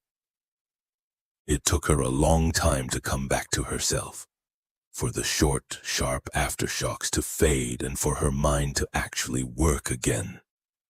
She could feel Xavier's body beneath her, tense as a wound spring. He'd lifted his mouth from hers, but his grip on her hair hadn't lessened, and the look in his eyes as he stared down at her was blazing. For one long moment she held his gaze, and it was like walking through fire. She felt scorched both inside and out. Then abruptly she wasn't in his lap anymore, but beneath him, pressed down onto the couch with his hard body on hers. And he was kissing her again, that desperate, open-mouthed, feverish kiss that demanded everything, forcing his hips between her thighs and pressing the hard ridge behind his zipper against her sensitive flesh, rocking against her as if he couldn't help himself. The pressure of him hit her clit, sending more jolts of that incredible electricity through her, and she shivered, trembling all over again and a little afraid, because she didn't know it was possible to feel it again, not so soon. Yet she couldn't seem to bring herself to push him away. There was something so hungry about him, so desperate, and she'd never experienced anyone being desperate for her, not like this. It made her want to give him whatever she could. She'd never felt that way about another person before. She'd never let herself. But Xavier, he was different. She lifted her shaking hands and slid her fingers into his hair, reveling in the softness of it. She'd thought just before that she didn't have anything to give him, but that was a lie. There was something else she could give him, herself. It was the only thing she had, and even though it wasn't worth much of anything, she gave it anyway. Curling her fingers into the thick silk strands of his hair, and letting him take as much as he could from her. She'd hoped it might calm him or soothe him in the way he managed to soothe her, but it didn't. He seemed to become even hungrier. Eventually he wrenched his mouth from hers, kissing down her throat, nipping at the delicate tendons of her neck, trailing down over her chest to her breasts. He paused there, making her groan as he licked one nipple, circling it with his tongue before drawing it completely into his mouth. The wet heat against her nipple made her pant, and she couldn't keep still, moving restlessly beneath him. He made a growling sound deep in his throat, and suddenly he sat up, kneeling between her spread legs. The look on his face was sharp and hungry, the face of a stranger, his eyes glittering, gone even darker than the midnight blue they already were. He didn't speak, not one word, but his chest was heaving, his breathing hard and fast. Reaching into his back pocket, he pulled out his wallet and took something out of it, tossing the wallet onto the floor beside the couch. He didn't look away from her, staring at her like a wolf staring at a rabbit. She took a shaky breath because she knew what was coming. Chapter 8. Xavier couldn't catch his breath. Mia was lying stretched out on the couch, the halves of her shirt open, revealing the small, perfect curves of her breasts and the pretty pink flush that extended all the way down her body. So fucking beautiful. Her skin was pale and so very fragile, so very breakable. He didn't know why such a breakable-looking woman should make him feel so fucking desperate, but she did. Her dark eyes were wide and he could see apprehension flickering through them, and that small voice inside him was telling him to pull back. Leave her alone. But he couldn't. He just couldn't. His hand was shaking as he reached out and cupped her cheek, stroking the softness of it with his thumb. It's okay. His voice was hoarse. I won't hurt you. No, he wouldn't. If he kept saying it, he wouldn't. He'd die first. He just had to take it slow. Except the way she'd come before, holding on to him so tightly, with the sound of his name in her mouth and the soft, wet heat of her pussy against his fingers. Christ, it was just too much for him. He felt outside himself with need. Holding the condom in one hand, he flicked open the button of his pants with the other, tugging down the zipper, getting his cock out. She was panting, her dark eyes dipping down and widening. He wanted to say something, reassure her somehow, but he couldn't find any words. It had always been easy to say something. He'd never cared what came out of his mouth, but now there was nothing. He couldn't think of a single thing. So he stayed quiet as he ripped open the condom packet and protected himself, said nothing as he roughly pulled away her sweatpants and panties. He wanted to pause then, to look at her, naked and panting beneath him. But there was no time. Just no fucking time. He came down over her, sliding his arms around and under her, cradling her. The heat of her body blanked his mind, winding his desperation even tighter. Pushing his hips between her thighs, he pressed his cock against the hot, slick flesh of her pussy. She gasped as he rocked slightly, hitting her clit. Take it slow, asshole. Christ, he was trying. But that gasp went straight through him, and he couldn't stop himself from rocking against her again and again. Pressing a little harder, then bending to find her mouth and kissing her. Because it wasn't enough. It just wasn't enough. He was hungry, fucking starving, for her taste in his mouth and the musky, delicious scent of her arousal in his nostrils. The feel of her skin against his and the heat of her pussy wrapped tightly around him. It was like there was a hole inside him and he needed her to fill it up. All of her. Every fucking thing she had to give. He slid his tongue into her mouth, kissing her harder, deeper. All thoughts about going slowly and being gentle fraying under the sheer weight of his desperation. She was trembling, her palms resting against his chest, and he could feel her try to kiss him back. She was shy, tentative, her inexperience so obvious, and he found it so incredibly hot that it only made him want her even more. Slow it down, you prick. You know you hurt people when you don't think. His breath sawed in and out, a harsh sound, and he tried. He tried so goddamn hard to hold on to what little restraint he had left. But she was so hot and her own breathing was out of control, and when he shifted again, easing the head of his cock against the entrance of her pussy, all that wet heat was too much for him. Sliding a hand down underneath her, he lifted her, then flexed his hips, thrusting in deep and hard, taking the cry she made into his mouth. She went rigid beneath him. Too fast, you bastard. You hurt her. The thought was fleeting, incandescent for a brief second, and then it was gone because the tight grip of her pussy around his cock had pretty much annihilated him. He shuddered, trying to hold still and not to move, giving her some time to get used to him as he kissed along her jaw to her ear. Easy, he murmured, rough and hoarse, trying to reassure her. Easy, sweet thing. She whimpered, her body twisting underneath his as if trying to find some kind of relief. Christ, he could barely hold himself together, could barely think, because her little pussy was pulsing around him and the movements she was making were driving him insane. But again he tried, forcing himself to get it together. I'm sorry. He kissed her again, nuzzling down her neck to her throat, licking the sweat that gleamed on her damp skin. I couldn't wait. Want you. God, you feel so good.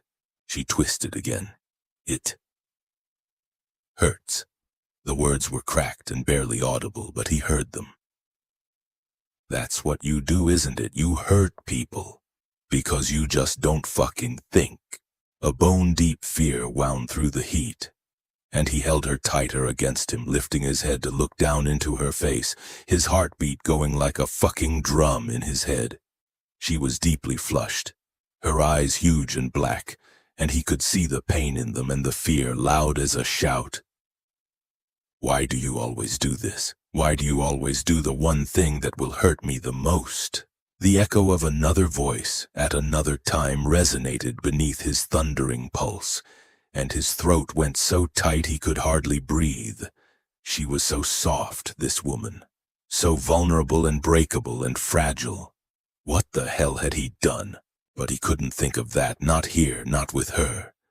What he had to do was make this better, make her feel good, take the pain away. And not fuck up. Not again. He bent, brushing his lips over hers, trying to find the patience he'd had before, the gentleness he'd found with her. I know, he said raggedly. I'll make it better. I'll make you feel good. I promise. Then she shifted again beneath him, another restless movement, and he shuddered at the pleasure that roared in his head. Oh, Jesus. The words were little more than a gasp. I have to move. I have to. The need was irresistible, and he was drawing his hips back, then pushing in again before he could stop himself. She groaned, her eyelashes falling shut, her mouth opening, arching against him, and after that there was no going slow, no being easy. He couldn't do either, not when she was naked beneath him and the wet heat of her pussy was gripping him so tightly he could almost believe he was going to embarrass himself right there and then. So good. So fucking good.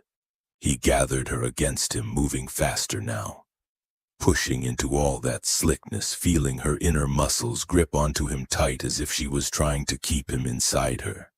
It was all he could do not to lose his head completely and chase the climax he knew was going to break him apart when it hit. But not yet, God, not yet. He'd already hurt her. He wasn't going to leave her with pain, not even if it killed him. He kissed her again, her mouth, her jaw, her neck, her throat, anywhere he could get a taste of her smooth, delicious skin. Is that better? He pulled his hips back, then slid in deep again, choosing a different angle this time, feeling her shiver and shake beneath him. Does that feel good? Yes. This time the cracks in her voice weren't pain, but something huskier, throaty, and when her fingers slid into his hair, gripping him, he knew it wasn't to pull him away. Oh. Yes. Thank fuck. The coldness inside him eased, the pleasure overwhelming everything, and he began to set up a rhythm, deep and slow, making her writhe and gasp as she tried to chase the friction. He kept one hand in the small of her back, guiding her hips to show her what to do, but she was a fast learner, picking up the rhythm in no time. Oh, Jesus, he wasn't going to last. She was killing him. Urging her legs up and around his waist, he slid even deeper. And when he kissed her again, she met it. And this time he could taste her own hunger. It was so sweet, making him even more desperate. Everything began to slip away from him then, and he began to move faster, driving himself deeper, harder. The rest of the world receded. There was only this. Only Mia and her arms around him, her body beneath his, her legs wrapped tight around his waist. Only that was real. She whimpered, her fingers wrapped tight in his hair, so he slid his hand down between their bodies, finding the hard nub of her clit and slicking his thumb over it, timing it with his thrusts so that she began to give little hiccuping sobs. Then suddenly she turned her head into his neck, her body convulsing beneath his, her pussy closing around him like a fist, and all his restraint snapped, and he was driving himself into her over and over again until the climax rose up inside him and smacked him over the back of the head like a hammer. He saw stars, probably even a couple of planets, maybe even the heat death of the universe. It was so fucking beautiful he couldn't speak, couldn't even move. He just lay there, feeling as if all his bones had been removed. It wasn't until she shoved at him that he realized that maybe he was a little big to be resting his full weight on top of such a slender woman. He shifted, putting his hands down on either side of her head, resting his weight on them rather than on her. Then looked down at her. She blinked up at him, breathing hard, staring at him as if she'd never seen him before in all her life. "You okay?" He hoped to Christ that she was, silently swearing that he'd punch his own face if he'd done anything to hurt her. "I think so." Her gaze roamed over him. "Are you?" It was a weird question and one he couldn't remember a woman ever asking him after sex. And now that he thought about it, no, he goddamn well wasn't. Something had happened to him and he didn't know quite what it was, but he was different. He was changed. Somehow it felt like something in him had cracked and he wasn't sure he liked it.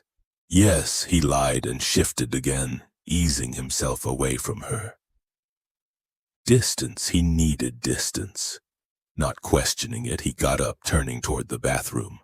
"Just dealing with the condom," he muttered. "Stay right there." In the bathroom, he got rid of the condom, then put his palms against the marble basin and leaned on them, taking a couple of breaths, his heart racing. The cracked feeling persisted, and like a thread of rust in stainless steel, it made him feel weak, undermined. It had to do with her, he knew that. With losing control and just taking her, ignoring the voice in his head that told him to take it slow and easy, to be gentle. He hadn't been any of those things. He'd been rough, hard, shoving himself inside her and hurting her.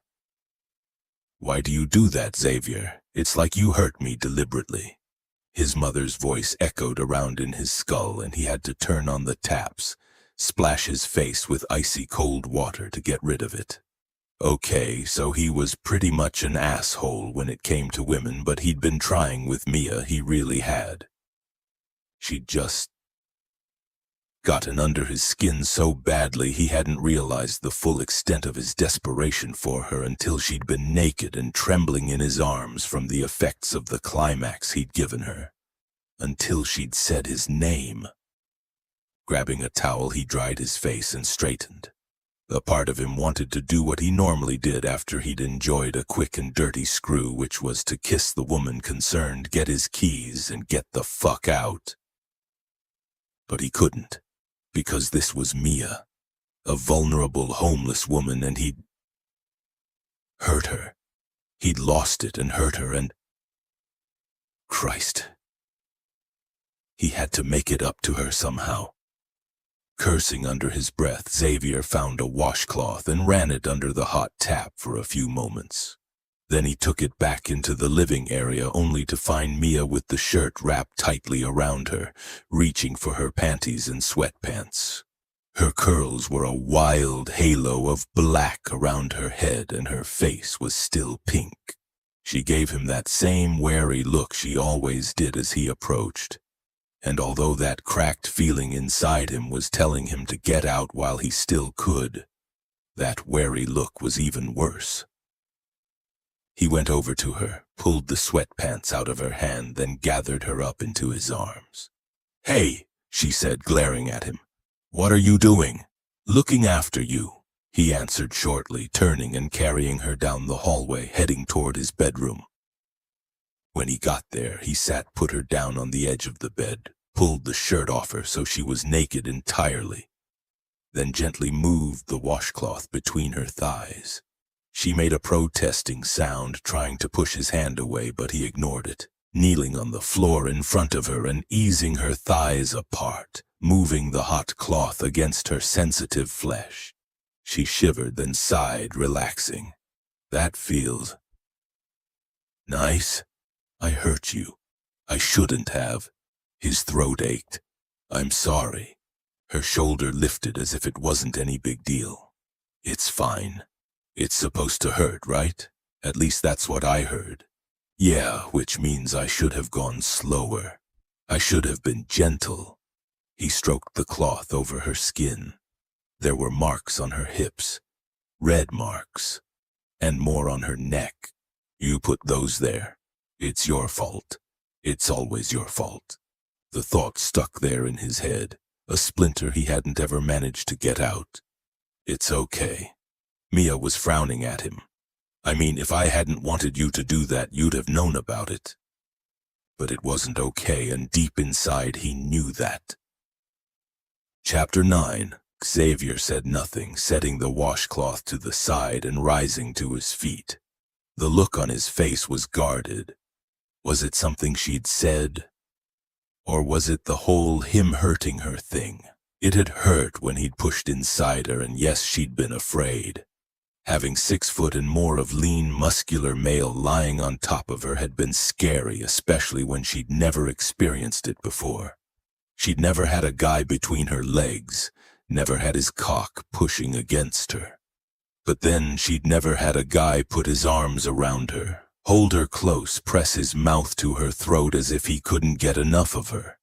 Never had a guy whisper about how badly he wanted her, how he couldn't wait, how he was sorry but he just had to move. People never apologized to her. Never ever. She'd felt so small beneath him initially. So fragile and breakable. Yet weirdly, when his hands had slid beneath her, gathering her close, and she'd felt the shudder that had gone through him, she knew that in a way he was just as fragile, just as breakable as she was. His hands had been shaking, and the look in his eyes when they met hers had been desperate. The pain had been more than she'd thought, and he'd been a little rough. But then he'd started moving and some magic had happened, the pain ebbing and something else taking its place, something that had filled her in a way that his hand on her couldn't. He'd been everywhere around her, his hands under her, his body on top, his cock pushing deep inside, the spicy hot scent of him surrounding her. And strangely, the fragile, breakable feeling had vanished, replaced by the sensation of being utterly safe, utterly protected. That sense that nothing could get to her while he was surrounding her, nothing could hurt her or harm her in any way. Then he'd started to move and the pain went away completely, the ache between her legs deepening into need, into desire. For him. She'd pulled him to her, forgetting everything but the need to have him as close to her as she could, wanting even more. And even though he'd been inside her, if she could have climbed inside him in return, she would have.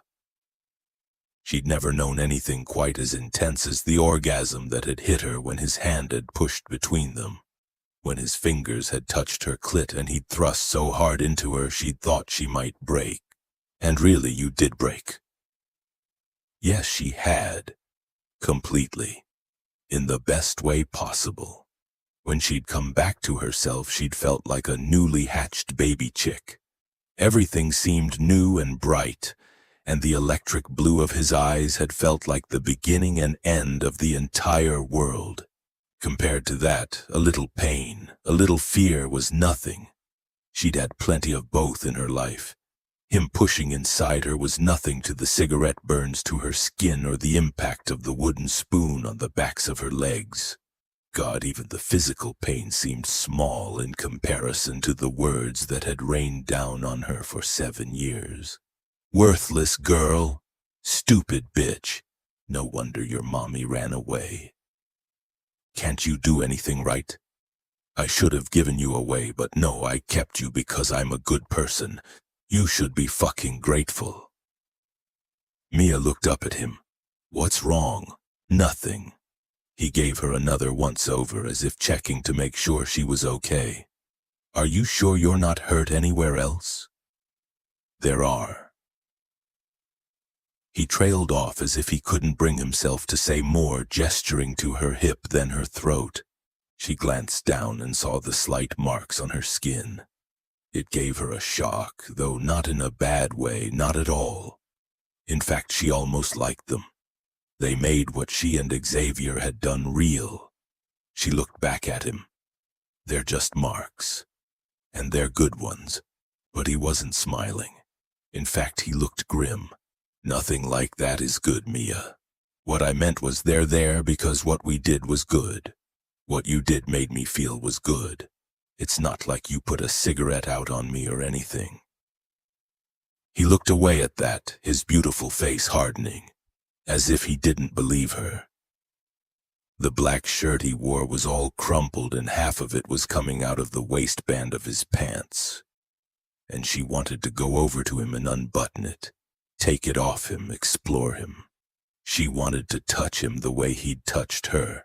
She'd never wanted to do that to a man before, and even if she had wanted to, she'd never have actually done it. But things were different now. Xavier's had shown her what she'd been missing all this time. Simple human contact, the comfort of being held by someone, the intense pleasure of a gentle hand on her bare skin and a warm mouth on hers. And if there was anything she wanted more of in her life, it was that. Clothes and pretty toiletries and fancy food she could leave, but Xavier's touch. Hell no. She wanted as much as she could possibly get of that.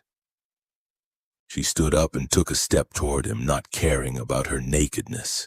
Xavier. It was nice he was concerned about her, but she didn't wanting him thinking he'd hurt her, or that what they'd done together had been bad because it hadn't been. I'm okay. Really and truly. He turned his head and met her gaze, and for a second he just looked at her. Then he let out a breath. Okay. She took another hesitant step. Perhaps we could try it again.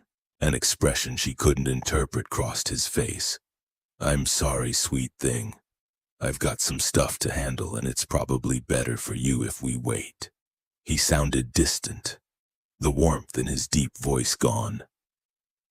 A cold feeling broke over her, and suddenly she wished she wasn't naked after all, that she had some clothes or something to wrap around her. Swallowing back the urge to go and sit on the bed and pull the sheet around her, she stayed where she was. Are you sure? I mean. She stopped, not knowing how to flirt or be seductive, but he was already turning away, heading straight for the doorway. Not right now, he said over his shoulder. Maybe later.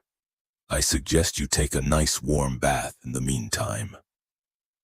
Then he was gone, disappearing out the doorway, leaving her standing there naked in the middle of the room. Mia stood there a second, frowning. Then she sat down on the bed and reached for the comforter, drawing it around her. What was wrong with him? Was it her? Had he gotten what he'd wanted out of her and now he didn't want her anymore? Had this all been an elaborate trick to get her to sleep with him, and now he'd done so, he was going to kick her back out on the street? A small kernel of ice hardened in her gut. You idiot. These things always come to an end, you know this. Mia bit her lip hard, the pain drowning out the thought in her head. She had to think this through logically. Would a man like Xavier really take her home, give her a bath and a bed, ply her with food and buy her clothes, simply to get her to sleep with him? When he could have any woman he wanted any time he wanted, that didn't make sense. Besides, he'd told her she didn't have to go back to the streets, that he wouldn't let her. She'd believed him then and she believed him now. But something had changed his mind. Something had caused him to pull away. It had to do with the sex, with him hurting her. She glanced toward the doorway. Should she go after him? Demand to know what it was? It wasn't something she'd done, she didn't think, but what else could it be? Do you really want to know? Mia swallowed. Yes. Yes, she did want to know. And not just because she wanted more of him, but because she hadn't liked that look in his eyes as he gazed at the marks he'd left on her. As if he'd done her some real damage. He hadn't. She knew what real damage looked like, and it wasn't a few bruises and some soreness between her legs. But maybe now wasn't the time to approach him. Maybe she should let him have his distance. It would give her a chance to think about how she was going to deal with this, because she wasn't quite sure. Setting out to comfort someone or talk to them about what was wrong wasn't exactly familiar to her. Caring about what they might say wasn't familiar either, and yet she felt it all the same, like an ache in her chest. She didn't know what was going on with him, but one thing was clear: she had to find out. 5 days later, Xavier swept into the vast marbled foyer of the DeSantis Corp Tower in Lower Manhattan, a massive flashy spear of a building, all steel and glass, with the kind of arrogance only billions could buy. He'd always liked the building. It appealed to the showman in him. But as he made his way to the private elevator that went straight up to his father's office, the DeSantis Tower was the last thing on his mind. What he should have been thinking about was the meeting his father had sprung on him that morning about the ranch. But actually, he was too busy planning the special picnic he was going to organize for Mia that evening. She'd told him she'd never been on a picnic, and so naturally he had to make sure she'd have one. They couldn't go out, of course, not when it was so cold. So he decided they would have one on the living room floor with all of her favorite foods, plus a few new things to tempt her palate with. Over the past few days, he'd become quite adept at sneaking in new foods for her to try. And slowly she'd come around to things like olives and smoked salmon, though caviar and pâté made her screw up her nose in distaste. But it wasn't only new food he'd gotten her to try. He showed her how to operate the controls of the TV too, and stereo and all the other gadgets throughout the house. Then, when it became clear that her computer skills were lacking, he sat down and showed her how to operate his laptop. Then he gave her a cooking lesson, how to boil an egg, since that was the only cooking he knew. And of course, he showed her how to make coffee. She was a quick learner, taking in everything like a sponge. And it was only a day before she was uncovering new functions on the gadgets that even he hadn't explored fully. And she certainly made better coffee than he ever could. He talked to her, got rhapsodic about Wyoming and the ranch. She told him stories from the streets. Life for her sounded so dark, so grim. He couldn't imagine where she'd gotten her strength from. And then there were the nights, where he discovered what a sensual little thing she was and how hungry she made him. She was a quick learner there too, her growing confidence pushing his restraint to the very limit. But he'd been good, keeping hold of his control and making sure he didn't lose it the way he had that afternoon on the couch. He was proud of himself for that. Proud of himself that she was losing her wariness and her fear around him, that she was starting to trust. It made him less of a careless, insensitive asshole who broke stuff, and more like a guy who could actually take care of another person without hurting them. The elevator pinged then, and the doors opened onto the 100th floor where his father's office was situated. His shoes made no sound as he stepped out onto the thick, luxurious black carpet of the waiting area. But the blonde at the massive black desk to the left of the elevator doors raised her head all the same. "Go right in, Mr. DeSantis," she said cheerfully. "He's expecting you." "Thanks, Jen," he said as he strode toward the huge double doors. Jesus, he shouldn't be thinking of Mia now. Not when his father was at last going to be formally handing over of the ranch to him, the culmination of years of hard work. Lifting his hand, he pushed through the doors with slightly more violence than was strictly necessary, entering the massive space that was his father's corner office. Cesare DeSantis, patriarch of the DeSantis family and head of DeSantis Corp., was seated behind his monolithic desk, which stood in front of floor-to-ceiling windows that offered prime views of the New York skyline, making him look like the master of all he surveyed, which wasn't an accident, naturally. He certainly acted like it, a massive figure even in his 70s, still hawk-eyed and craggily handsome with salt and pepper hair and an unsmiling mouth. There was a power to him, a charisma that his sons had all inherited, though Xavier never used his for anything much beyond charming women into bed. He started to smile, then realized his father wasn't alone. Sitting in a chair in front of the desk was his middle brother, Raphael. He was their father's PR guy and no fan of Xavier's, though, to be fair, he had reason to be pissed since he was the one constantly cleaning up after Xavier's various escapades. Still, what the hell was he doing here? Raphael gazed blandly at him, his blue-gray eyes expressionless, giving absolutely nothing away. And of course, no meeting of his brothers would ever be complete without Lorenzo, the oldest douchebag, looking like he still had that stick directly up his butt. He was standing next to the desk, arms folded, gray eyes utterly cold. "Glad you could take some time out of your busy party schedule to join us," he said icily. "Don't worry, though. You should be back to your regular drinking and fucking routine shortly." Ouch. Xavier bared his teeth at his oldest brother. That nearly hurt. "Be quiet, Lorenzo," Cesare growled.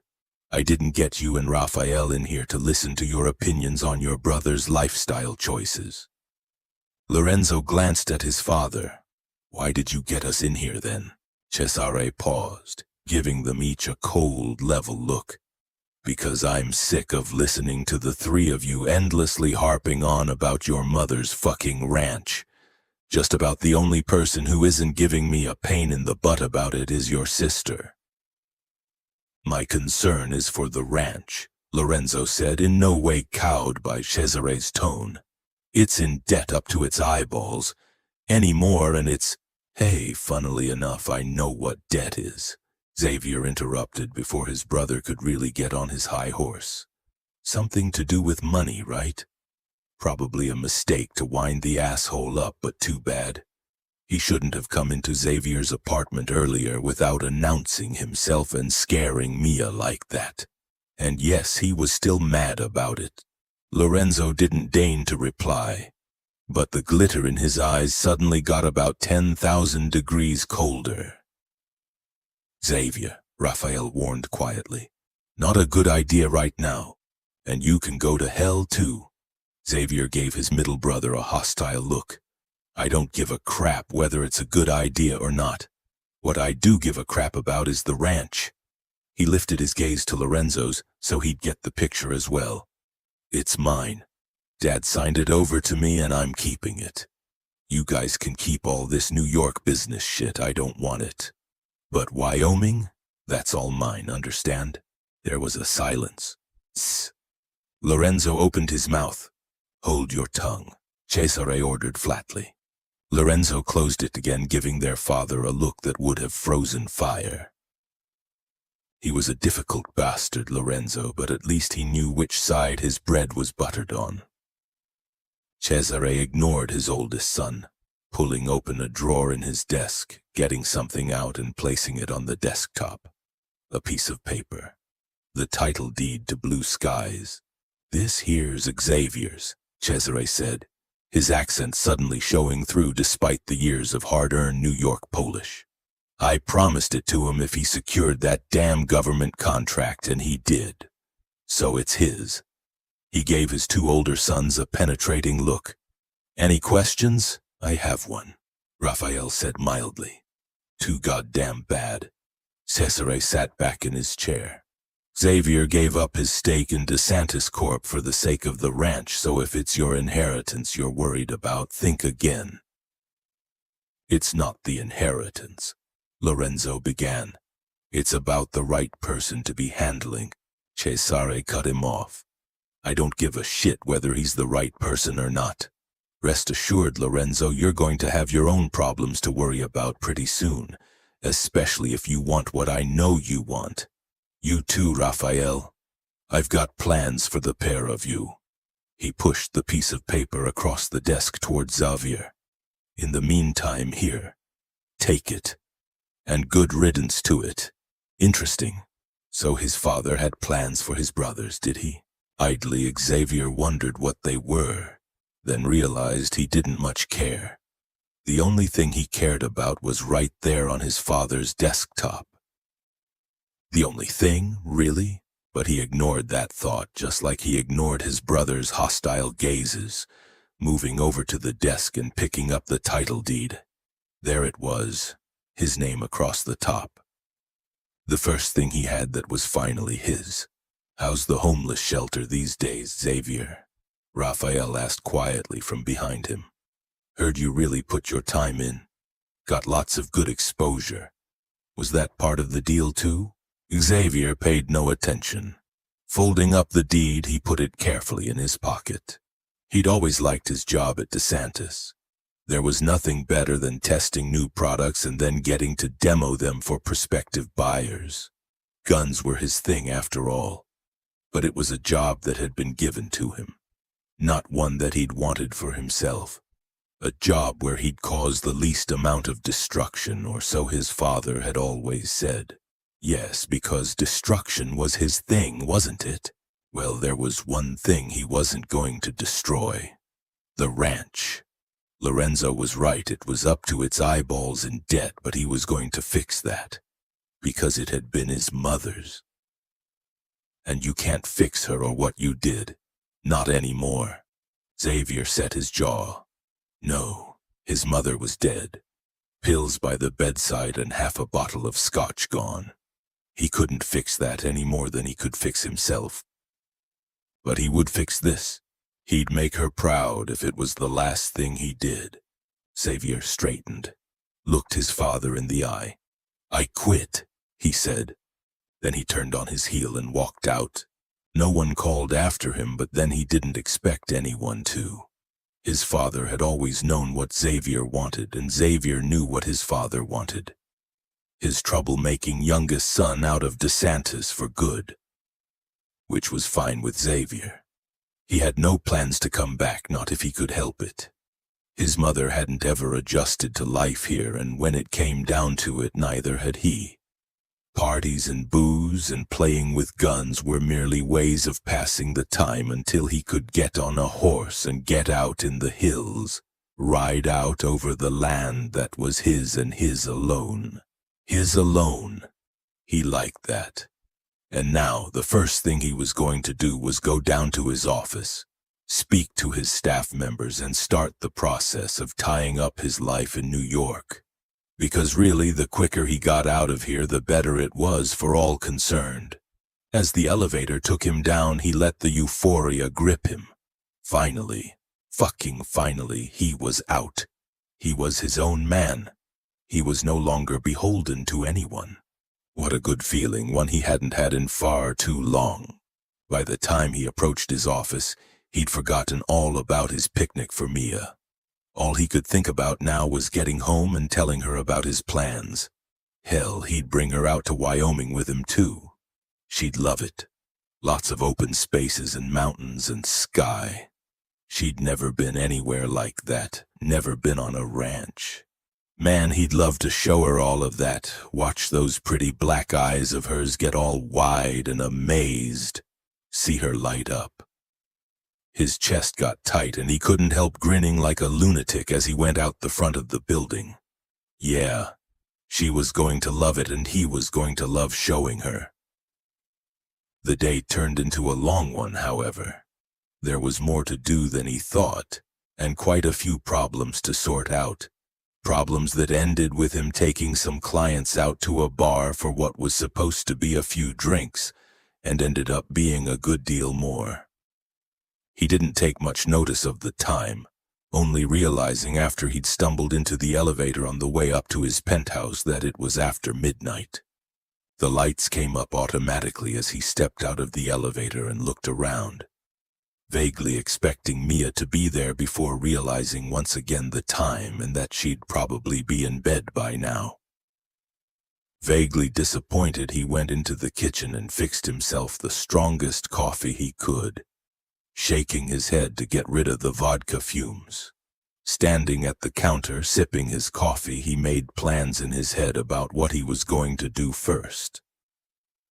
He was tempted to simply leave everything here and take the DeSantis jet out to Wyoming first thing, which would of course be reckless and stupid and would leave his father in the shit. Then again, the old man would be glad to see the back of him, so why the hell not? It wasn't a final move, just a reconnaissance mission to get the lay of the land and see what he had to work with. A list of things to do began to assemble itself in his head, and he was still thinking it through as he finished up his coffee and made his way back to his bedroom. By the time he'd headed into the bathroom to take a quick shower, then moved naked over to the bed. He had a good idea about his plans for the next few days.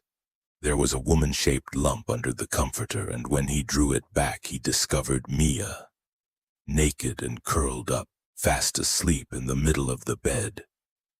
Instantly, the remaining liquor fumes vanished and his cock hardened. She looked so small, curled up there in his bed, pale and slender and vulnerable. Her hair was tangled all over the pillows, her lashes lying in thick black fans on her cheeks. Her breathing was slow and even and deep, small and beautiful and perfect. His heart thumped, a heavy, painful beat, and the weirdest sense of need swept through him. He'd been thinking of taking her to Wyoming to show her something different, to give her a new experience, broaden her horizons a bit. But this need went deeper than that. It felt like more somehow. She sighed, then rolling over onto her back, her hands moving up and above her head, abandoned in sleep. His chest constricted. She wanted a home, and he'd told her she could be here as long as she liked, but what if she stayed? What if that home was with him? You can't do that. You break those you care about, remember? Yeah, but he'd been so careful this past week, so good. He could do this. He could keep her safe. Sure, Wyoming wasn't New York, and maybe she wouldn't like it, but shit, maybe she would. Maybe she'd want to stay there with him. Permanently. Not done. Chapter 10. A cold shock hit Mia. Because it hadn't been too long ago that waking up to find a man standing over her could only mean bad things. But there was only one man she knew who had blue eyes like that. Xavier. Everything readjusted itself, and she remembered where she was and what she was supposed to be doing. She was in Xavier's bedroom in his bed, waiting for him to get home. He'd told her he'd had to go into the office this morning, so she'd spent the day surfing around on Netflix and totally indulging herself by watching a whole bunch of crap movies. She'd gotten a little worried as the hours had ticked by and night had fallen. But then he'd sent her a text telling her he'd be late, so she'd decided not to wait up and just go to bed instead. Along with the clothes from that department store, Xavier had also gotten her some silky pajamas, but although she liked the fabric, she preferred to sleep in his bed naked. It was still a novelty to sleep with nothing between her and the expensive cotton sheets, and she liked it, especially when the sheets smelled of him. She found that comforting. She thought she might try to stay awake until he'd gotten home, but despite her best intentions, as soon as she'd snuggled up, she'd fallen asleep. But she wasn't so sleepy now because it wasn't Xavier in one of his expensive custom-made suits standing by the bed right now. It was Xavier completely and utterly naked. Even after 5 days of sleeping every night with him, the sight of him bare still made her blink. Naked men had been few and far between in her life. In fact, she could quite safely say she'd never seen one, never wanted to see one. But Xavier... Her mind went blank every time, because he was so beautiful. Wide shoulders, smooth, tanned skin stretched over the kind of body she thought a god might have had. There wasn't an ounce of fat on him. He was all hard, chiseled muscle, lean-hipped and sleek as a tiger. She couldn't help herself, her gaze wandering down to where his cock rose up against his stomach, just as big and hard and demanding as the rest of him. Her mouth went dry. No wonder it had hurt earlier. He wasn't a small man. "You're really late," she said thickly, sitting up. I was starting to worry. He smiled as something tightened in her chest. He was beautiful when he smiled too. "Don't. It was only work shit." His gaze drifted down her body. "Glad I'm home now, though. Very glad." A ripple of heat moved over her skin and her breath caught. Wanting someone wasn't something she was used to, but she was getting used to wanting him. Only him. The thought hit her hard in the chest like a blow. She hadn't even thought about being with someone else since just being with him was so new, but... No. Of course it was only him. She couldn't even imagine being like this with someone else. Because how would she ever come to trust anyone else the way she trusted Xavier? She wouldn't, and that was that. She leaned back against the pillows.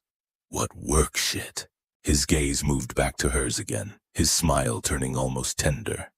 It made the tightness in her chest constrict even further. With one of his fluid movements, Xavier got into bed with her, sliding his arms underneath her and gathering her in close. Seconds later, she was on her back, with him hard, hot, and heavy on top of her. She struggled to get a breath, the heat of his bare skin against hers canceling out every thought in her head. He bent, nuzzling her throat, the brush of his mouth light and teasing. "Dad finally gave me the deed to the ranch, and I..." He stopped, raised his head and met her gaze, his blue eyes brilliant. "I quit my job." Mia drew in a breath, trying to resist the urge to lift her hips against the distracting hard ridge that was pressing between her thighs. "You quit?" she echoed stupidly. "Yeah." The look on his face was bright with excitement and anticipation, like a boy on his birthday morning, except there was a heat underneath it all that was very much not boyish. "I mean, I like my job, but it's never been what I really wanted to do. The ranch is where I've always wanted to be. I needed to get it put in my name first, though, and now it is. Now I don't need to be in New York anymore." Something lurched in her gut, and instinctively she pulled her hands from where they were crushed between them and put them on his shoulders, as if she was hanging on to him, as if she didn't want to let him go. "Oh?" The word was husky and a bit shaky, and she hoped he didn't notice. But of course he did. His smile deepened. "Don't look so tragic, sweet thing. How do you feel about a vacation in Wyoming?" The lurching thing in her gut lurched the other way like the deck of a ship in a storm. He wanted her to go with him? He wasn't going to just leave her here? Desperately she tried to school her face, to not let anything of the little glow that began to flicker into life where only tightness had been before. She didn't like the thought of being here alone, not one bit. "You want me to come with you?" "Of course." He lowered his head so his mouth brushed hers, the lightest kiss. "So what do you think?" "It's very different there. Think blue sky and mountains and horses."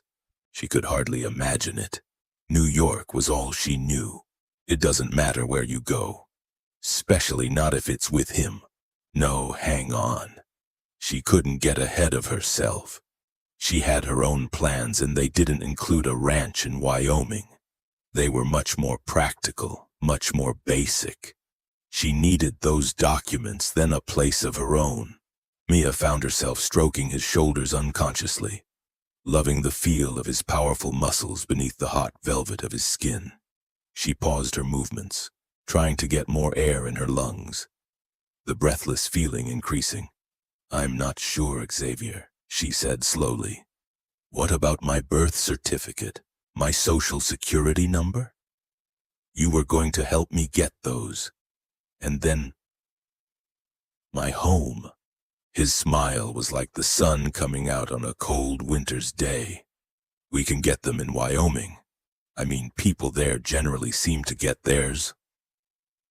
He was teasing, of course, but she didn't feel like smiling. This wasn't a joke to her. And what about a home of my own? Not that I need you to get that for me, but we'll get you that too. Wherever you want to live. New York, Wyoming. A curiously intent expression burned suddenly in his eyes. As long as your home is with me, I don't care where it is. With him? He wanted her home to be with him. A feeling rose suddenly inside her like a bubble about to burst, pressing against the inside of her ribs, displacing her lungs, her heart. Everything. She didn't know what that feeling was. It hurt, and yet at the same time it made her feel as if he'd handed her the entire universe on a plate. You want me? Her voice sounded hoarse and shaky. To live with you? Seriously? Xavier shifted, his hands moving to cup her face gently between her palms. His thumbs gently stroking along her cheekbones. The expression on his face made her throat tight and her eyes feel all prickly. Yes, sweet thing. I want you. I want you to come with me. We can try it out in Wyoming, and if you don't like it, we'll figure something else out. Once you do this, there's no going back. You can't just run out of the building and back to your alleyway. No, and good things never lasted, did they? His hands were warm, his touch making her shiver. What about if you don't want me around anymore? Where will I go? Hey, he murmured soothingly, his thumbs moving to trace her lower lip. I will never not want you around, understand me? So that's not even a question. He wanted her. He really wanted her. She was afraid to let herself believe it, and yet, God, she wanted to go to Wyoming with him.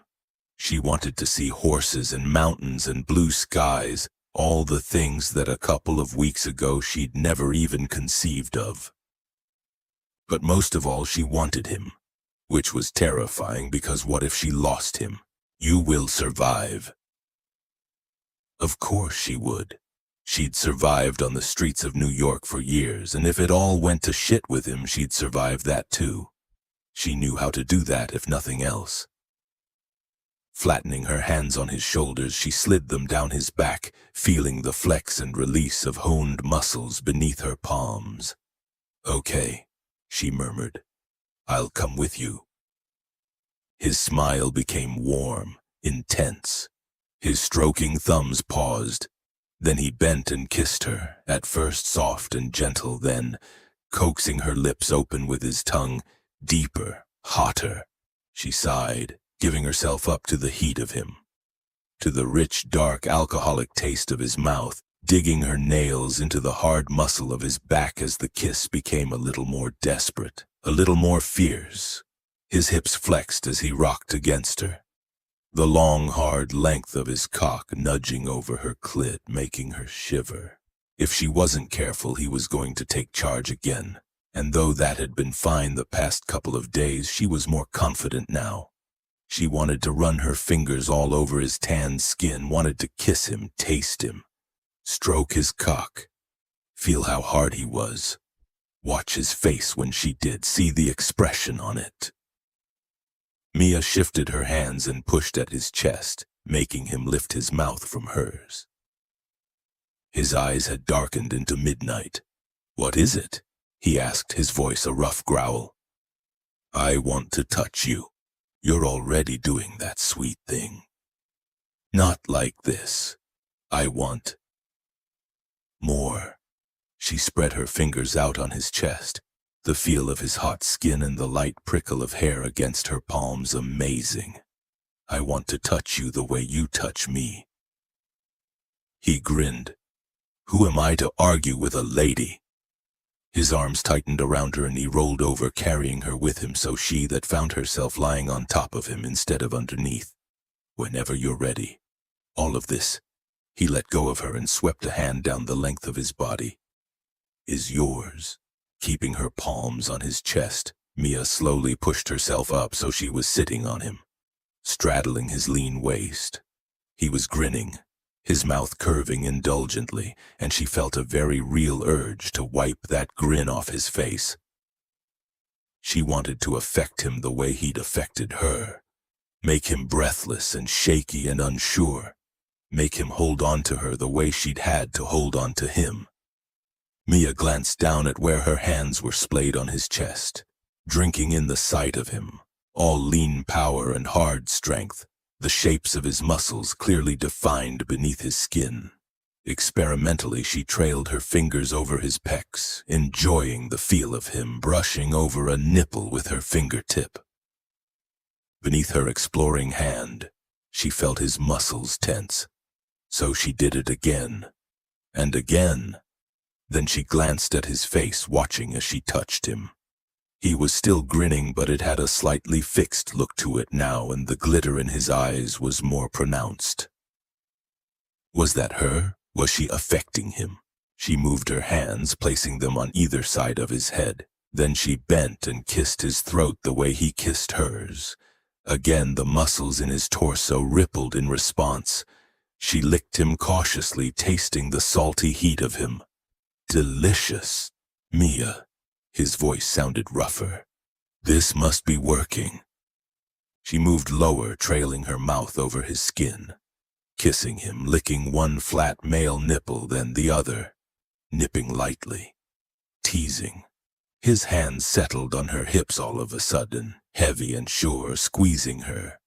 Don't get too carried away, sweet thing. I'm only human.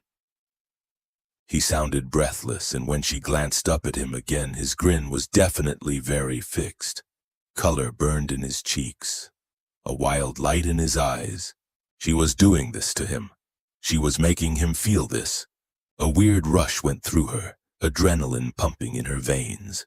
On the streets, she'd felt powerless and vulnerable, unseen by most of the people passing by her, noticed only by those who wanted to take advantage of her. But here she wasn't unnoticed, and here she wasn't powerless. No, there was power in this. Power in touching him and putting that look on his face. She affected him. This was her, all her. Mia bent again, licking her way down the corrugated muscles of his abs, feeling them flex too as she tasted him. Salt was heavy on her tongue, as well as a subtle spice that went straight to her head. She couldn't seem to stop herself, moving lower and lower. Mia, he murmured thickly. Where are you going? But her hands were already there, stroking the rigid length of his cock, examining it. She hadn't touched him there before, and she'd never imagined a man's dick would actually feel like this, so hot and with such smooth, soft skin. She stared at it, closing her fist around him, watching in amazement as he hardened even further. Then, because she simply couldn't help herself, she leaned forward and licked the head of his cock, suddenly desperate to taste him there too. Salty. He tasted salty and hot, and God, he was delicious. She'd never realized this could be good, that she'd actually want to taste a man like this. But she did. So she opened her mouth and swallowed as much of him as she could. Christ, Mia. Xavier's hands were suddenly in her hair, holding on so tight it almost hurt. I don't know. She gave a light, experimental suck, and he broke off, cursing. She liked that. Liked hearing the roughness in his voice, liked feeling the sharp prickle of her scalp as he tugged on her hair. So she did it again, wrapping her fingers firmly around him as she sucked on him and then licked around the smooth skin of the head. His breath caught and his hips moved under her, thrusting upward. Needing to see him all of a sudden, Mia looked up, watching his face. The grin was still there, but it held nothing of amusement now. Only a feral hunger that had her own breath catching. His eyes were black, the glitter in them fierce, savage. His body beneath hers was tense, his muscles standing out beneath his skin. God, he looked so incredibly hot. This was all her doing. She was making him like this, desperate and needy and wanting. "Mia," he said hoarsely. But she ignored him. Instead, she gripped him tight and swallowed him down once more, as much as she could take, only for his own grip in her hair to tighten and pull her away. He could barely hear anything over the thundering of his own heart, and he wasn't quite sure what he was doing. Because what kind of idiot pulled away a woman when she was in the middle of giving him the best head he'd ever had in his life? A stupid fucking idiot, obviously. "So what the hell are you doing then?" Actually, he couldn't work it out. He only knew that the light little licks and experimental little sucks, the tentative shy touches and soft teasing kisses were driving him absolutely crazy. Especially the way she looked at him as she did it. Her dark eyes were so bright and yet so serious, watching him as she touched him, studying his reactions and adjusting what she did to suit him. He'd never had a lover look at him like that, as if his reactions were important, as if his pleasure was important. Normally it didn't bother him who was in charge. As long as everybody got off, he was happy. And if she wanted to be in charge tonight, then why the hell not? He was still riding that Wyoming high, made all the sweeter by her agreeing to come with him. So her having a bit of fun now was all good. Except it turned out he was bothered, and he couldn't figure out why. Her eyes had gotten wide, her beautiful mouth all pouty and soft, her hair twined in his fingers like silk, and it was ridiculous. She was about to give him a phenomenal blowjob, and here he was pulling her away. Had he gone nuts? No, she's only treating you like you're important, like you're worth something. And you're not. You know you're not. "What's wrong?" she asked huskily. "Did I hurt you?" Such a simple question, and yet for some reason it went through him like an arrow, punching directly through his ribcage and skewering him right through the heart. She was worried about hurting him? No. His voice had gone rough and gravelly. "I've just changed my mind. But Xavier reached down and hauled her up his body before she could finish the sentence. Then he rolled over once more, pinning her beneath him. Yeah, this was better. This was how it should be, where he was the one giving her pleasure, not the other way around. "Don't argue with me, sweet thing," he murmured, kissing her. "It's your turn now." God, she was so hot, and her scent was driving him crazy. He broke the kiss, ignoring the protesting sound she made, trailing his mouth down her throat and over her chest to her breasts. He licked a nipple, teasing it with the tip of his tongue, circling it until she shivered under him, then sucking it into his mouth. Mia gasped, her back arching. Her skin was so smooth and tasted delicious, sweet like vanilla. He sucked hard on her, teasing her other nipple with his fingers, then pinching her, making her groan and twist on the bed. He debated torturing her like this for a little while longer, but his own hunger was getting too much for him. The smell of her was making his mouth water, and he didn't see any reason to keep denying himself. So he released her breast, kissed his way down her stomach, and spread her thighs with the weight of his body. "What are you doing?" Her voice was breathless, panting. He didn't answer. It would become clear soon enough, and anyway, he didn't want to waste any time talking about what he was going to do. He just wanted to fucking do it. Shifting, he settled his hands just above the inside of her knees, holding her legs spread wide. Then he bent and nuzzled the soft, tender skin of her inner thighs. She tensed in anticipation, her breath catching audibly. "Xavier." He didn't wait, licking her, straight up the middle of her pussy, then lingering on her hard little clit. She cried out, her body tensing like she'd been electrocuted. But he didn't stop, because she tasted like heaven, like honey and apples, all tart and tangy and sweet at the same time. He couldn't get enough, licking her again and again, spreading her silky, slick folds with his fingers so he could explore her as much as he could. Mia twisted and he felt her fingers push into his hair, gripping onto him so tightly it was like she was trying to pull it out by the roots. He ignored the slight pain, his tongue finding the entrance to her body and pushing in deep, loving the high, desperate sound of the cry she made.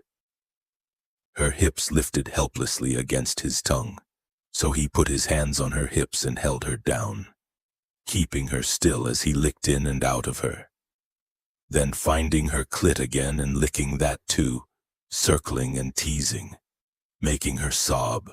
He loved that he could do that to her, loved that he could give her this kind of pleasure, loved that he could make her hold on to him so tightly.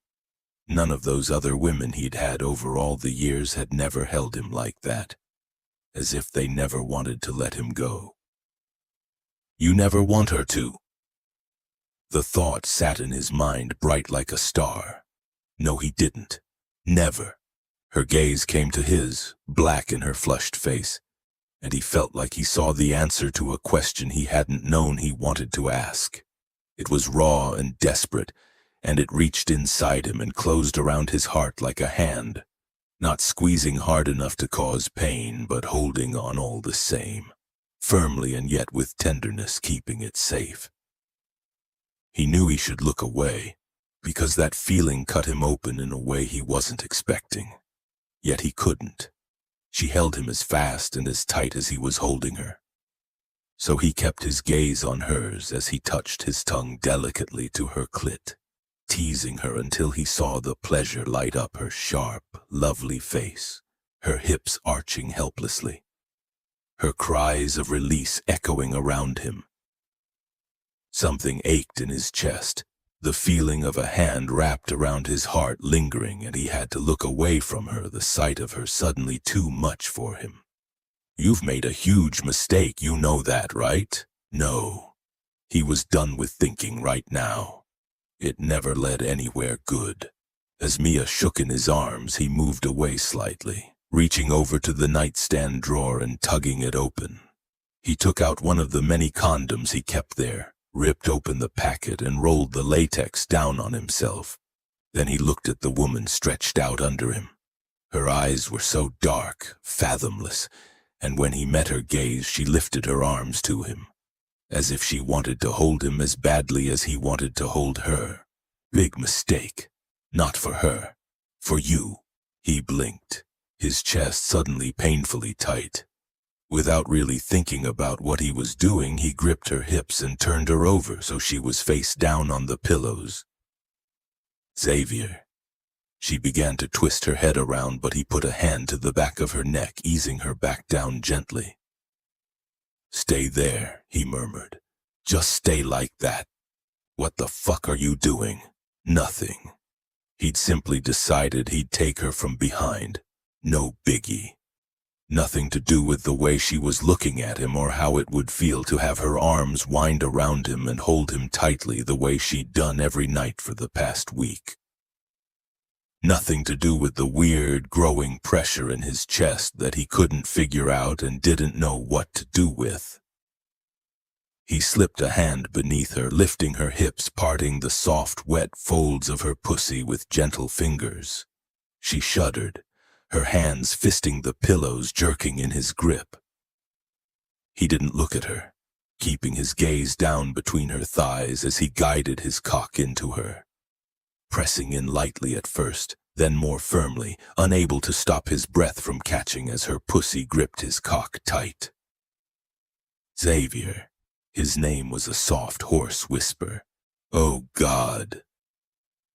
Flexing his hips, he drove himself deep into all that slick, wet heat. The sound of her gasping breath like the stroke of her hand down his spine. And he had to pause there a second just to get himself the fuck together and not embarrass himself like a teenage boy with his first Victoria's Secret catalog. She was lying on her front, her hair like a churning black waterfall cascading down her spine, deep and dark against her pale skin. She turned her head to the side, so he could see her full red mouth and the hectic color in her cheeks, Christ, she was so beautiful. She arched, her hips shifting, encouraging him to move, and he did, unable to help it. Pulling out and sliding in, the slick squeeze of her body around his cock, the most intensely erotic thing he'd ever felt in his life. He spread his hands out on her skin, one splaying on her stomach, keeping her lifted, the other on her hip to make sure she was steady. She felt so warm. God. She moved again restlessly. I need more. Of course she did. But he was in no hurry. He could keep doing this all night. In fact, that's exactly what he planned on doing. Slow and leisurely, drawing it out, making her scream and beg, making her call his name over and over again. He shifted his hand on her stomach, easing his fingers down so he could play with her clit, stroke her in time with his thrusts, deepening her pleasure. She moaned as he did so and moved her arm, reaching behind her, reaching for something. For a second, Xavier stopped, buried deep inside her, watching as her hand moved in the air, her fingers outstretched, reaching for him. She wasn't even looking, wasn't turning her head, as if she fully expected him to take her hand. She doesn't know what you are. She doesn't know that you'll only hurt her in the end, because that's what you always do. No matter how careful you are, no matter how hard you try, you always break the ones you care about. A shudder went through him. Xavier, she said, her fingers reaching for him. Please. But he didn't take her hand. He could feel something cold inside him, snaking through his veins, coiling tight as python around a tree branch.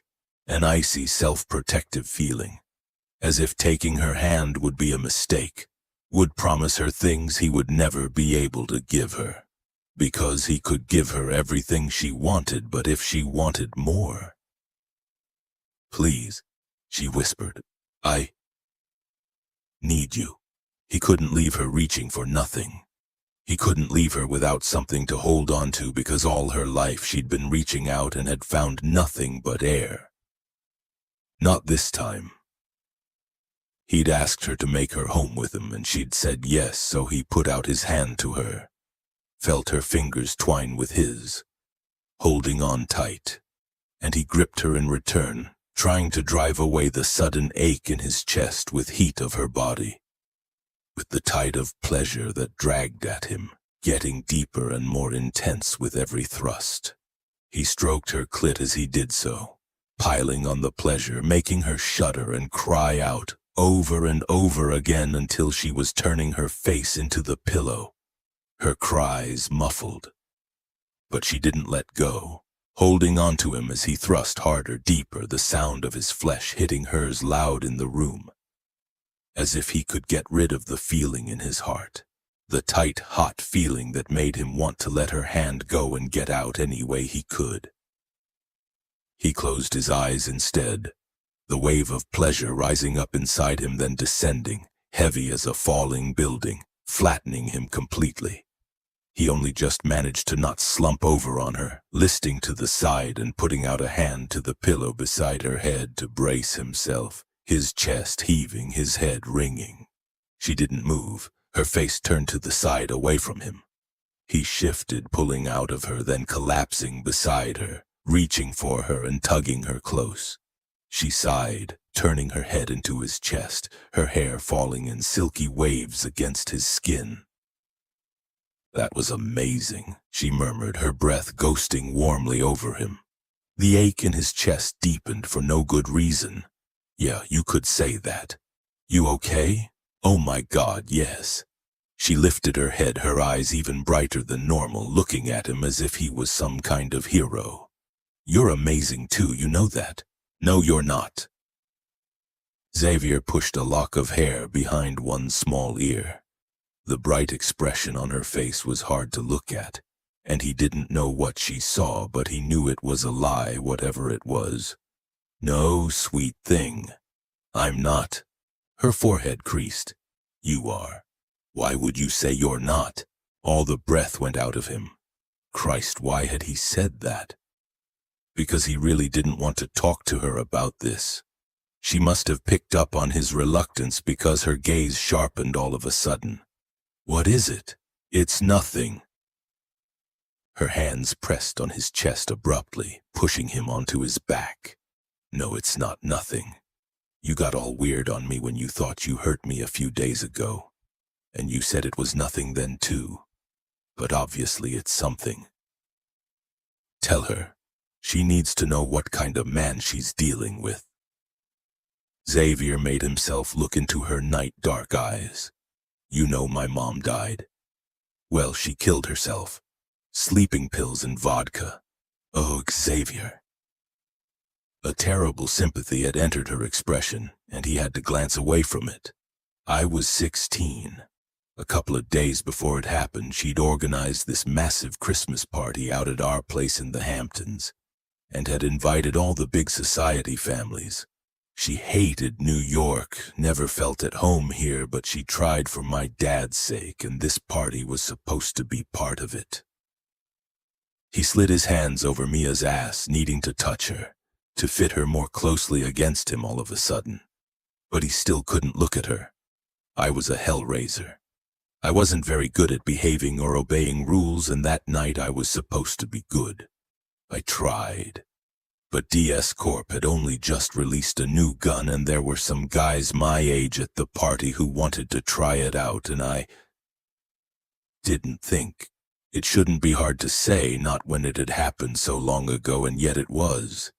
I got the gun out of the safe and set up a shooting range with bottles in the garden. I didn't think it would be a problem. But there was a girl, the daughter of some major business contact of Dad's, and she got hit in the leg.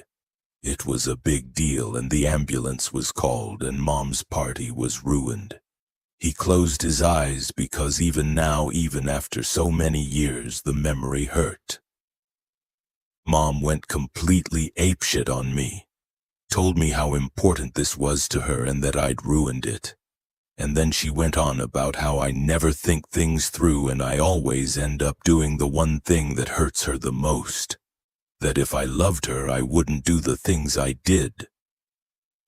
Mia was quiet, her warm hands resting on his chest like twin sunbeams.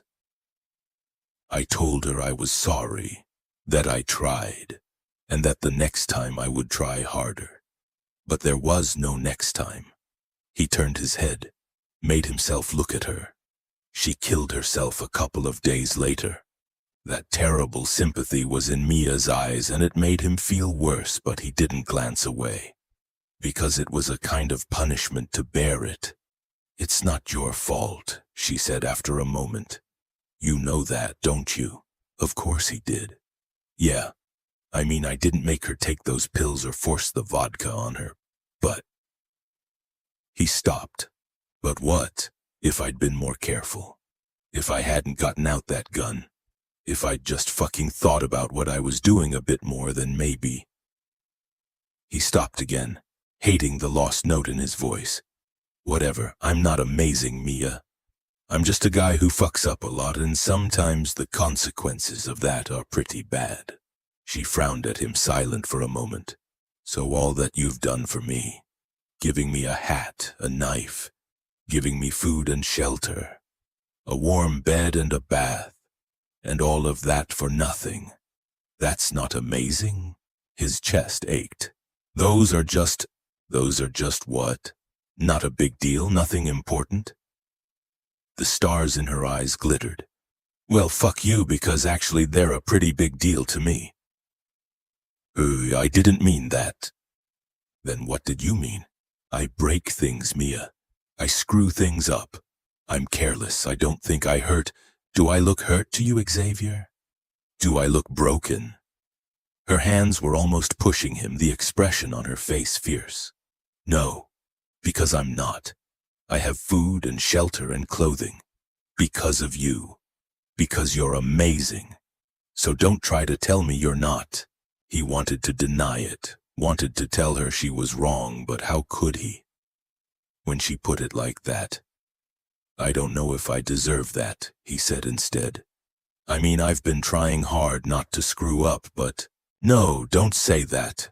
She gave him a sharp, piercing look. I felt for a long time that I deserved what I got because Gran kept telling me that Mom left because of me. Then you told me that what I deserved was something more, and I believed you. She took a breath. But if you don't believe you deserve anything, then how can I believe that I do? A shock went through him. That's not what I meant. Maybe not. But these aren't small things to me. They're my life. You're giving me a home, Xavier. You're giving me everything I ever wanted. And I don't care what you think, I think that's amazing right there. Jesus. He hadn't truly thought of how much this would mean to her. No, but then you never do. His jaw went tight. One day I'll screw up, Mia. I'll hurt you. At some point, at some time I'll hurt you. The look on her face softened. I've survived the streets of New York. I think I can survive one jackass billionaire.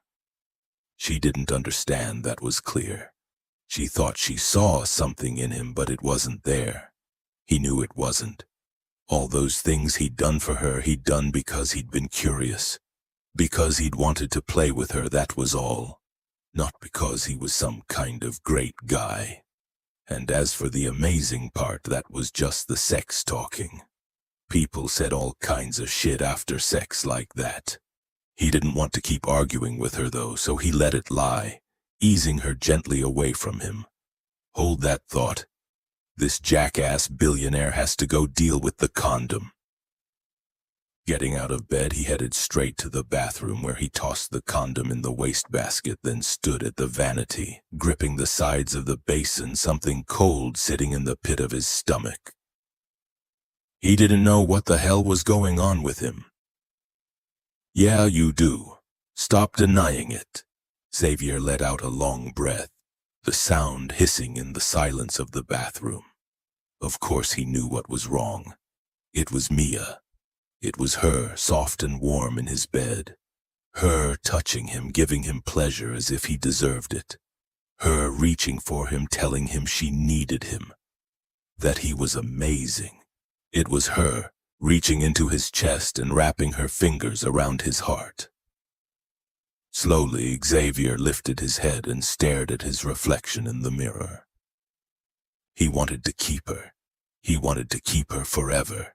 He wanted to love her, but he couldn't, because he didn't know how to love someone without hurting them, without breaking them. Hadn't his mother told him that over and over again? These aren't small things to me. They're my life. You're giving me a home, Xavier. You're giving me everything I ever wanted.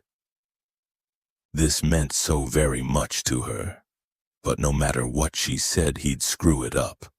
Because he was careless, because he didn't think. Because he was just a fucking redneck in a suit. Guys like him couldn't be trusted with women like her. Oh, she'd said she was strong, and of course she was. But this wasn't about surviving physically. This was about emotional hurt, and he knew. Christ, he just fucking knew how deep those scars could go. He didn't want that kind of pain for her. Which mean that all these ideas he had of taking her with him to Wyoming, of having her make her home with him, they were merely wishful thinking. He couldn't take her with him. He couldn't risk it. Before, it hadn't mattered to him because after this mother's death he'd made very sure not to care about anything or anyone. But that was before Mia had come into his life. Before she'd started to matter. And she did matter. She mattered so very much.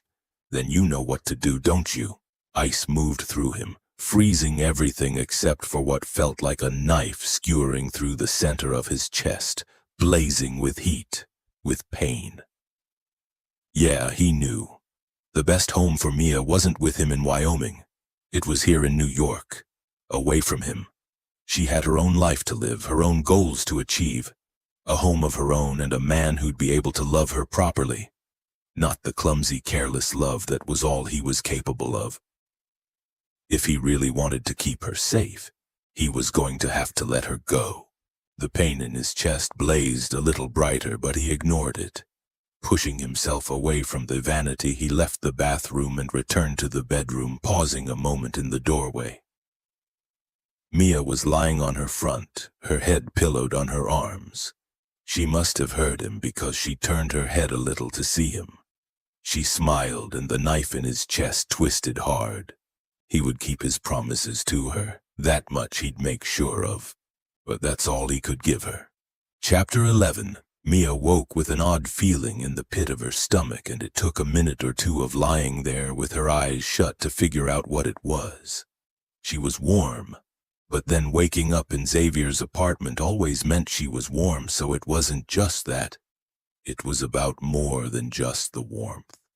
There was also a jumpy, restless kind of sensation that went along with it, that made her want to throw back the covers and get up and just go do something.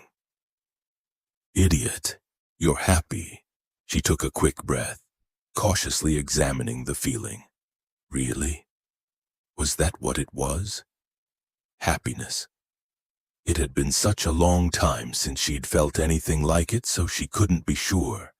In fact, she couldn't remember the last time she'd felt it at all. Sure, there had been fleeting moments. That time in school when her teacher had told her she'd done a good job with a drawing. That summer afternoon when her grandmother was talking on the phone, leaving her alone for once. And she'd curled up in that patch of sun on her bedroom floor, finding the spot behind the dumpster in the alley, discovering the overcoat in the clothing bin at the shelter. Just little moments, certainly nothing that had lasted, because nothing ever did. But this feeling, this moment was different, because it wasn't related to merely being warm and safe and just surviving. It was about something more. It was about going to Wyoming, about being somewhere new, about finally finding the home she'd always dreamed of. It was about being there with Xavier. Happy.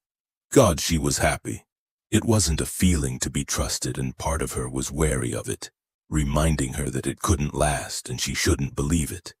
But she decided she wasn't going to listen to that part of herself. That was the part who believed every lie her grandmother had told her about herself. So screw it.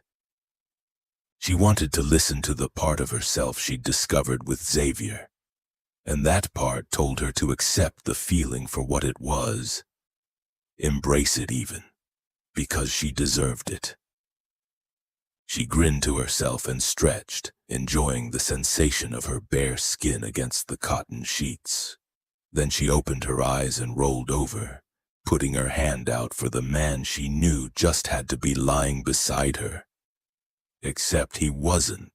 Mia frowned. He'd kept her up late the night before, reaching for her again and again as if he couldn't get enough of her, and she'd let him. It had been exciting. It had made her feel sensual and powerful, and she'd been unable to get enough of it herself, which made it irritating that he wasn't here now. Sitting up, she scanned the bedroom, but that was empty too. Maybe he was making breakfast or something. Hopefully he was, since she was starting to get a little hungry. Slipping out of bed, Mia grabbed his shirt that she'd been wearing the night before and wrapped it around her. The cotton was heavy, the thick, luxurious scent of his aftershave making her shiver in delicious anticipation. Damn, where had he gone? She'd been hoping for another hour or so in bed. Puzzled, Mia wandered down the hallway and out into the living area. But he wasn't there either. There were no sounds coming from the kitchen, but she half turned to go check there anyway, just in case, when she caught sight of something sitting on the coffee table. She frowned, going over to see what it was. A pile of clothing. Familiar clothing. Jeans, panties, t-shirt, button-down shirt, overcoat. All neatly folded and stacked in a pile. On top of the pile was a blue beanie and a knife. Jesus, these were her clothes. Cold swept over her, washing away the happy feeling that had been glowing warmly in her chest. Why were her clothes sitting there? Beside the pile was a piece of paper neatly folded, her name written across the front. A bone-deep foreboding made her mouth go dry and all her muscles tense up. She didn't want to pick up the piece of paper. She didn't want to read what was inside because she had a horrible feeling she already knew what it was going to say. "See, told you that you couldn't trust it. Happiness never lasts." No, that was ridiculous. She was being ridiculous. Xavier had told her he'd never not want her around, that she had a home with him, and he knew how important that was to her. He wouldn't just send her away or whatever the hell her stupid brain was telling her. She trusted him. Mia snatched up the piece of paper, unfolding it with shaking fingers. It was nothing. It was probably a note telling her that he was out getting more food and that he'd be back soon. And then they'd prepare for their trip to Wyoming. That's all. But it wasn't. "Mia, I've changed my mind. I don't think your home is with me after all. You have your own life to live, your own goals to achieve, and I can't make you a part of mine. Here are your clothes back. You can wear them or throw them in the trash. It's up to you. This apartment is Dad's, but everything in it is now yours, and I've organized for you to stay here as long as you like. Those documents you wanted are ready. A courier will come by with them later today, and I've also organized for someone to help you find a place of your own. They should be in touch soon. Don't worry about the money, that's all taken care of. I had an early flight to Wyoming, so I'm sorry I couldn't stay to say goodbye. Guess I'm not so amazing after all. All the best." Mia didn't bother reading the last part of the sentence. She dropped the paper like it had burned her and took a step back from the coffee table, her legs suddenly unsteady. The room swam, her vision blurring. She blinked hard, trying to clear it because it was annoying, but for some reason everything stayed blurry like an out-of-focus photo. Her throat was hurting and the warm, glowing sensation in her stomach was ebbing away, leaving behind a hollow emptiness that hurt, that made her eyes sore. Okay, so he'd changed his mind. He didn't want her after all. Sure, that was a bummer, but it wasn't the end of the world, right? It wasn't like she couldn't get to Wyoming herself if she really wanted to, and hey, he hadn't chucked her out on the street with nothing. She could stay here as long as she wanted, and all those personal documents were on the way. Looked like she was going to be able to find her own home too, which had been her dream all along. So why was she hurting? Why did it feel like she'd just been kicked in the chest? Because your home is with him and you know it.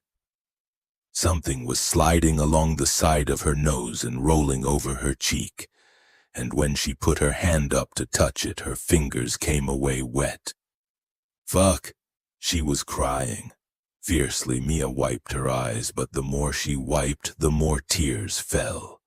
Pain had expanded behind her breastbone as if the kick to the chest had shattered her ribs, and now the broken shards were digging into her, cutting her. For so long, all she'd wanted was a home. Something of her own. Somewhere she was safe, that no one could take away from her. And she'd always thought home would be an apartment, or even a house. She never thought home could be a person. Mia took a step back, the couch pressing up against the backs of her legs, and she found herself sitting suddenly in it, her hands covering her face, tears leaking through her fingers, her chest feeling like it was on fire. The sounds of someone sobbing quietly echoed through the room. Her. She shut her eyes, heaving in one ragged breath after another, trying to calm the hell down and get herself back together. But it didn't work. She felt like she'd been given something she'd never known she wanted until it had been taken away from her. Him. She wanted him. Not the documents, not the clothes, not the warm bed or the food, or even an apartment of her own. Right in that moment she would have given them all up forever if only she could have had him. Because he was her home, and now he was gone. Why, what had she done? Why hadn't he stayed to explain or even to say goodbye? Pretty much the story of your life, huh? Face it, no one wants you. No one ever did. Beneath the pain, a raw, jagged anger lurked. Anger at all the people who'd hurt her, who'd left her, who hadn't cared about her being alone on the streets at 13.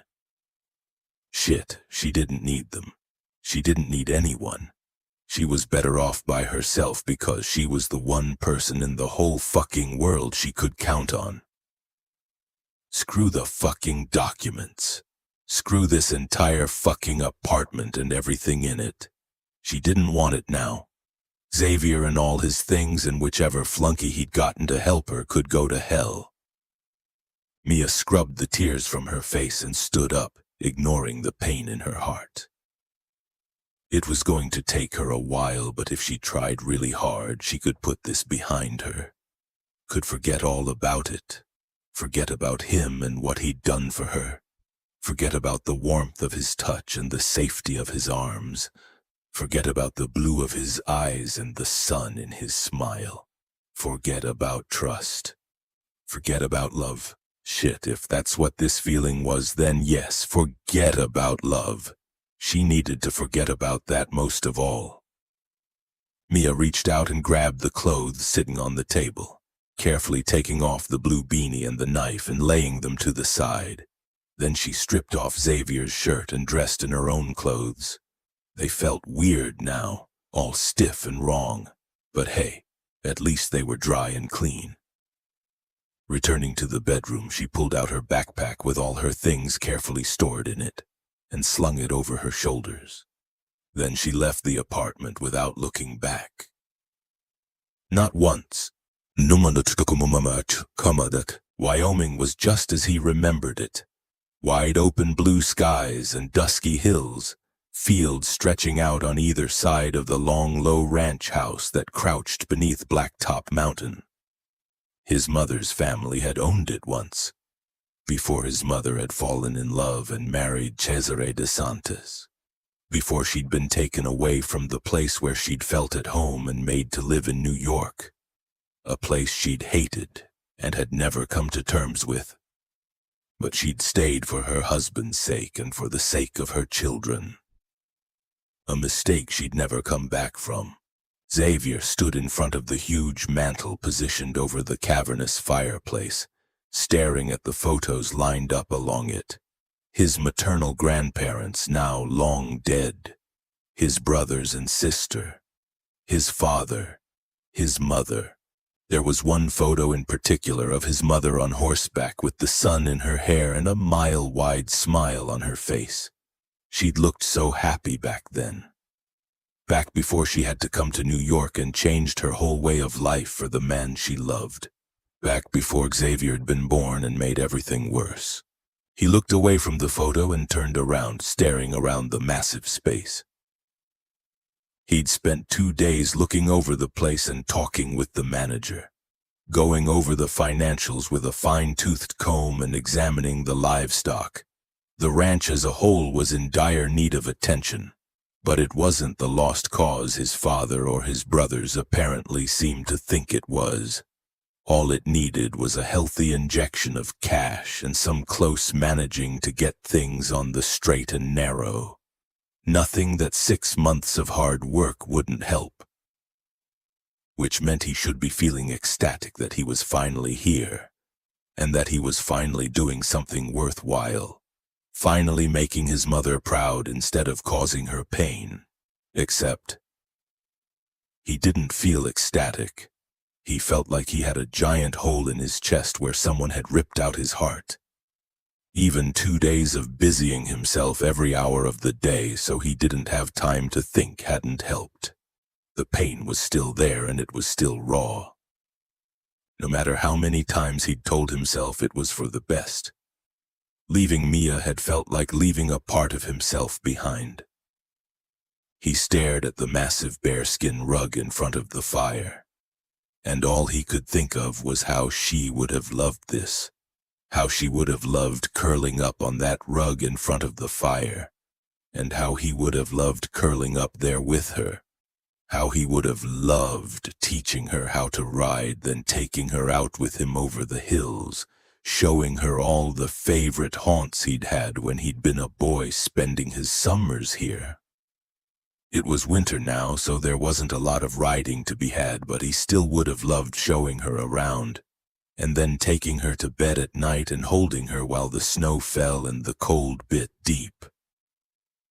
No, he couldn't be thinking about that.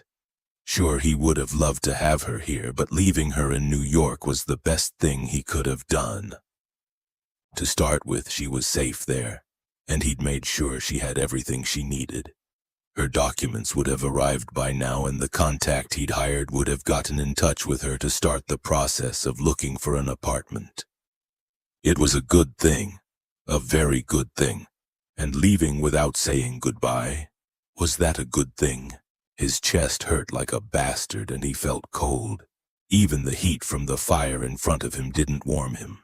Okay, so leaving like that hadn't been ideal, but he'd had to. Because he knew that if she'd tried to convince him to take her with him, he would have. All his resolutions would have crumbled, and he would have bundled her into the company jet and never let her out of his sight again. And that couldn't happen. She had to stay where she was, be safe in New York. Christ, why was he thinking about this anyway? He was finally here, at Blue Skies, where he'd longed to be for years. He should be thinking about his plans for the place, not yearning for a woman he shouldn't have. Xavier turned back to the photos on the mantel, staring at the picture of his mother, at the smile on her face. The kind of smile he'd never seen on her in real life, because in New York she'd never smiled.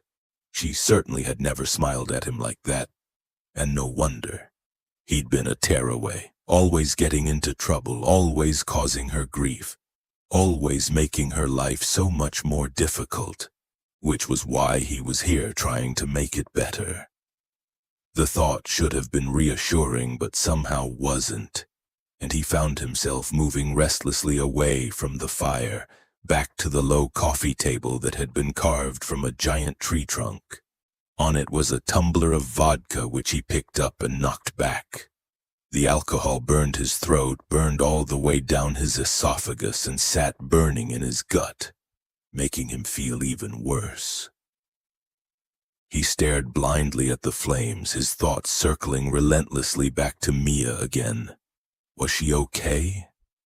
Had she gotten those documents? Had she managed to find herself an apartment? Perhaps he should call his contact just to be sure. He'd been trying to resist the temptation because he was supposed to be concentrating his efforts on the ranch, but clearly he wasn't going to be able to really settle in until he knew everything was okay with Mia. So he dug into his back pocket and pulled out his phone, punching in the number of the contact whom he'd put in charge of helping Mia. He took forever to answer, and when he did, it felt like someone had not only ripped Xavier's heart out of his chest, but was stomping on the pieces in front of him. Because the contact didn't know where Mia had gone. She'd vanished from Xavier's apartment the day Xavier had left, and no one had seen her since. His hands shook as he ended the call, blind panic curling through his veins. Why had she gone? He'd given her everything she'd needed. Everything. And still she'd left. Why? What the fuck had he done? What if it was you she wanted?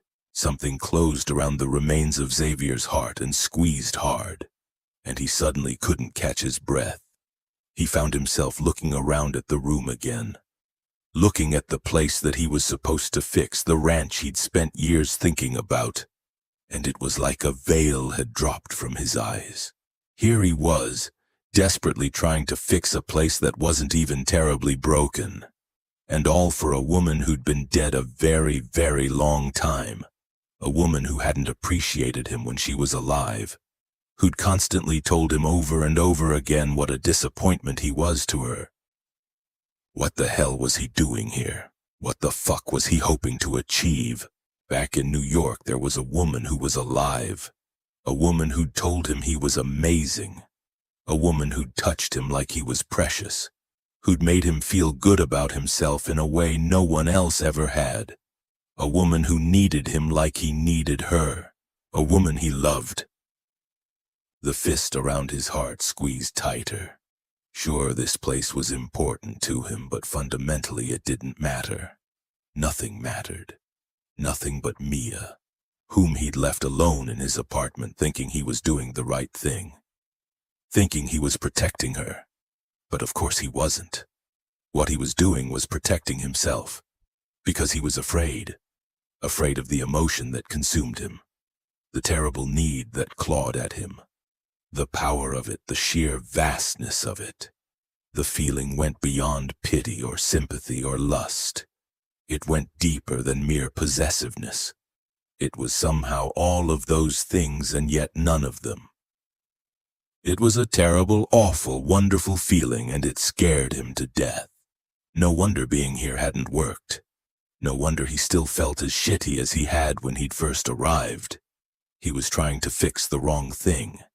He was trying to fix the past, when what he should have been doing was creating a future. A future with Mia. A future you've just fucked up. Again. His mouth went dry, his hand closing tightly around his phone. No, not again.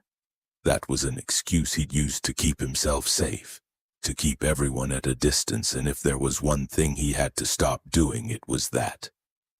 No more safety, no more distance. Mia was gone and he had to find her. Give her the one thing she truly needed in her life.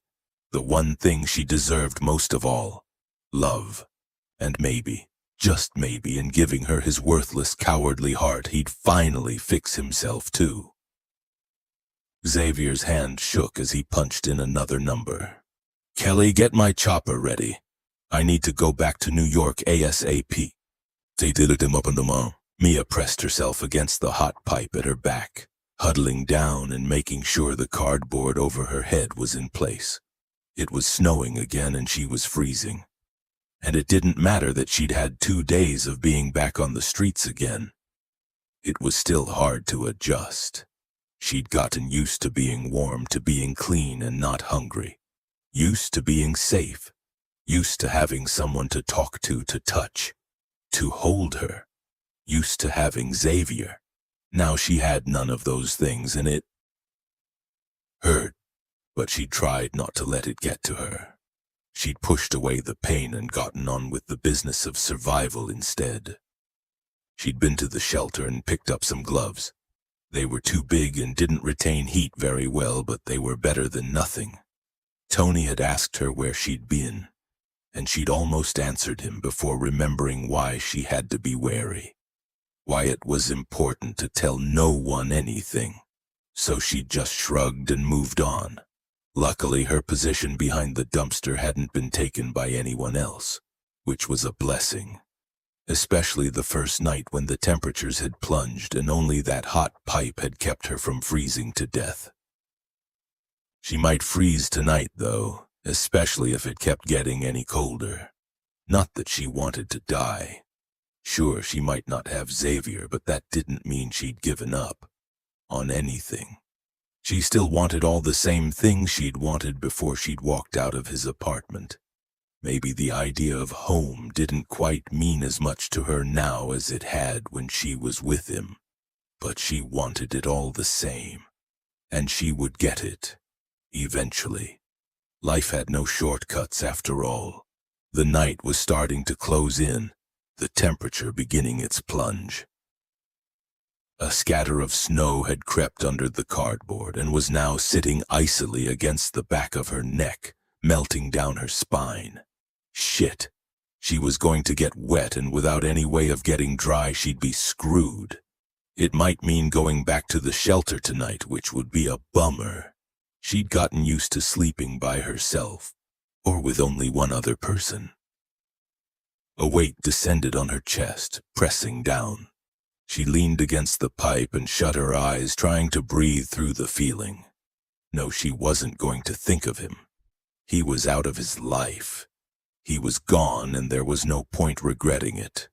She'd had those moments of happiness at least, and that was something to hold on to, wasn't it? Mia? The sound of her name was faint in the darkness, and at first she didn't pay any attention. Because whoever was calling wasn't calling for her, she was sure of that. No one even knew she was here.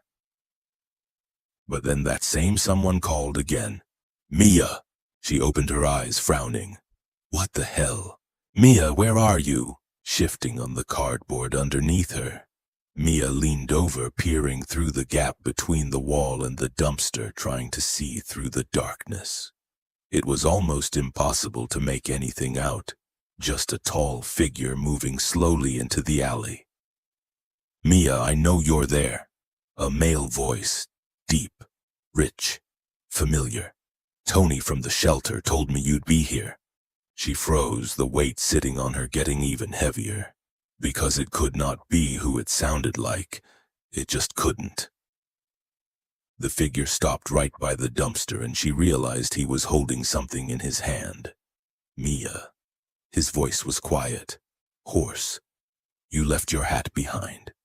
Don't you want it back? She began to shake. Shake and shake and shake. She didn't think she'd ever stop.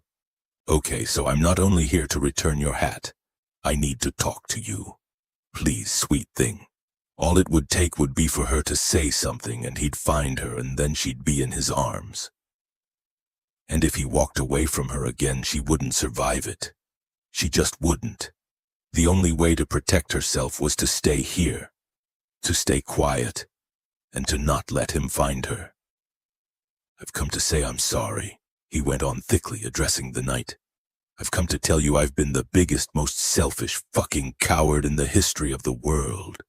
I was trying to protect you, not that it makes any sense, I know, but that's what I told myself. I thought that being away from me would be the best thing for you, that you'd be safer without me in your life. And I didn't even give you a chance to tell me what you wanted. I just left. The sound of his footsteps so close now. But I realized that it wasn't you I was trying to protect. It was me. I was trying to protect myself, Mia. Because I love you, and I'm afraid. She felt crushed, like the weight on her chest would continue pressing her down right through the concrete and out into the subway beneath her. Love. He loved her. I'm afraid of hurting you, sweet thing, he went on. I'm afraid of not being good enough for you. But most of all, I'm afraid of losing you forever. I'm afraid I've screwed things up so badly you'll hide from me that you won't want me, and I'll never get to tell you how much you mean to me. Something rolled down her cheek, then another, and this time she knew what they were because tears were something she'd gotten intimately acquainted with over the past couple of days. He loved her. He was afraid. But she was afraid too, and she didn't know what to do. Mia. His voice had gotten hoarser now. Mia, please. If you're here, say something. I don't care about the fucking ranch. Oh, I don't care about anything. The only thing I care about is you. She couldn't breathe, the tears falling down her cheeks in an endless stream, and she knew if she wasn't careful they were going to freeze on her cheeks. When has anyone ever come back for you? Never. No one ever had. There's no fucking Mia here. It was old Petey, the other alleyway inmate, his voice almost as broken and cracked as Xavier's. But I'll be her for you if you want. Suddenly she was moving, as if her feet had a mind of their own. Shoving away the cardboard over her head and pushing away from the hot pipe at her back, slipping out from behind the dumpster. Xavier turned sharply, his deep blue gaze meeting hers. He wasn't in a suit this time, wearing jeans and a tee with a heavy leather jacket over the top. Her blue beanie was in his hand. Beautiful, so beautiful. A god of a man who'd come back for her. She opened her mouth to say something, but he was already reaching for her, already pulling her into his arms, gathering her up against his chest and holding her so tight she could hardly get a breath. Then she didn't want to speak or even breathe, because the sheer relief of being exactly where she wanted to be, where she dreamed of being, was too intense. He was so warm, so strong, his familiar scent making her cry even harder. He didn't speak, lifting her up and striding out of the alleyway to where his limo was parked in the street. As he pulled open the door, she said, "My backpack. I can't leave it. Don't worry, I'll get it." Depositing her in the car, he turned and disappeared into the darkness, reappearing seconds later with her backpack. Then he got into the limo, shutting the door on the cold and darkness outside, enclosing them in the warmth and safety of the interior. He lifted the beanie she'd left behind, and she didn't protest when he put it on her head, pulling the soft wool down over her hair. "There," he said quietly. "Fits perfectly, Cinderella." Then he tugged her back into his arms without hesitation, holding her tight as if he was afraid of letting her go. She put her head on his chest, snuggling into him because she was cold, but also she didn't think she could bear to have any distance between them. "You heard all that?" he asked softly. "Yes." She let out a shaky breath, then inhaled, breathing in that luxurious, delicious scent of him. "Christ, I've spent hours looking for you." He sounded angry and shaky at the same time. "You were supposed to stay in the apartment." "I couldn't. When I woke up that morning and saw your note, I was too angry with you. I didn't want to take anything you'd left me. I didn't want anything at all from you." "So you went back to the streets?" One finger caught beneath her chin, tilting her head back to meet his gaze. "Mia." "Why?" She didn't bother wiping away her tears. She didn't care that he saw them. "Because the home I wanted was you, and you weren't there." Tenderness and grief moved over his face. He shifted, cupping her face between his hands, bending to kiss away the tears on her cheeks. "Oh God, sweet thing. I'm so sorry. I didn't know. I was only thinking of myself." His breath was warm against her skin. "You'll never know how much I regret leaving. I thought I was doing the right thing, but I wasn't." "What right thing?" He lifted his head again, staring down at her. "I was afraid I'd hurt you like I hurt my mother, that I'd screw up and break you, kill something inside you. At least that's what I told myself. But Christ, the reality was I left because I realized I was in love with you, and I couldn't deal with it. My mom always told me that if I really loved her, I wouldn't do the things I did that hurt her so much. But I did love her, and I guess some part of me decided that I didn't know how to love someone without hurting them." His thumbs moved slowly over her cheekbones, stroking her. "I thought you deserved more than that." Mia's throat closed up. "You know that's not true, don't you?" she forced out. "I don't know much about love, but I do know I wouldn't feel the way I do about you if you'd hurt me. And you didn't."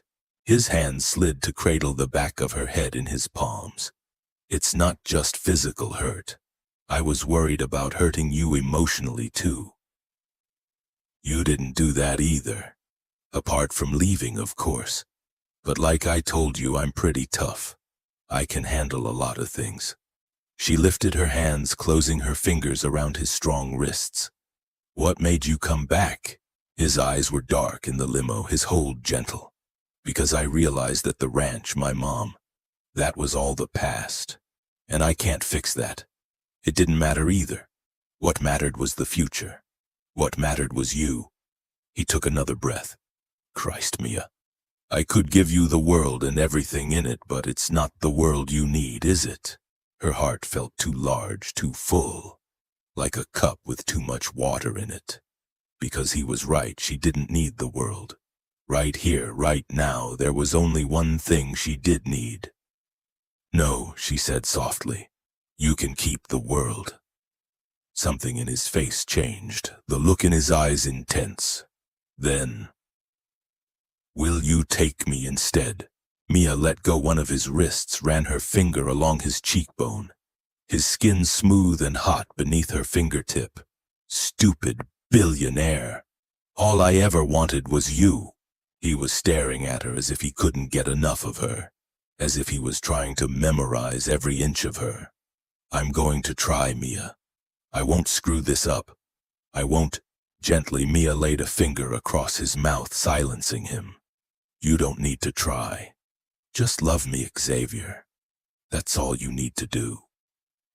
Something leapt in his eyes, a bright blue flame. "Show me then, sweet thing," he murmured against her finger. "Show me how you want to be loved." So in the warm dark of the limo she showed him. At last, she was home. Epilogue. Something blue fluttered brightly against the green of the trees around her, making Mia rein in her horse to see what it was.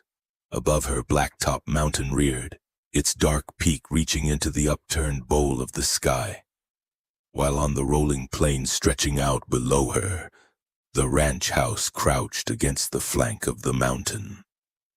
Summer at Blue Skies was always amazing, and she never got tired of it. Not of the expanse of sky or the green plains or the rocky mountains around them. So different from the city she and Xavier had left behind a couple of years ago. Neither of them had ever regretted the move, not once. Life was certainly busy, especially now they'd set up the ranch to take in homeless city kids over the summer. But Xavier thrived on it. He loved teaching the kids how to ride and shoot, and he loved helping out around the ranch almost as much as the kids themselves loved it. Except maybe this summer he might be more interested in the child of their own that they were expecting. Mia's hand came to rest unconsciously over her stomach, smiling at the flutter of blue in the tree. "What do you see, sweet thing?" She turned as Xavier rode up beside her, looking every inch the competent rancher in his Wranglers, not to mention incredibly hot. Just a bluebird.